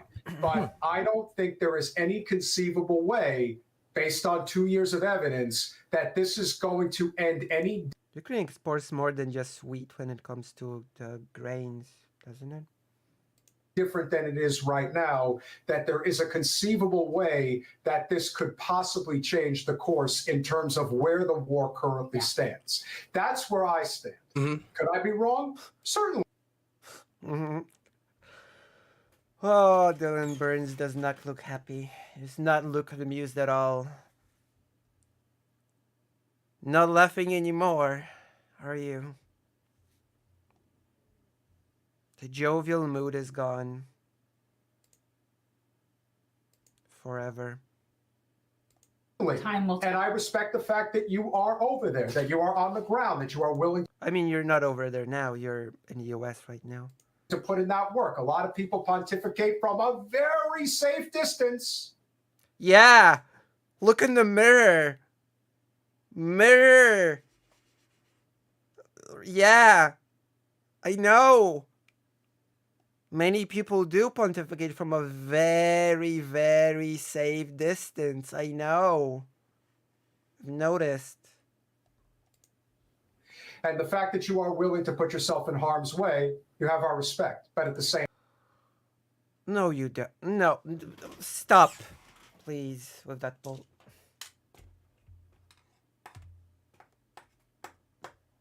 I hate this fakey. Oh, you've got so much respect from us. Oh, yeah. Oh, yeah, sure. Mm-hmm. Mm-hmm. time, that doesn't mean we're going to agree universally in terms of where things are currently going. And I have a very anti-war streak because I've seen enough of war to know where a lot of this. You've seen. Oh. I've seen enough of war. You don't know what I lived. No, come on, dude. Just because you lived when a thing happened, it doesn't mean you lived through so much war. Come on. Is this a joke? This has got to be a joke.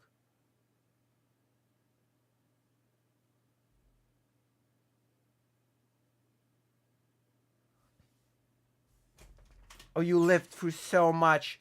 I'm so old. I'm so... Have you considered that I'm so old? Ultimately, and I also just don't think we need to be the world police. And I I really think- don't. I don't think it's just not Another our. talking And point. we're over there all the time, provoking, so that when something happens, we automatically have an obligation to be involved. But we really don't. So war profiteering, as for war profiteering, ever since man has sold sharp But I'm so old. Have you considered that? sharpened rock, other man has made profit for sharpened rock that was sold. And they've tried to find ways to sell as many sharpened rocks as physically possible. I've heard Dylan make this point a few times now. He's practiced it, and now he milks it. When you talk to the Ukrainians, their idea about it is we have to buy weapons from somewhere to defend ourselves. And the only providers of weapons, unless you have a national defense company like the Russians have to pump it out because they have their own military industrial complex that's more directly embedded in the state, when ours is more indirectly embedded in the state through like lobbying. The Ukrainians have to buy the weapons from somewhere. There's nowhere they can go to that they can buy weapons from that there's not going to be a profit incentive. When we supported the Soviets during the Second World War, the people making money on selling those Jeeps and selling those guns and munitions, they were making money. And from their perspective, do they have a motivation in maybe helping to fight the Nazis? Sure. But for them, at the end of the day, they were businessmen making money. But those wars came to an end too, just like the Gulf War did, just like other wars did. I don't think the profit incentive incentive in and of itself is enough to say that the war will go on forever, because there's other parties involved who have more direct involvement than the weapons defense companies, like the Ukrainians, who could not afford to have the war go on forever, who don't want the war to go on forever, and are trying to like advance towards an idea of victory. And as for the victory plan revolves around isolating Crimea. It revolves around targeting the Black Sea destroying the bridge. Fleet, 20% of which they've sunken in the last 4 months. It involves around taking out their shipping capacity so they can transport goods and munitions to Crimea, and then taking out the Kerch Bridge with something like the Taurus missile to further isolate it and damage their supply lines. This type of strategy led... And then the rail, you know, the train tracks, also destroy those. To a successful counteroffensive in Kharkiv, the reclamation of tens of thousands of square miles of territory, and the reclamation of the only provincial capital that the Russians captured in the whole war, the city of Kherson. So they do have a strategy for victory. Zelensky laid out that strategy for victory. We just need, you know, weapons to do it, and, you know, shells, ammunition. In the economy. Like there is a plan. You just need the military gear to implement it, as well as talking about the things they need for victory, which is going to be things like shells, air defense systems, Patriot air defense systems. Thing, and I by no means, as somebody who supports modern monetary theory, I by no means think that, oh, it's our tax dollars funding the war in Ukraine, because I don't think that's not how this works. However, there's a difference between us giving them and them buying. Yeah, we have the Lend-Lease and the aid program. Are they buying, or are we giving? But that aside, honestly, I don't see why this needs to involve us. I really think don't. Because we involve. Oh, come on. Maybe because the USSR has been the biggest enemy of the US. This is so ridiculous. Why should we be involved? I don't know, for global stability? Does that matter or no?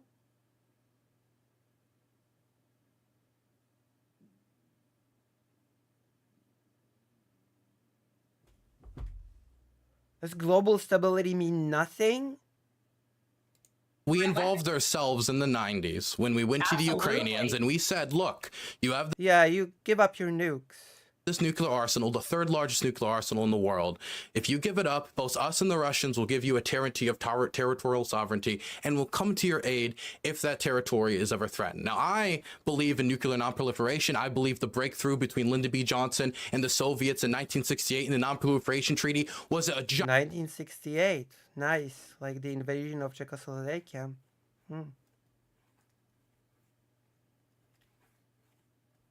Gigantic achievement and shows that we can do real diplomacy with our allies. So that's a goal I want to pursue. I want as few failure points for nuclear weapons as well. Nuclear weapons is something that I found from this war that people are very much... Wait. Failure points for nuclear weapons to do real diplomacy with our allies. So that's a goal I want to pursue. I want as few failure points for nuclear weapons as well.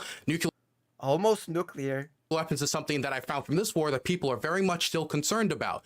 I am worried that if we don't commit and we don't go through on our commitment to Ukraine to protect their territorial sovereignty after giving up their nuclear weapons, and including cruise missiles that the Russians... Almost nuclear. have used to bomb them because we made them give the cruise missiles to the Russians. I fear that the message that will be sent is, don't give up your nukes. The only way to guarantee your territorial sovereignty is nukes. Any other state saying that they're going to protect you with their umbrella or protect your sovereignty is nonsense. Everybody should just race for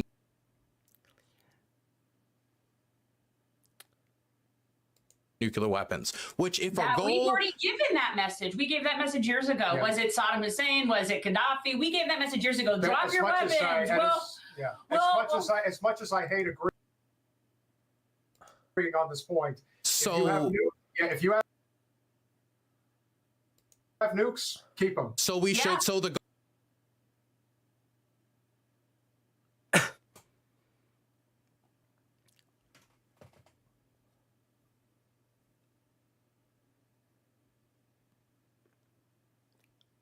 Okay. Wait, so your position is pursue nuclear weapons. No. Nation states should. If you have, No. if you have nuclear, if No. I wouldn't give them up for an agreement with our country. I I'm wouldn't saying if trust a you have, word of or ours. What What is your position? about, but I mean, there's a lot of countries that didn't pursue nukes that then became part of our Yeah. nuclear umbrella and now have participated in at least a period of prosperity, relative prosperity after European chaos in World War I and World War II. I don't think that not declaring Yeah, after World War II, and Poland was just basically sold out to the USSR.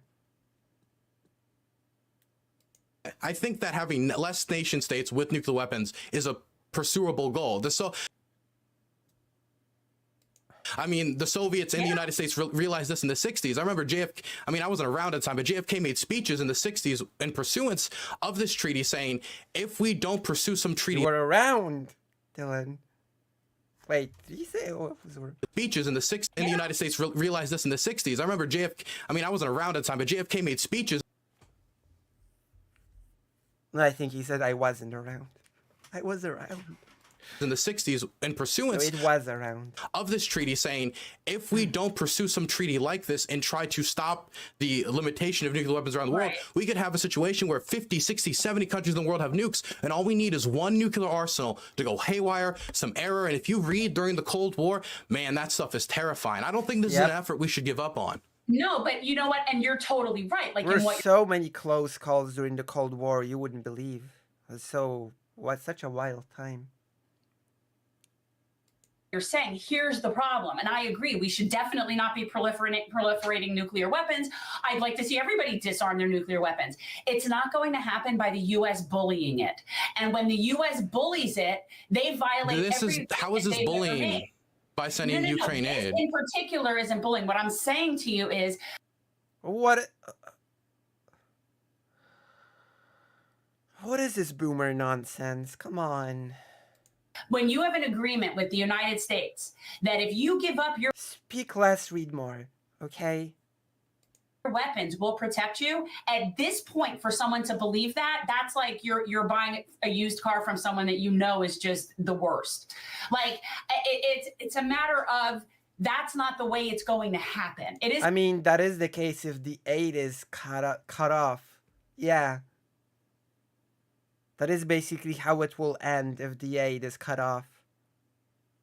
It's a matter of whether I agree with it or don't agree with it. That's just not going to work. Should Ukraine join NATO or not? I would.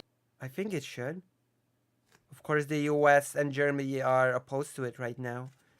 And Ukraine has created this new whole committee for meeting NATO standards. Me personally, I think if they could join NATO, they should join NATO. Yes. Okay, so Yeah. For their own That's national where- security interests, yes. well, that's I mean, of course. that would be my red line. Absolutely. Your red line? Who cares about your red lines? Come on. Who are you? Oh, that's my red. Nobody cares. Who cares about your red lines? Absolutely not. Why And not? Because that's World War III. That seems Silly. a little hyperbolic to say I that don't them think so. joining NATO after the war would necessarily start World War III. No, it's That gonna- I mean, that won't happen because there are countries that just don't agree to it and it has to be unanimous, but Sort Russia's of the hard line. That was not their hard line very recently. In 2002, Vladimir Putin said, and Lavrov said shortly after, that if Ukraine was to join NATO, that was ultimately their decision. They also said in 2008 that well, they sure changed their mind. there was no ethnic conflict in Ukraine. That position changed once they got into a position of power and felt like they could go out and start rebuilding empire. So let me Funny how that goes. push back on you, Dylan, because you have to remember that a big part of this whole debate, bless you, the whole point of, is this a question? Again, everyone has an opinion when it comes to why did our country do what it did? Why did Russia do what they did, and so on? And of course, Ukraine is just stuck in the middle, which is the case in so many foreign conflicts. I would say. Collateral Yeah, I but would let's say be clear. The Ukrainians want to go one path. They want to go the Yeah, the path of freedom. path anti-oligarchy. They want to go European. They want to go a certain path, and the Russians are saying no. I think it's their decision to determine to go forward with the path that has been more successful for them. Sovereignty. I have no problem. No, with But that. the Russians, What the Russians do. but they can't have that individual sovereignty until the Russians stop invading Ukraine and they can join things like the EU. This whole war And I think started that our because the government- Russians invaded Ukraine. I And think that if Joe Biden and our government really didn't want this war to be happening, that they could have done a lot to stop it a long time ago. Oh my God, Paul's ego. And whether or not that would involve some concessions to Russia that Ukraine doesn't want to make, I don't know what the negotiation would be. Oh God. Some concessions. It's so easy to make concessions for a country that's on the other half of the globe. But I know it could have been done with a lot less death and Could destruction. have been done in the first And few it, weeks. exactly. And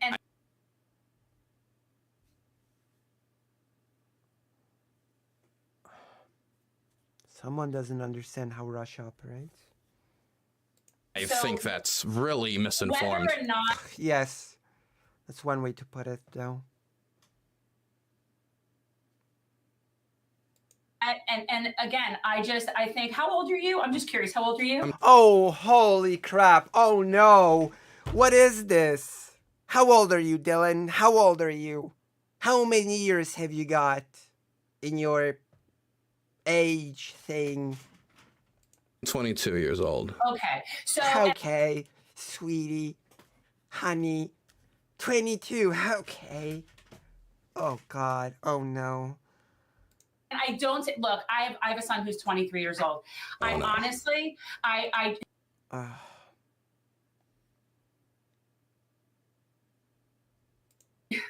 so it's just what You it shock comes people with that, Jen. Really? Yeah. Is that what no, I don't think that's what he Everyone meant. thinks you're young. No, Absolutely not. Awkward. I'm not. I'm old and I'm more than old enough to be your mother. And it's just like Awkward. And also unrelated. Nobody cares how old you are. Nobody cares. You should do your reading, ma'am.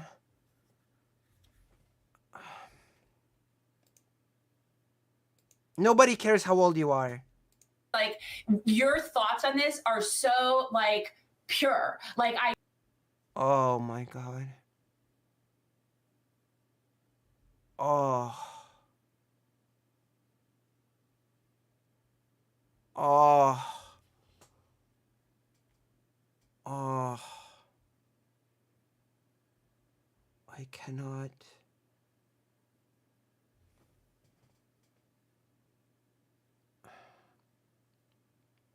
What you meant to say is educated, but okay. Holy moly. totally respect what you're saying, and at one point, I'm sure when I was a certain age, I probably would have agreed with that. But I feel Mm-hmm. like Mm-hmm. when you get to a certain point and you've seen enough, and That is such bullshit. I'm sorry. That is such.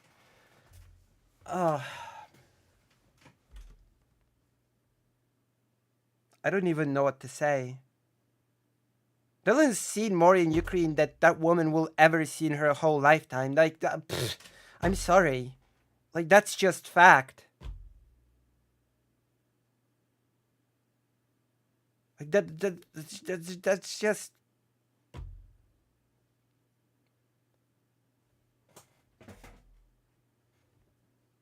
You haven't seen anything.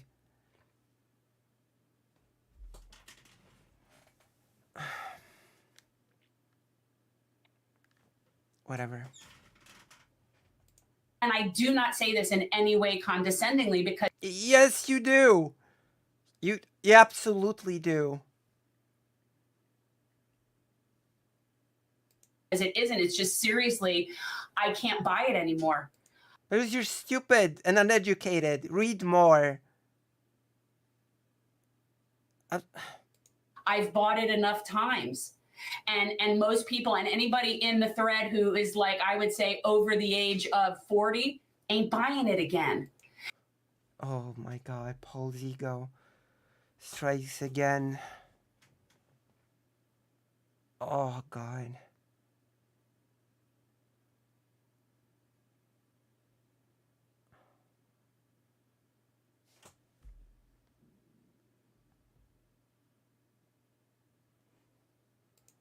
And that's Well, really the what majority of problem Ukraine is. support comes from people over their 40s in the United States. Yeah, diehard libs.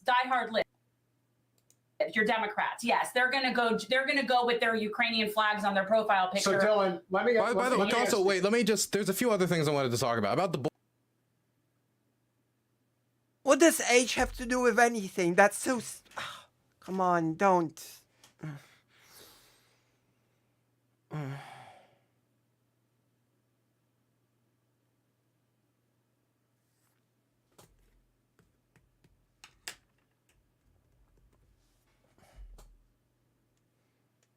Boris thing. Boris didn't sink negotiations. This comes from a Pravda article from an anonymous source.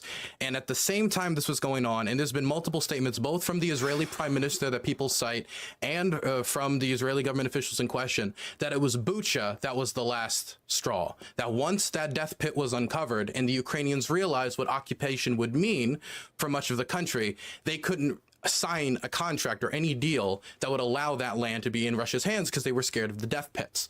And so I don't think the Boris Johnson going and meeting with Zelensky was a primary motivator in them not accepting a deal.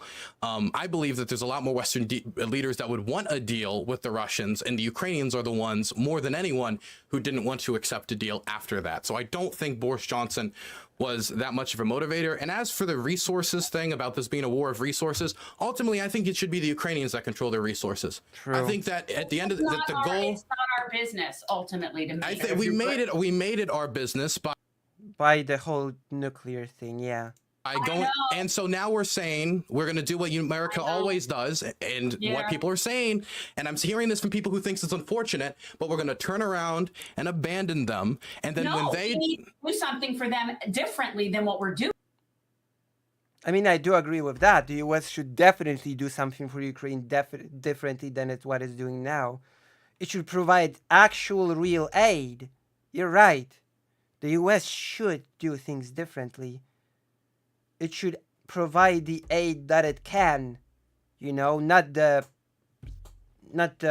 joke aid that's been given till now. I mean, it's not joke aid. Let's not underestimate it, but it's been drip, drip, drip, drip, and the U.S. has the capability to just give real good aid.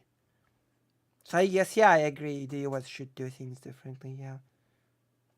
I don't think we should abandon them. The funny thing about what's going, this isn't working. The funny thing about it's not working because there's not enough aid. It's worked. It has worked. No, I think it isn't working. If it worked, we would still be. How many Ukrainians are dead because of this? It's a war. People die in wars. 1,000? That's I don't know where that number came from, but the number is estimated between the number we don't know, but it's probably somewhere around 100,000 or somewhere around that number. It's hard to tell because the UN can't access occupied territory. Guys, if anybody in the chat or Colin, if you have any verification, anything that's from multiple sources I'm on team those people. Okay, so in my mind, as someone, but you don't agree with those people. What? But you don't agree with those people, right?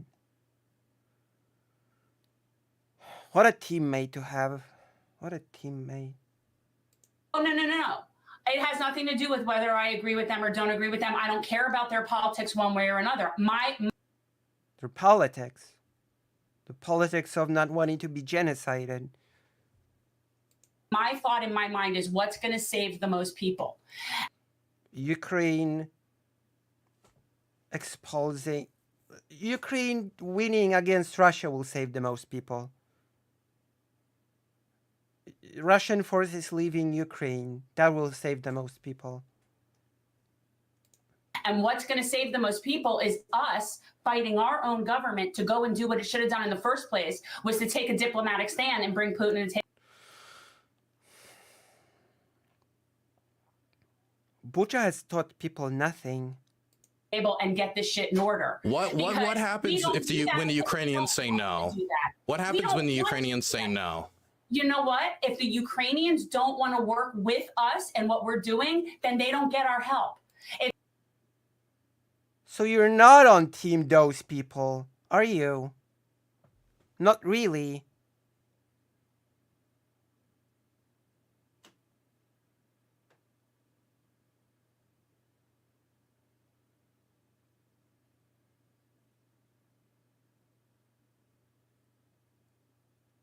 Right, yeah.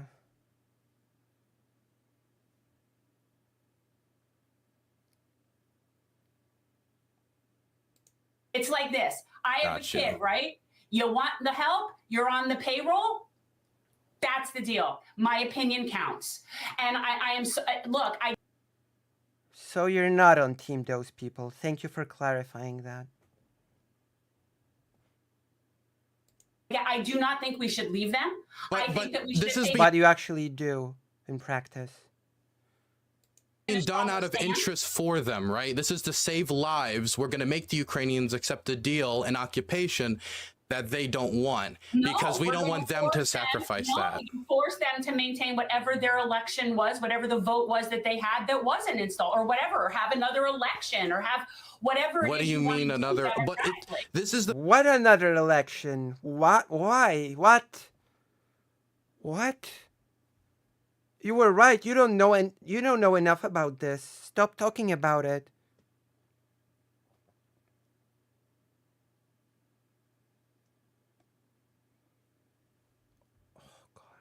the fear that Ukrainians have. They saw the death pits, they saw the torture, they saw what happened, and if they make a deal which allows the Russians to keep that occupied territory, they're just going to enshrine that behavior in occupied territory when they're fighting a post-colonial struggle. I don't know that. And I'm going to tell you why I don't know that. Because when I hear you talking like that, and I appreciate that it is a legitimate concern, I do. No, you don't. I don't believe that after all you've said today. But it is very Well, not today. One day we're talking. reminiscent to me of when I hear the Zionists saying, if we don't get them, they're going to get us. Well, we have That's totally not the same. a proven track record of castration, of hammer executions, of death pits that have been uncovered. The largest mass grave uncovered in Europe since the Yugoslav genocides was uncovered in Izium. Over 444 bodies, many of which with their hands tied behind their backs and bullets in their skulls. We have no reason to believe that that behavior is stopped in occupied territory. So Exactly. let's say that that is the case and that we need to protect them for that, because I agree that's horrible. So we Okay. So we agree that aid needs to be given. Yes? need to do something to make sure that that doesn't happen. Okay. Yeah.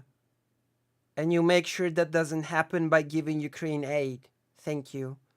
I'm glad we turned it around and we got to the conclusion we should have arrived at from the very beginning.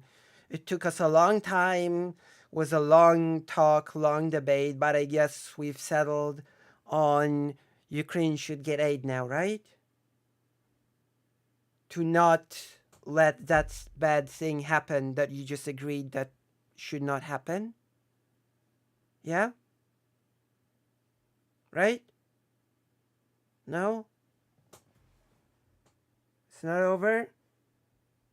It goes for half an hour more? Oh. Okay. Okay. Here's where the disconnect is for me. I don't see how maintaining a war that is not seemingly going anywhere, and we can't seem to get it. It's not.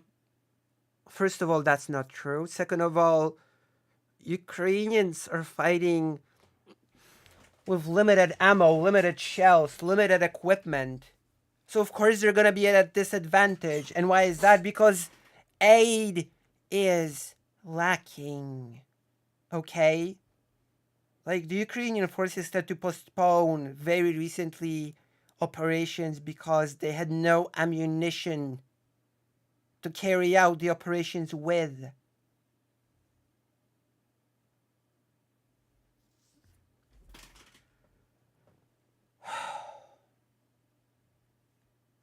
An answer strategy is going to accomplish that goal. And I do agree that the goal is to prevent Ukrainian people from dying. Like I said, 100%. I am on team. No, you don't. Oh, shut up. No, you don't. Of course you don't. You don't care. I hate this. Oh, yeah, I'm on Team Ukraine, but, you know, I totally don't want them to die. I just don't want them to have weapons to defend themselves with. It's no big deal, right? No big deal. Oh, shut up. Whoever it is who's dead and their families. And so what I'm saying to you is, in my world and life experience, more arms, more war. Your experience is worthless. I'm sorry. I'm sorry you've wasted your many years of life or whatever. You didn't get the education or knowledge that you needed, and now you're spouting such nonsense. I'm sorry to be the bringer of bad news, but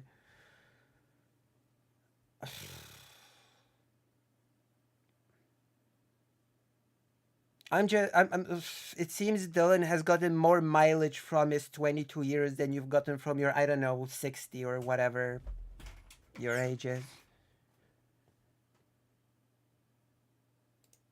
More, that is not the solution, and it doesn't lead to a better outcome. That's just my life experience. So you're agree comment, with what you're saying. You believe that more war in any instance always leads to a worse scenario?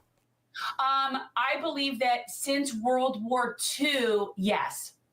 So World War II was the only war worth fighting since then, you would say? Again, it might be a war worth fighting for the people there, but in terms of our involvement in it, it should be diplomatic. It should be forcing our hand, using our bully pulpit, using our power with the world. We don't do it because... So you're not on team those people. Because Dylan has already explained what occupation means. And you just don't care. Which means you're definitely not on team those people. That'd be a long shot. I don't want to. How does this not create a world where might makes right? No, that's all it's doing, is creating a world that might makes right now. What? Lady, wake up. If we say Russia invades Ukraine, and if they don't accept if they're not willing to accept our diplomatic settlement where they sign away who knows how much land, but sign away presumably at least the land that the Russians control now. Yeah, it is might makes right, literally, by definition. And should be unacceptable. Come on. Then let me ask you, what is there? See, again, I don't hear any strategy. Can I say? The isolating Crimea. Oh, he laid it out to you in this conversation. Like, what's happening here? Is the dementia settling in? He explained it. Among other things, isolating Crimea, attacking the bridge, forcing Russia to move their troops through transport ships, destroying 20% of the Black Sea Fleet. Or did that go over your head? That's strategy. What's happening? Having having problems remembering things from the conversation that you're just having right now?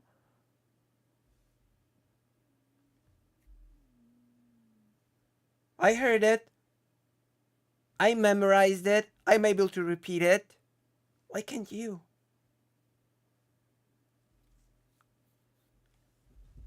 Like... I said the strategy was... There you go! He's about to repeat it. He's about to repeat it for everybody to, I don't know, take it in. How was I able to memorize that. There's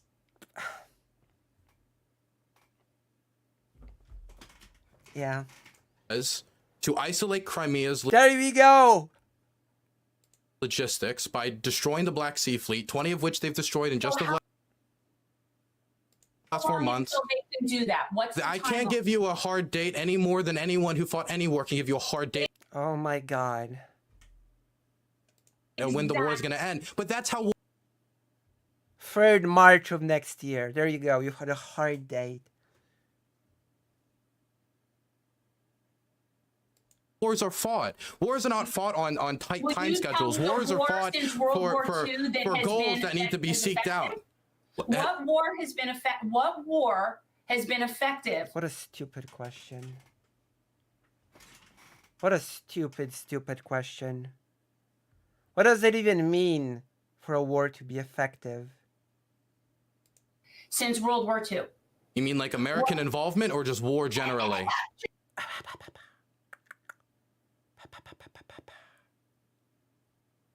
I don't know. I'd say that Vietnam waged a pretty effective war against the US. And France, for that matter. And Japan before that. Vietnam threw out Japanese forces without help as the war was ending.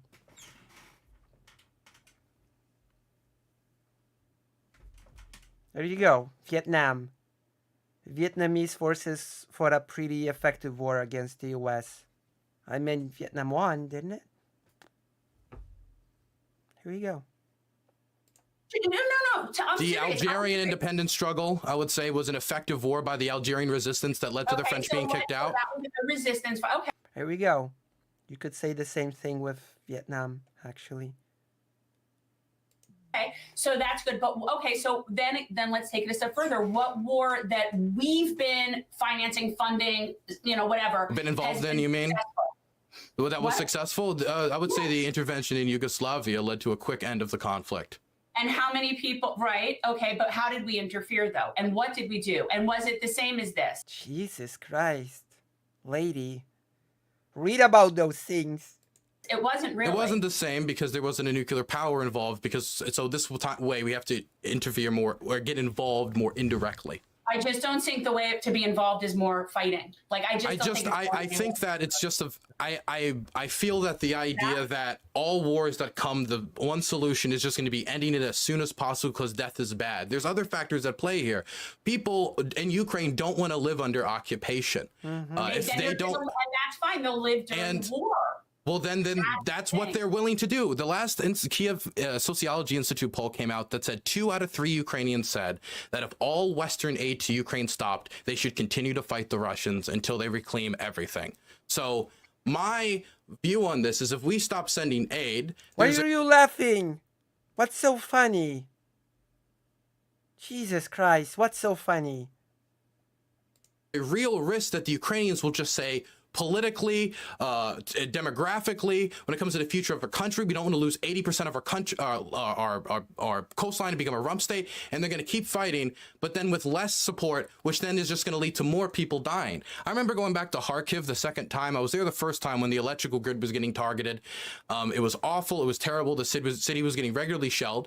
Then the Ukrainians pushed the Russians away from Kharkiv during the Kharkiv counteroffensive, and then when the city was no longer in range of artillery, more civilians came back. The city started to prosper more. So if we're going to talk about how to save civilian lives, as of right now, until we know that the Russians are really serious about coming to a real compromise with the Ukrainians that both sides can live with, then we have to support them in their resistance to give them the best position to negotiate.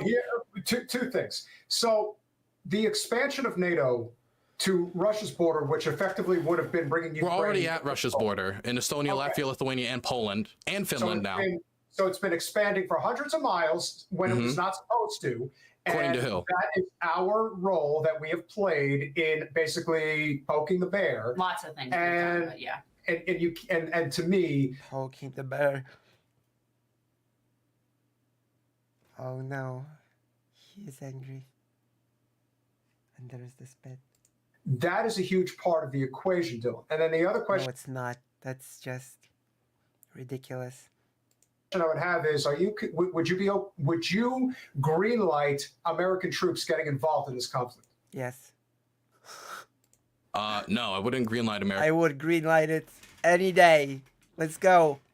troops getting involved in this conflict. And the Ukrainians aren't even asking for American troops to get involved in this conflict. They're It's true. Even though Russia says that Poland has been sending troops disguised as mercenaries. Did you know that? Did you know that? Poland sending regular troops, regular units, disguised as mercenaries, and Poland is building secret military cemeteries to bury their mercenaries with honors as regular soldiers. That was a whole thing that Russia said. asking for equipment so they can fight the struggle themselves and we can fulfill our commitment we made to them in the 90s when we asked them to give up their nuclear arsenal, which I think, again, for nuclear non-proliferation and just sticking to our word is an important thing to do. Not to mention European stability is, people talk about national security interest as such a buzzword, but European security is genuinely an American national security interest. Our main export is Europe. The majority of our goods that are exported go to Europe. Outside of the United States, the euro is the second largest world reserve currency. This is not just a question about your Ukrainian stability or Ukrainian security. This is also a question about European stability. If you listen to Putin's speech at the start of the war, he said that every post-Soviet state's borders was created artificially. This is an ideological foundation to go past Ukraine. And people think, oh, that's fear-mongering. I'm not saying that they're going to move into Estonia, but when you talk about countries like Moldova, which are not in NATO and already have Russian soldiers illegally stationed within them, and they've been funneling money into it for years, I do think it's a real concern. The Moldovans think it's a real concern. The Poles, the Estonians, the Latvians, and the Lithuanians think it's a real concern. And if we withdraw... Yep. Polish people definitely think it's a real concern. I can confirm that. Retract from this continent and just say, you know what, we're going to just focus on American issues. If our interest is nuclear non-proliferation, the message that's going to be sent is, you're not covered by the American nuclear arsenal, get your own nukes, race for it. And that's something that I think is bad for Americans. I think that's bad for Europeans. I think it's bad for the world. I think it's also fair to say that because our country, and you're in Baltimore, is that correct? Or that's where you're from? I'm from Maryland. Okay, so it's fair to say that we also have a really strong anti-war streak in this country that's been growing steadily, and it's been growing much more steadily on the populist right. But I think a big reason for that is because so many families were adversely affected by the war in Iraq, and that's where a lot of that fervor tends to come from. I also think because we live in a country without health care, without a living wage, without a real jobs program for working people that can sustain dignity, among other things, like retirement and whatnot. When you take a lot of these things into account, criminal justice, the environment, and so forth, it's easy to see why so many people want to have these conflicts come to an end as soon and as swiftly as possible. So if we can put a bow on this. Well, then give more aid. The more aid you give, the sooner the conflict will end. It's simple as that. The more technological advantage Ukraine has over Russia, the sooner then this conflict will end.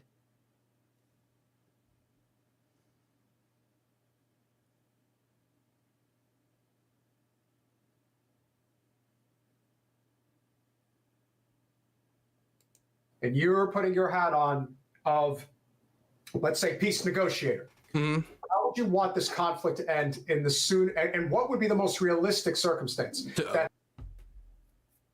Unfreezing the 50 billion from the European Union, unfreezing the 50 billion from the US, giving as many weapons as possible to Ukraine, making sure that Ukraine has an actual big advantage over Russia when it comes to equipment.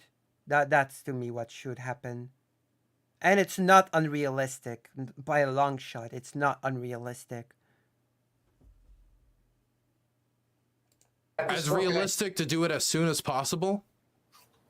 What would be? Of course, the question is, what does as soon as possible even mean in this scenario? to get a ceasefire, because a peace, I would make a differentiation between a peace deal and a ceasefire. Because if you just cease fighting and then start fighting again in 6 months, you've not really solved anything. You got to pack. No, but if right? you have a ceasefire, once fighting stops, the easier it is to make it stop completely. Once the fighting stops, it just makes it easier for Russia to lick its wounds and attack again. No? Oh, the answer is yes, of course. That's a fact. No, it's not. It's ridiculous. It's been demonstrated false in so many conflicts historically. The biggest example is how Vietnam was colonized by France by ceasefire after ceasefire. It can be, but also there's nothing necessarily, unless we put something durable in there to stop this, there wouldn't be anything necessarily stopping the Russians from reigniting the war once we had lost attention, which, according to Russian military doctrine, that has been the strategy throughout the post-Soviet world before, and we have no reason to believe that the Russians have necessarily given up on their original goals, especially if they think the West is losing interest. Yep. Simple as. As for what was your other question besides the peace deal? Getting a peace deal as soon as possible right now would probably be some version of a ceasefire between the Ukrainians and the Russians, where the Russians at the very least control what they have right now.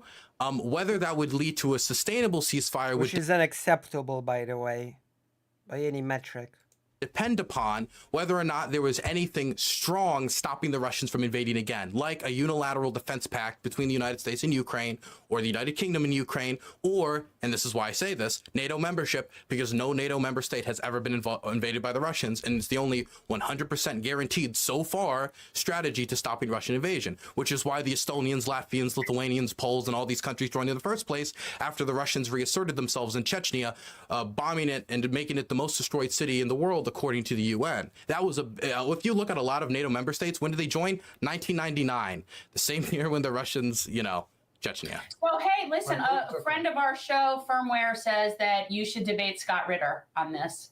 Yeah, Scott Ritter. Yeah, sure. Debate the pedophile. I'm not a debate person. I don't claim to be an expert on things. Debate the pedo. I think I'm 22. I'm a little old for Scott. True. Oh my god. Oh.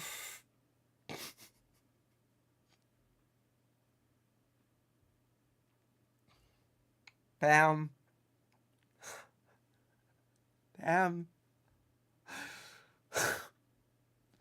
Damn. Got him. He's a convicted pedophile, okay? Scott Ritter is a convicted pedophile, alright?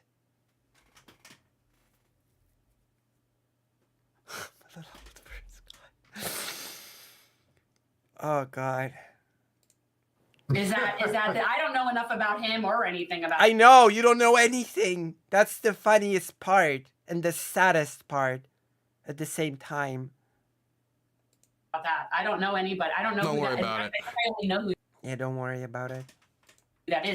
My problem with Scott Ritter is Scott Ritter has made a lot of predictions, most of which have not come true from the start of the war about immediate collapse. Same thing with Douglas McGregor. Douglas McGregor has predicted the collapse of Ukraine 12 times, the immediate collapse of Ukraine like 12 times now, at the start of the war and multiple times. At a certain point, you got to look at it a boy cry wolf situation.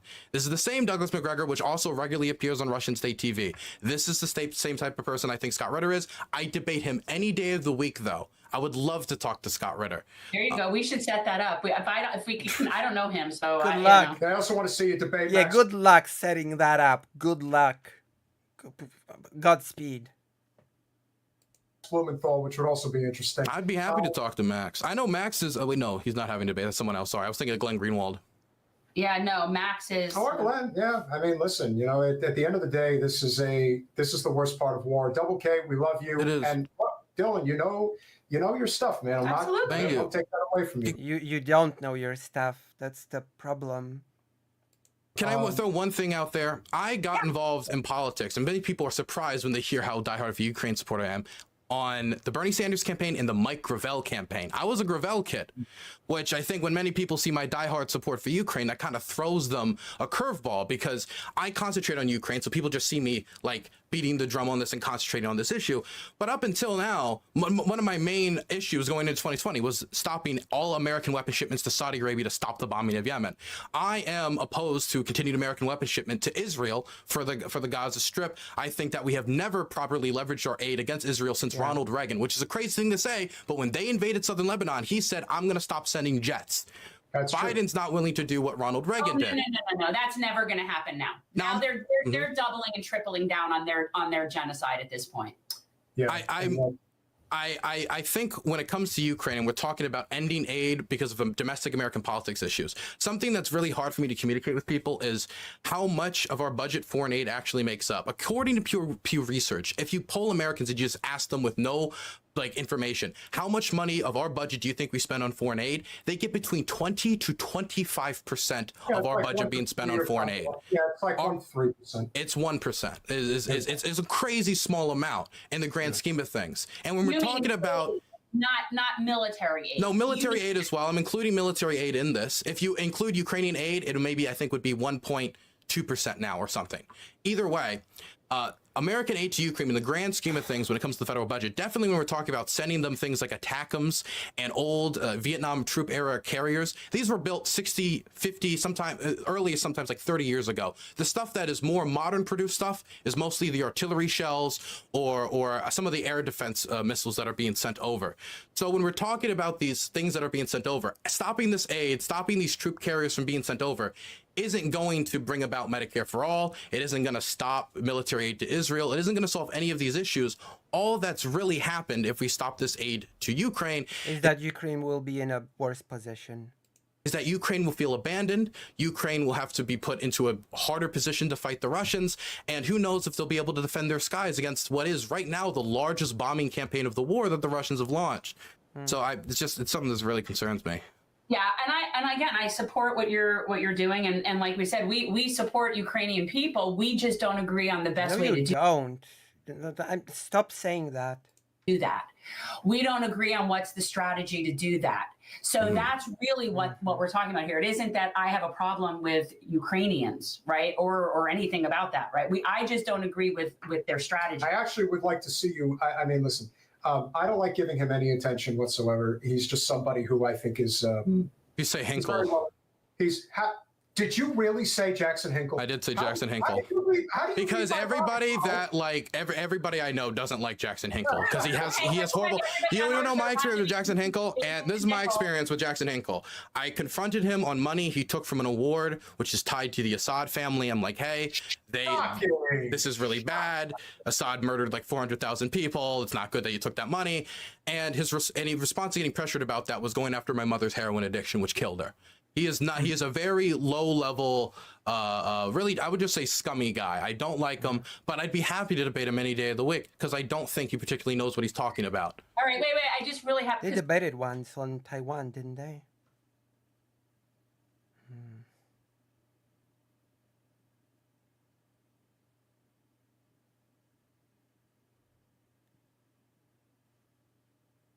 Guys, we talk about Jason Hickel a lot on this show, and I really want to make sure that we are not confusing Jackson Hinkle with Jason Hickel. So, I'm just saying, because Jason is extremely bright, and I'm just saying. One of the worst. Are you familiar with Jason Hickel? I am not familiar with Jason Hickel. I look him up.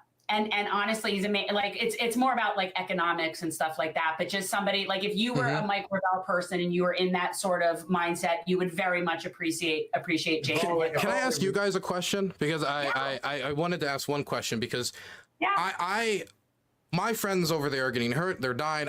If I could and snap my fingers and end the war tomorrow, I would. I just don't think that if they were to sign a ceasefire deal under the terms and conditions that Putin would agree to right now, that it would be long-term peace. I think it would delay the war, extend the war, and give Russia breathing room as we all pat ourselves in the back. But putting that aside, I want to know if we were to end the war and we were to bring this to a close, how would you guarantee the Russians don't just do what they did every other time and invade when we're not paying attention anymore? What's the durable structure we could put in place that would make the Russians say, you know what, it's not worth it? Well, what I can tell you in terms of Russia's economy, they are significantly dependent. I mean, again, it's the biggest nation in the world by landmass. With that said, most of what they rely on has to do with agriculture and with fossil fuels. So we as a nation are so far behind the rest of the world when it comes to our infrastructure. And don't get me started on that infrastructure bill that the Biden administration passed. It is shit. Yeah, that, we're not counting that. So if you're going to change your structure where you actually hold leverage, let's say, over a nation like Russia, you don't want to be dependent on foreign oil. You don't want that foreign oil being traded amongst the European nations. Well, I got to tell you, when I look at a nation like China, what I do see is a nation that has their shit together when it comes to infrastructure. The fact that we have no high-speed rail in this country and that we are not making that alone a priority. The fact that we have no interest, well, it's not that we don't have interest. It's nice. It has nothing to do with the topic, though. This is just recognizing that our country is completely captured by corporate special interest money, particularly in the fossil fuel industry, because of the interests that they have. So if we're in a situation where we're not even talking about the prospect of utilizing some type of a national push for nuclear power to get off of coal and natural gas and obviously oil, then therein lies where the whole opportunism of so goes America, so goes the rest of the world, that is slowly but surely changing. This is turning into something where now so goes Russia and China, so goes the rest of the world. And that is a very dangerous position to put ourselves in. Whereas, again, as you said, sometimes might can make right, even though that should always be the last resort. If we are not drastically changing how we execute our infrastructure growth in this country, this is only going to get worse. Okay, so we passed the CHIPS Act. It has nothing to do with anything. Maybe we're going to catch up a little bit when it comes to technology, but that's nowhere near where we need to be. And so if we're not on that growth path where we can say, okay, if Russia's going to fuck with you, we're going to make sure that that energy source that they're trying to basically hold over your head, well, it's not going to be so valuable anymore because we've already caught up and we're ahead of that now. So to me, this is where I understand where everyone who comes together on the issue of endless spending on our military power is ultimately going to be the end of us. Why? When you have 800 bases around the world and China and Russia combined have, I think, 30, that's not good. No. That's not doing us any favors. And while I'm not saying that we are solely responsible for what's going on in Ukraine and what's going on in Israel, I can definitely say that because of the trajectory we've moved on... No, you cannot say anything definitely with your level of knowledge. No. No, you don't get to say anything definitely. You definitely don't get to say anything definitely. Stop. Don't even. Probably since the end of World War II, it's easy to see how we've ended up where we are and why things are so bad and why it always seems to get worse every day. So until we put our foot down and say, this is where the line is getting drawn, we have to get to the negotiating table. I've heard this bullshit so many times. I've heard this so many times. I'm so tired of it, of this argumentation. Oh, I'm sorry. A lot of those things you said about infrastructure and about investing more, like I agree with all of that. But it has nothing to do with the topic. Ultimately. But I don't feel like any of that addressed my question, which was... There you go. I don't either. I'm going to tell you, like, you want to know how do we enforce what Russia would... How do we stop the Russians from invading again once we made this deal? Yes. Yes, do donate to Lucy Haze, please. Because I have big goals, and for you to help me to expand my operation, which I want to do, please help. Help me, help you to get better content. Thank you. Thank you for your attention. Yeah, well, I think that's, well, no, you said we need to have more like sort of to hold over their head. And I get that. That is definitely a tactic, but I don't understand how energy would, the Russians are exporting their energy to like, I don't know what we would, how that would stop them from invading again. To be honest with you, I think that this is, look, this is one of those things that when you say, how would we ever trust anybody to enforce anything? And the truth is you can't, because we don't ever keep anything. But I do think that when you have people that know what they're doing and actually are trying to help the people. See, right now, we don't have a team in this country that gives a rat's ass about the Ukrainian people. So if our administration and our Congress and our people really gave a shit about the Ukrainian people, there would be a lot more talk about diplomacy and a lot more different different things and people using their power of their position and their platform to do other things. And instead, we'd rather just finance our military. I feel diplomacy is such a simple answer. Yeah. I would even say it's a simplistic answer. There have been No, it 200. isn't a simple There have answer, been but it's 200. not. You're right. It's not a simple answer. It's a simplistic one. It's an answer of a person that does not know anything about the situation and about the actors involved. You're right. I agree with that. Not effectively. There have been 200 rounds of negotiation, over 20 attempts at negotiated ceasefires, and that was up to 2022. Past then, there have been more rounds of negotiations and more discussions, both through back channels and through public statements through the press, as we've seen now with the New York Times. I don't think the solution is just saying negotiate harder. I believe that the interests at play between Russia and Ukraine are so vastly different that negotiating at this stage could, as far as I'm afraid of, just harm Ukraine. Just extend the conflict. I don't think the solution is just talking harder. I understand what you're No, you don't. saying, but what I'm saying is the problem is that when you're talking about how many hours of negotiation, I can guarantee you nobody from this 200 country, rounds, not hours, rounds of negotiation. It could be, Dylan, it could be forever. It could be a whole year of meetings.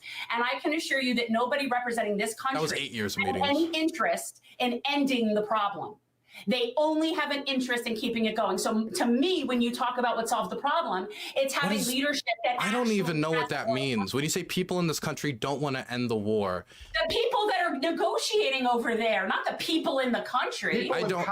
I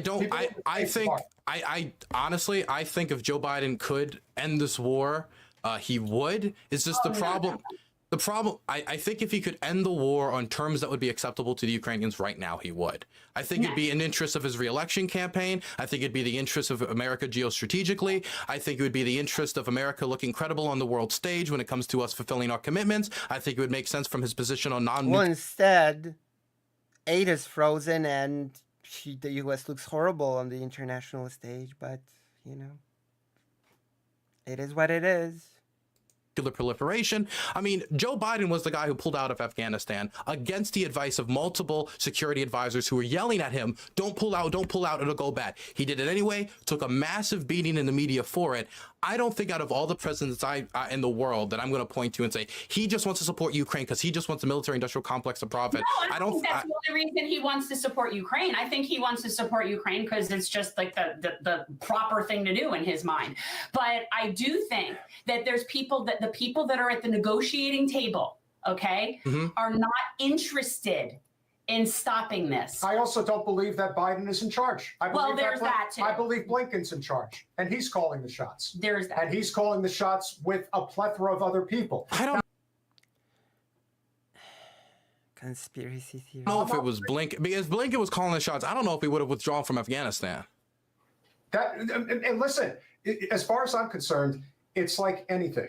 Eventually, you got to get out of Iraq. Eventually, you got to get out of Afghanistan. Eventually, what's happening in Yemen, which is a genocide as well, has to end as well. And everything just moves in pieces and pieces and pieces. You've only got so much because remember, so much of our military today is based on money being spent. It's not about boots on the ground. This is very different in a lot of ways. Doesn't mean that couldn't happen. And let me tell you something. What's happening right now with Israel's decision, they could say whatever they want about how they killed number 2, whoever the fuck in Hamas. But the fact of the matter is they bombed Beirut. And by doing that, this can very easily expand into a very hot war very quickly. Yeah. And so by that measure, there's no telling what might end up happening.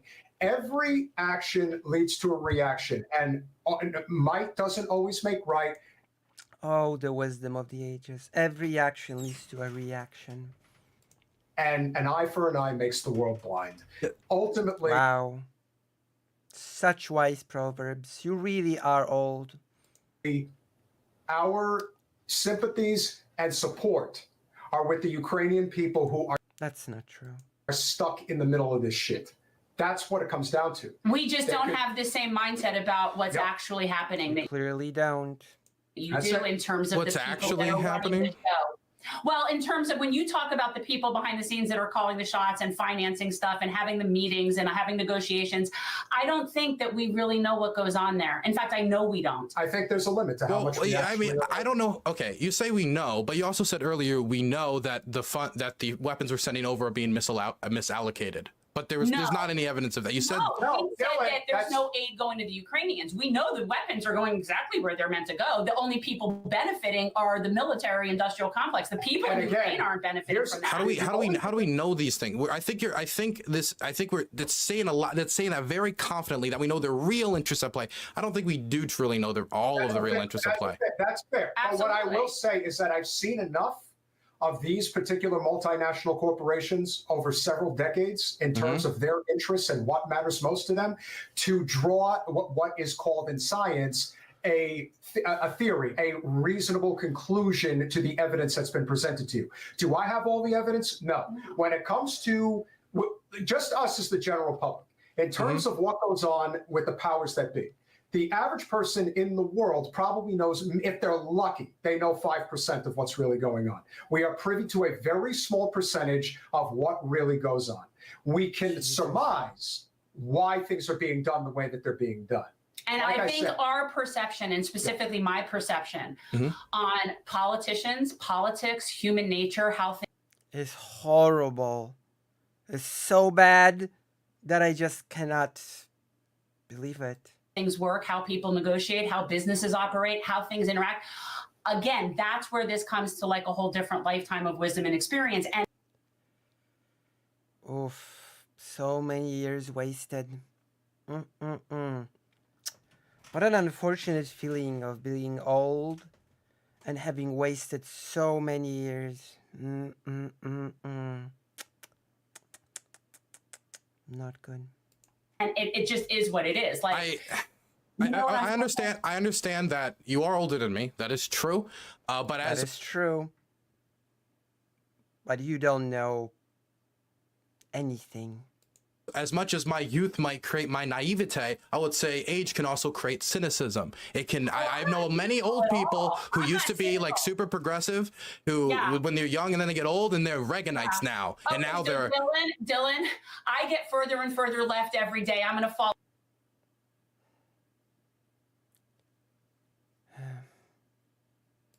She's gonna fall off the edge. So I'm telling you, I'm as progressive left as.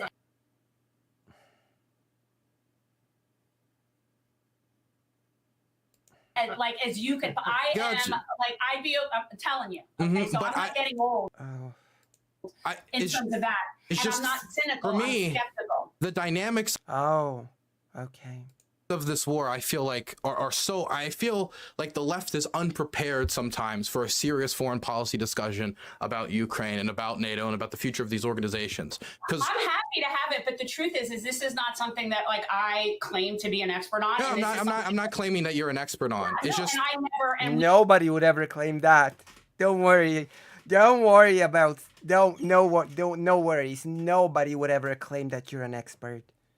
You're in no danger of that happening. You're safe. I never. Nobody will ever call you an expert. Don't worry. I don't even do debates because I don't. This isn't something that I think sure. We can end on this note, Dylan. And this has been this has been a great conversation. Amazing. It's necessary to have these conversations. He told me you wanted to come on and talk to me about Israel-Palestine. No, it's not necessary to have these conversations. Actually, not with you anyway. Because that's something that's sort of like my thing. In my email, I explicitly said that I'm not an expert on Israel-Palestine, and it would be hard for me to talk extensively about it. Wait, what did you say? You don't know that one? In my email, I said I don't know nearly as much about Israel-Palestine as much as I know about Ukraine. No, that's fine. But I also think that these conversations are very important because if there's one thing that really hurt Bernie, in my opinion, especially when he ran. Wait, can I ask one question? It just hit me in the face, and I have to ask it. Yeah. How? And this is something that I asked this in all earnest. How can you both say you know what's going on while also saying I'm not an expert? Because that's something that I fear a lot when I go into a new field. I don't say I know what's going on in terms of facts. What I say is I have an instinct about human nature. Okay. Human behavior, past experience. how people maintain agreements, who's being honest, who's full of shit, what someone's real motives are. That is the stuff that I feel like I see at a very different perspective than you. I'm not talking about knowing facts or knowing strategy as much as I'm talking about human behavior and motivation. You might you might have better instincts than me. That might be true. I highly doubt it, but that's all I'm talking about. And I've said it, and look, I would have told you at the beginning, I by no means am an expert on Ukraine. And here's the thing, if I were your congressperson, don't do it right now.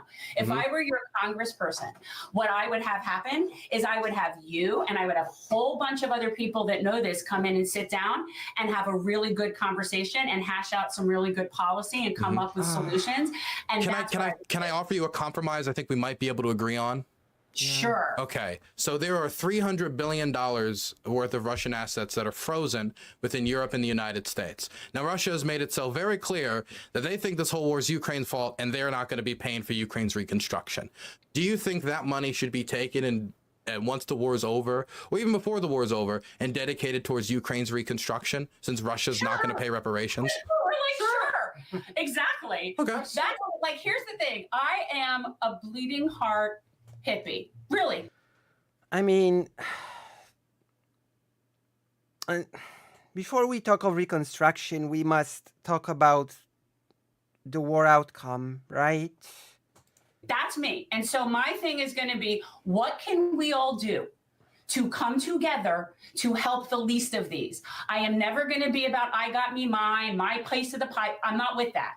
So you're never going to have me arguing with you over what the intent is in terms of what what the goal is, right? Like what the mission is going to be to help as many people as possible. You'll never get an argument. I know a lot of progressives are very fearful about things like sanctions or seizing assets and stuff like that. Oh, no. I have no problem with that.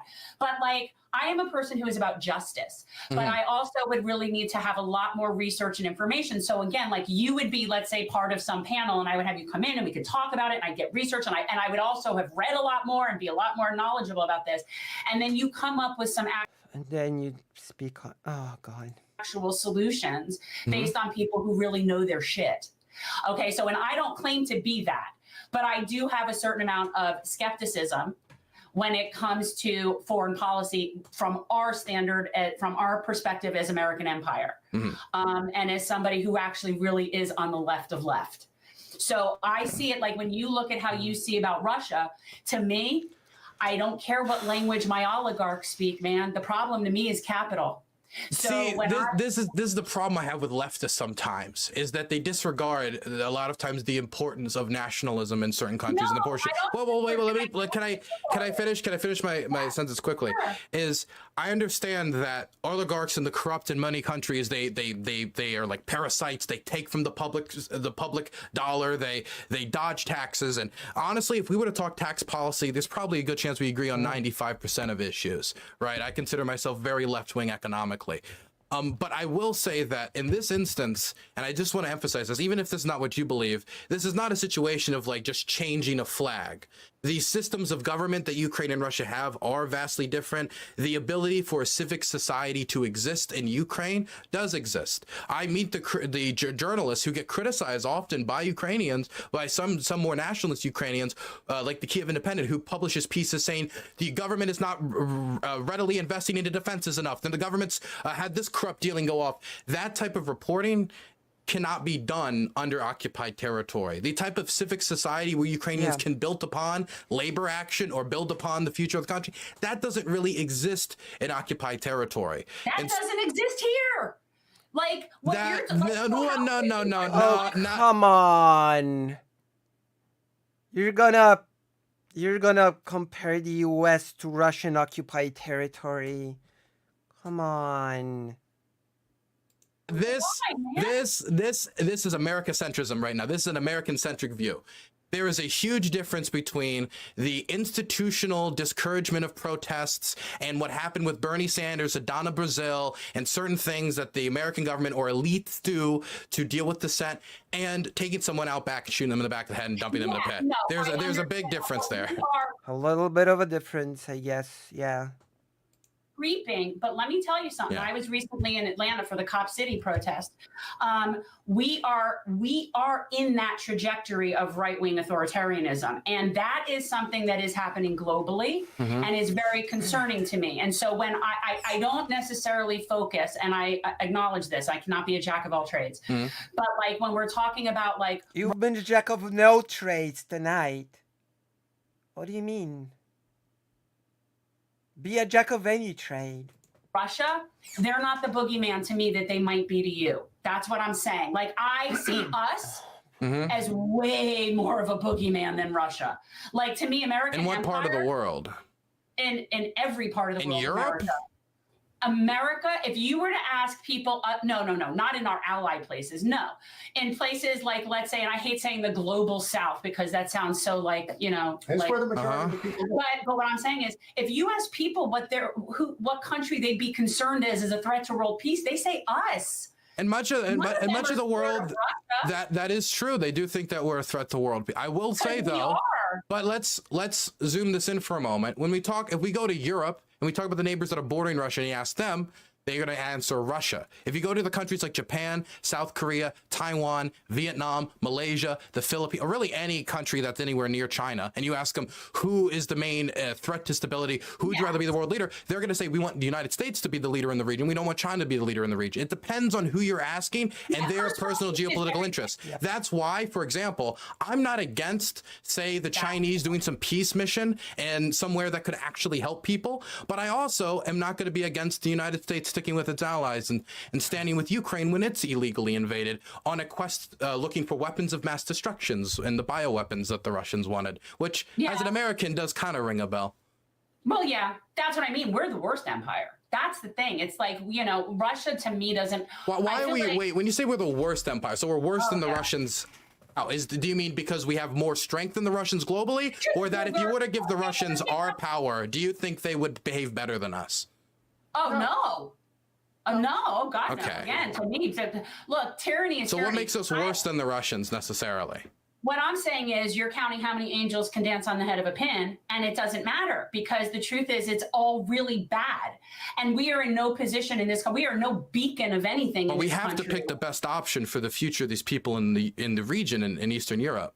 No, they need to pick the best option. But we're part of that decision-making process because they want us to be part of the decision-making process. Our sending weapons to Ukraine was all within line. They just want the weapons. And we only want to give, like, I really wish we wanted to really help them. I wish we really did. If somebody in our government, like if our president really wanted to help them, I just think this whole thing. Why is it such cynical that there can't be any real interest in assisting them for both selfish reasons, but also for ideological reasons? No, there might be. That very well is true, and that could be a reason to keep it going as well. You know, some sort of like very misguided sense of like nationalism that isn't really going to get us anywhere strategically. Instead of really just looking at what's the way to stop the bleeding and save the most people.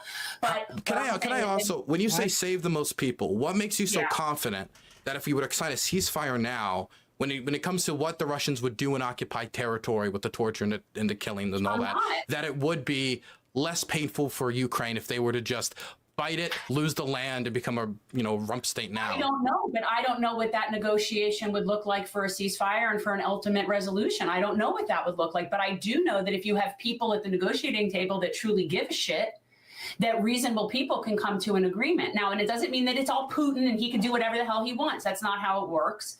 And if you were having an actual negotiation with another power, like say, the United States, that's supposedly so big and mighty and powerful, that there might be something else you can do. And I don't know what that is. I don't have the actual solution to that, but I just do not trust the motives or the incentives of the people that call the shots. And that's Can I ask one last question? I'll stop because I've been holding you for too long. Yeah. What would you do in a scenario where we make an offer to the Russians and we're like, fine, you can have everything you have now, right? And they say, no, we want the rest of Donetsk and Luhansk and the rest of these provinces, which we already officially announced we annexed. Is there something that would make you say, okay, the president shouldn't accept that and we should keep supporting Ukraine? The Russians' demands are just too crazy. We can't accept this. See, here's the thing for me to answer a hypothetical, right? This is one of those things that if I were in a position of power where I had the ability to actually do something about this, I would be surrounded with a whole shit ton of more experts and information that are sitting here right now. Oh my God. So you won't answer, of course. So it's like really not, I feel like I don't know enough about it, but I do But you like to speak on it. know enough that our war machine is always hungry. You don't. I feel like there should be a level at which you're willing to walk away, though, right? That should always be a standard in negotiations. Absolutely. Yes. But what I'm saying is I don't think we ever truly wholeheartedly, okay, from a position of like, if I were a person in that room, come at this like grown-up sitting around and really trying to give a shit. And I do believe that if we did that, no, I'm not a pacifist. I'm not saying you don't have a hard line. I'm just saying I don't think that just keep giving Ukraine arms and military right now is going to do anything that's going to solve this. That's I mean, it will, but go on. It wouldn't necessarily immediately solve the war, but it would help them defend themselves better, wouldn't it?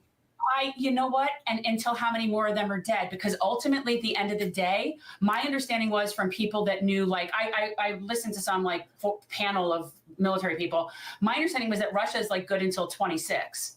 So how long are we going to like? It would not be good until 26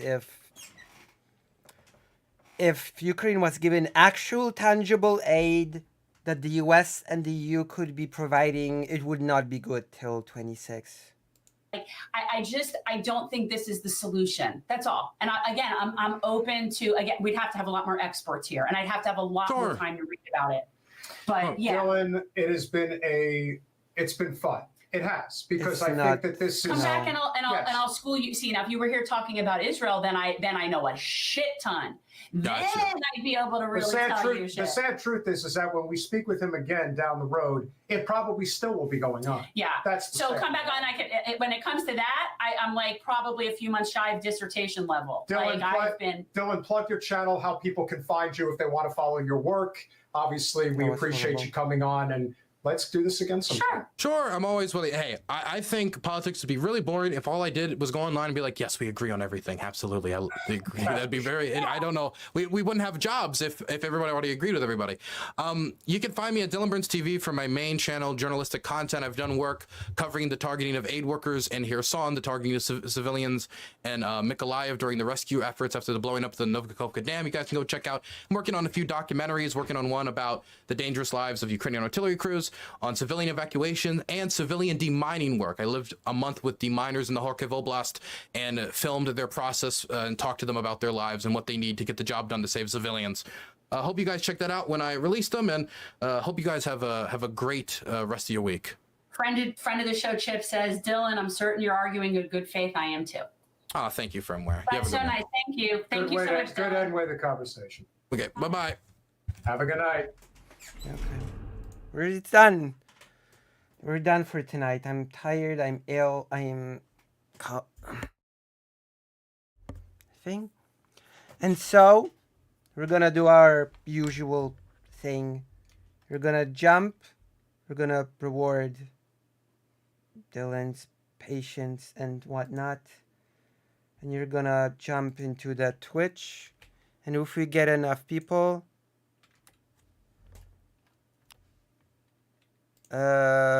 then I'm gonna raid. If we don't get enough people, then I'm not gonna raid. So get in here and we'll see if we're raiding or not.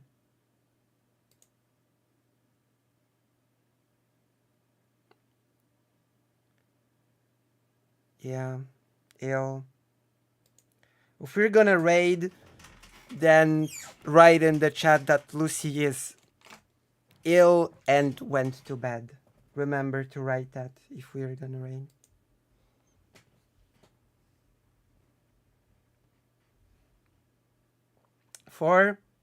Make it more than 4 people, please. 4 people is such a sad raid.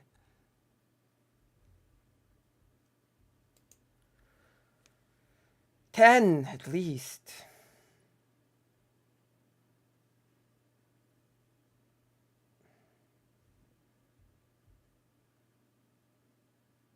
Yeah.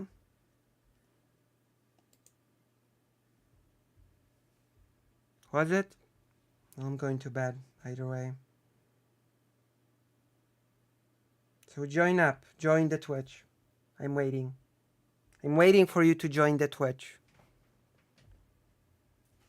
There's one person. I can see only one person.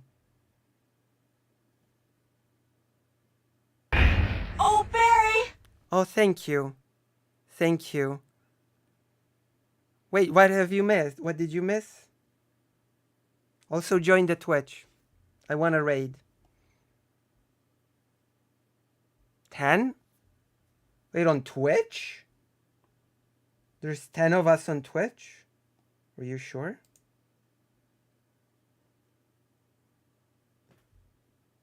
Yeah, Twitch! Twitch! Join Twitch! I just linked it. Thank you. Let's get a number on Twitch and then I can raid. Oh my gosh. There you go. People don't listen to me. People just don't listen to me.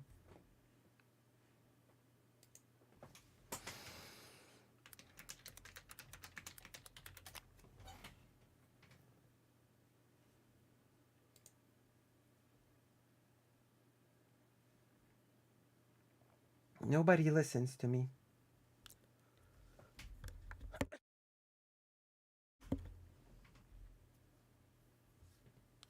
Remember, the thing to say is that Lucy is ill and is going to bed.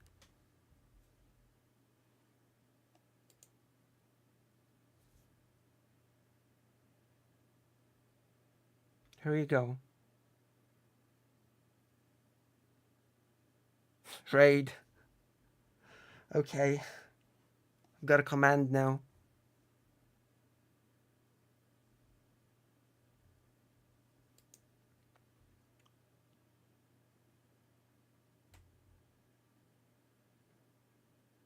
Maybe people just don't have Twitch.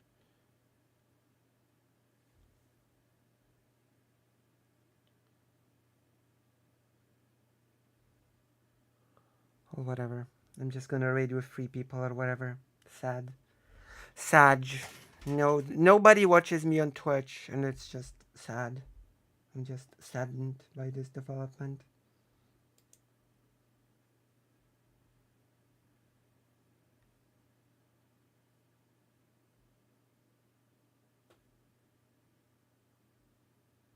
Okay, we're raiding with 3 people and I'm just going to go to bed in shame.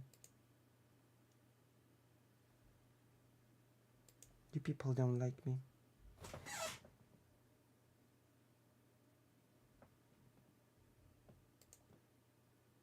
Remember, say that Lucy's ill and going to bed. That's your task. Good night and stuff. I'm going to bed.